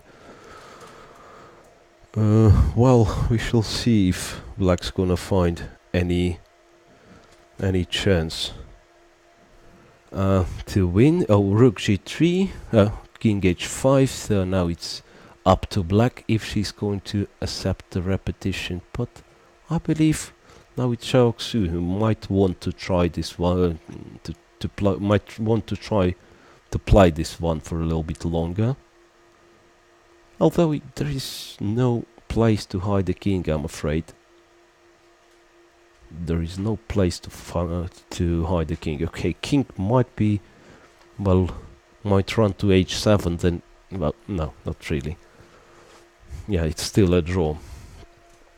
This is still a draw, and, well, we shall see if Zhao Xu is going to find any chance to play. Quite a monster game we have. It's kind of a habit, becomes kind of a habit that every single round we have a monster game of nearly 90 moves long.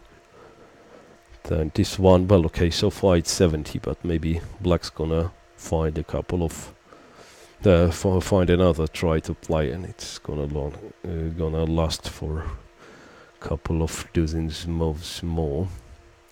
So king h5, and no, but really, let us try to find out what black can do. Nothing really, it seems. Yeah. Now, by the way, after rook d3, once again coming back after rook d3, I believe that this one was just good enough for a draw. I mean, to give those checks immediately. It seems like black cannot escape perpetual, because in this case it's still a draw. So this is the position, and 1 minute left for Zhao Xu. I don't know if there's going to be another turnover in this game. Rook d3.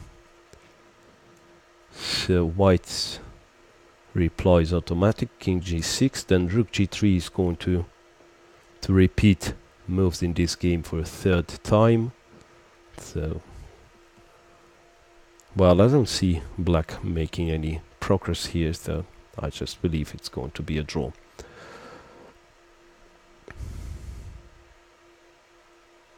yeah, doesn't seem to be likely. Well, summarizing today's round, once again, the main intrigue of the tournament is over. I believe Yifan will not give her first place away. Well, rook g3, and I believe we're going to see a handshake here. Yeah, well, already Kosintseva could have claimed a draw with king h5, just writing it and instead of making this move. But well, she's already calm. I believe she doesn't see any danger, so decides just to make the move on the board. Well, rook d3, and now it's just a question how many times you have to repeat the position. Yes, indeed. Finally, they decided they had enough, so it's an end of today's round. And well, quite a tough game with lots of, say, if I'm gonna track back in this game, White managed to get an advantage from the opening. That was clear around move 20. Then surprising choice from Chaoxu to take on e6, move 27, really set her position. I mean, her position was really very bad, but well, Kosintseva didn't manage to take full advantage of it. In some point it even looked rather depressive for White, but well, the overall result is draw. So the round is finished, arbiters signing protocols, and well, we are about to see our last press conference. Well, not an easy transmission that have been. So I'd like to say goodbye for today, and tomorrow the 10th round gonna start at 3 o'clock local time, so we're gonna have, of course, gonna cover it live. And while there is no intrigue for a first place, but still the places on pedestal are not decided yet, so stay with us and we're gonna cover this tournament live till the end.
It was a twist of fate that enriched the chess scenes with one of the biggest Russian and worldwide talents.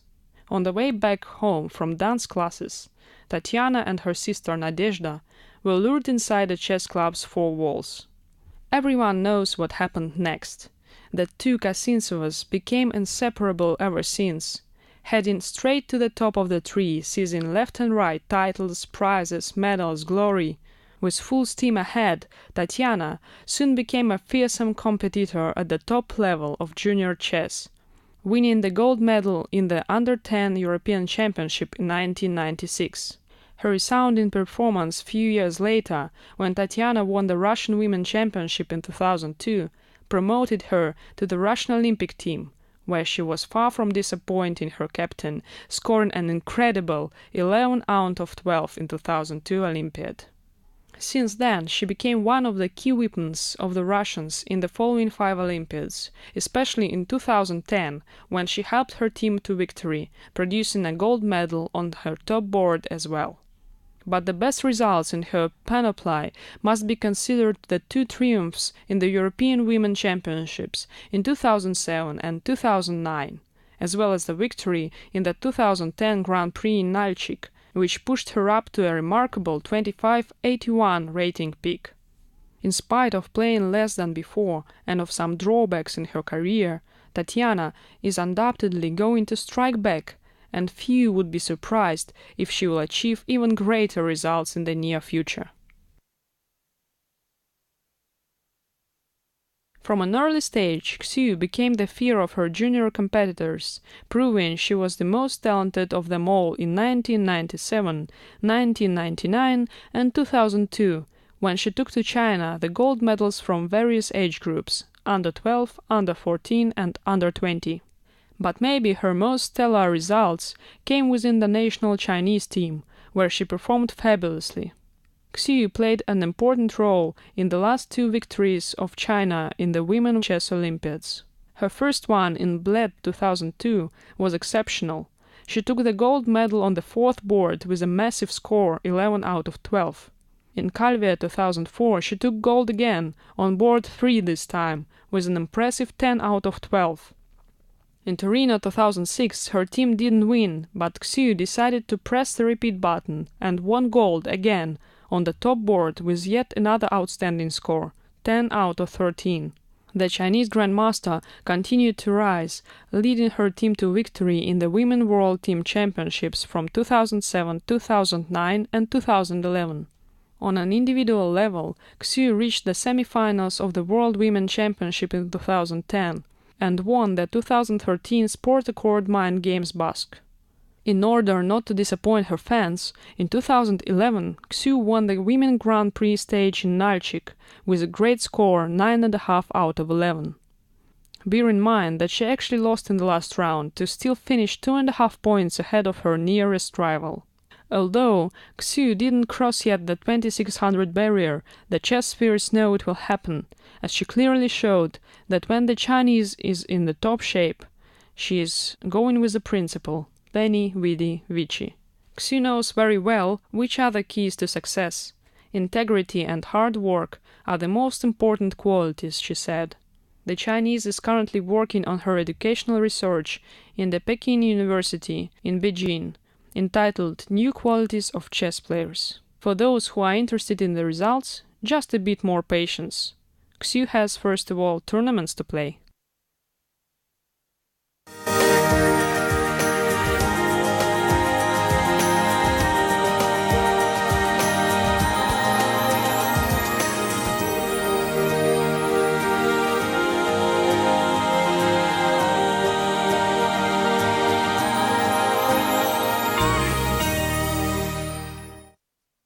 The game between Tatiana Kosintseva and Zhao Xu just finished in a draw.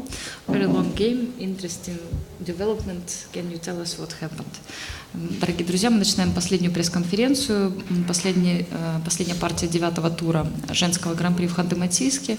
И партия между Татьяной Косинцевой и Zhao Xu завершилась в ничью. Смотрим партию. Мне кажется, по дебюту я получила достаточно приятную, хорошую позицию. I think I got quite pleasant position out of the opening. То есть не уверена, что слон e6 хороший ход в этой позиции. I don't know. I don't think bishop e6 is a good move in this position. Maybe rook e8.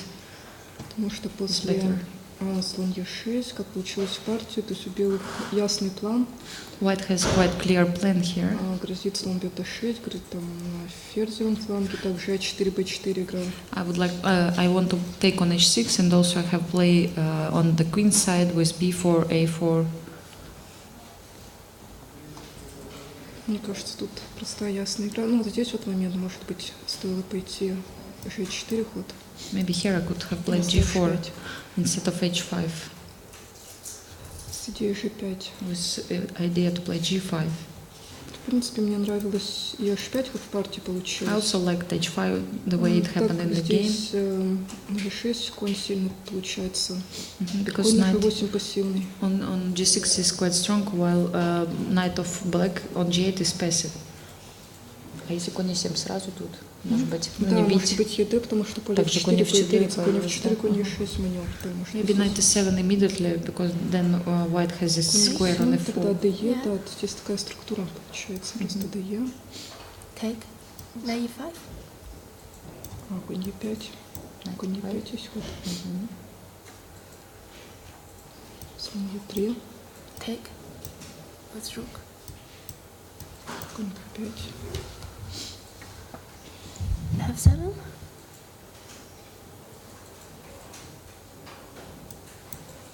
Конь Е3. You have more pawn, okay? White have more pawn, У тебя d8. как бы лишняя пешка.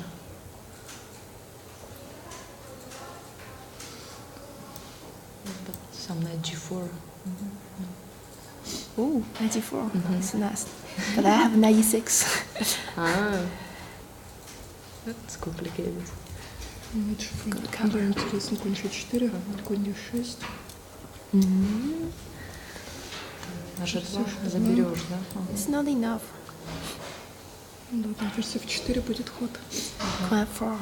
Queen F4 Yeah. at the end. Yeah, maybe he's better, but I don't like. Может быть, было и лучше, кто знает. Окей. Да, но здесь тогда получается конь на Е6 попадает. Good move. And here knight gets the square on the6. Конь D5, Это кnight конь F4. Е6, слон Е6, What do you want? слон F5. Ну, то есть как бы здесь тоже у белых лучше. Here white has also better position. И после ферзь D7, ферзь D1, то есть я сразу конь Е6 не хотела, потому что слон бьет H5. Here I didn't want to play knight D6 because of bishop H5 with sacrifice of exchange. Yes. Поэтому я сыграла ферзь D1, теперь That's why конь queen Е6. D1.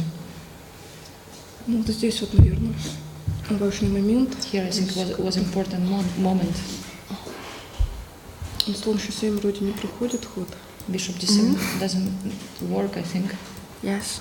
Король H8, потом конь H8, защита есть. And then king knight G8 with defense. Ферзь F4, конь H8, там все держится. And I everything can take your bishop. is holdable. I can take your bishop. But not yet. Maybe better. Так, ферзь F6. Там есть Я могу забрать твоего слона. Winning? It's draw. Ну, без Almost. шансов, я думаю. Okay. At least not yet. It's better. Так, конь G8 лучше. Yeah. Согласна. No peace. Поэтому слон Е3, That's why I played bishop B3. конь D5. Вот здесь вот может быть H6 сразу ход был. Maybe Вместо слон H6 B3. immediately was possible instead of bishop D3. How would you play, Zhao? What were you thinking? Я думаю, здесь бить надо. I think No. you can take Maybe I have to take G5. Да, G5.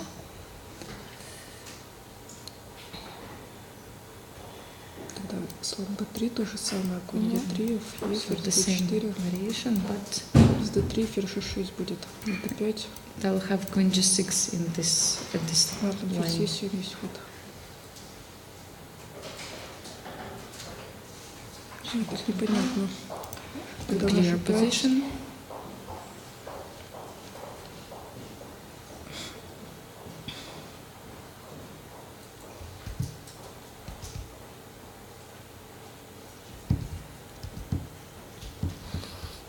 Слон B3, конь Е3, ферзь F3. And maybe here queen F3. Как-то использовать Выигрывает пешку F6, да? активно. Ага. Ну да. If we Где have 8 единственный ход. Вот Просто F8, слон bishop Е6, B6. B6. what do you want? Looks Просто not like winning game. I think you're not good for this position. Почему Жао сказала, что с этим слоном может быть у тебя не очень хорошо? I have D5, Queen D6, Bishop 7. It's only weakness on F6. So you think it's not good for white to go for this position, Жао, after After H6? G5, you think? After Is G5, okay? I don't know. Looks very dangerous, but maybe okay. I don't know because But what about this attack with opposite color bishops? Is it, I mean, important Ну that да, you мне have казалось, this? это очень опасно. Yes, I Разноцветные think it's слоны. very dangerous also, Татьяна said. I mean, maybe nothing concrete, but Да, не Yeah. конкретно. ну как с лишней Может фигурой, быть, да, вот как бы. Может быть, слон B3 правильно было включение? Maybe bishop b3 is correct, but Тогда получается здесь вот форсированный вариант уже как в партии ферзь d3. It's force line, like in the game. Теперь слон c2 грозит, поэтому все. Ну да, ладья d4, то есть я ладья e3 здесь только I was считала. checking only rook s3. Но ладья e3 не проходит, а этот. Doesn't work because of... Ферзь d2, ферзь f2, то есть белый успевает защититься. White is in time to defend everything. Если слон d4, то ферзь f2. Ладья e8 нет, а на ферзь c5 просто. Как бы от связки защищаются. They defend against the spin. Ладья d4.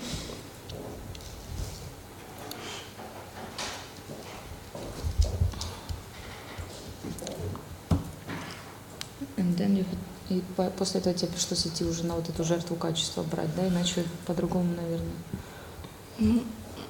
Угу. Еще ладья А3 может быть. Вот. Это очень опасно, да? Задея ладья B3 где-то. Задея rook B3, but ну да, там ладья на Е1 провисает, то есть это очень опасно. But sometimes rook E1 is also hanging, so... Ну, то есть это уже форсировано, получается, позиция без качества. This force line, this exchange. Здесь, наверное, король F2, да, была ошибка. Ладья B1 лучше было сыграть слон E3, король F1.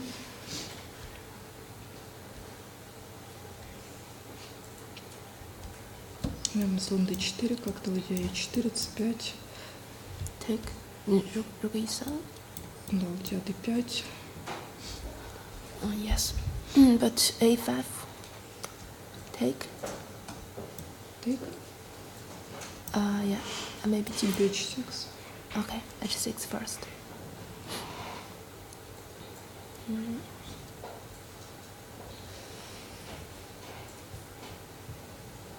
То есть вот разница по сравнению с партией в чем то есть тут? это все равно выгоднее получалось, так как там король немножко в опасности получился, и все время maybe приходилось... rook e2 also better than king g3. I think it was better compared to the game because at that position king would be in danger. Was in danger. Ну, здесь если ладья e2 ходить, то ладья d5. g4. Ладья g5. Rook g1.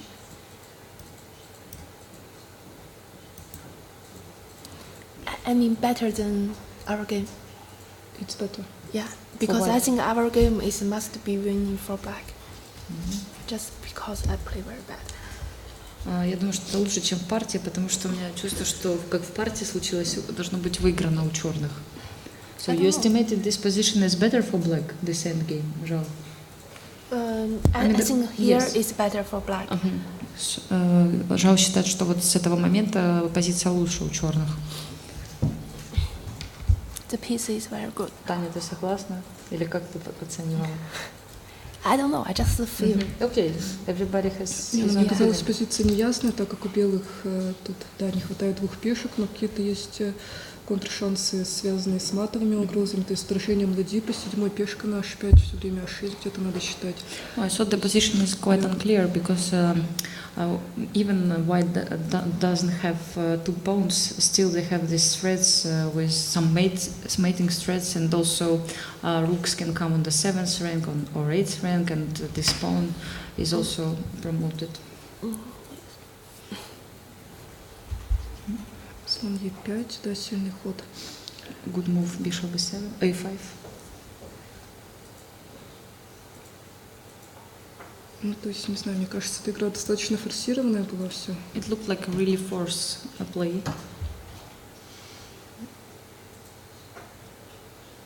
То есть король h7 уже надо ходить, потому что... Okay, maybe Если бы b5 король is h7, possible. b5? Yeah. Мне кажется, так классно. Король h6. Rook a2. Rook a2.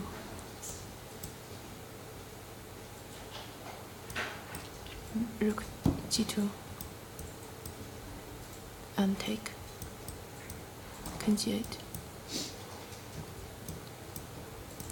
Yes. And then rook g7. Rook f7. Okay. h7, f5. a4. b4. b4. Check. King e8. Так. You're more quickly? maybe F5 in the end will be. I'm not sure. F5. If B3, B2, something. No. Not immediately, I mean, in the end. Может, в конце где-то будет. No, it's much more quickly than me. Там шах. Let's check at the end, yes. Looks really dangerous. Короля на F6 пускать. To give this chance for king to go on G6.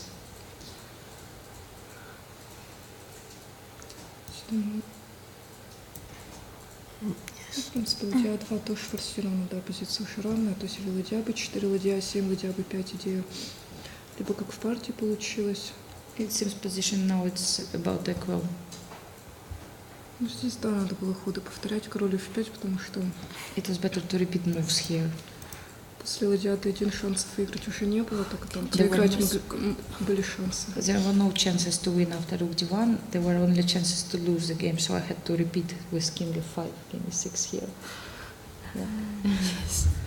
Okay. What can you say in general also about this game? I mean, what were your feelings? Okay, we can saw we could see this here with some variations. Tanya want to win very much, like King E6. Таня очень хотела выиграть в этой партии. But I didn't get the chance. Get the chance. Because I didn't catch the chance. I think it's quite good for black. I mean, мне не удалось поймать этот шанс. На самом деле, мне кажется, где-то вот уже должно быть лучше для черных. Окей. Есть вопросы? Насколько для вас важно успешно отыграть оставшиеся партии, да, или, возможно, есть мысли немножко как бы расслабиться и настроиться на следующий турнир? How is it important for you to play successfully in the last rounds, or maybe you would like to save some energy for the next tournament? What is your plan? We just play the game. We are the professional chess player. We will not keep the energy for another tournament after this one. Мы на самом деле профессионалы, и мы должны как бы играть каждую партию. И то есть речь не идет о том, чтобы как-то сохранить энергию для следующего турнира. Ну, конечно, да, каждая партия важна. То есть 2 тура еще, несмотря даже на то, как может быть турнир, если где-то не складывается. То есть любая партия, она имеет большое значение, и стараться надо в каждой партии выкладываться. Each game is very important for us, and okay, even there are only 2 games to go till the end of the tournament. Still, we take it very seriously each game. У меня вопрос к Татьяне. Здравствуйте. У меня такой вопрос.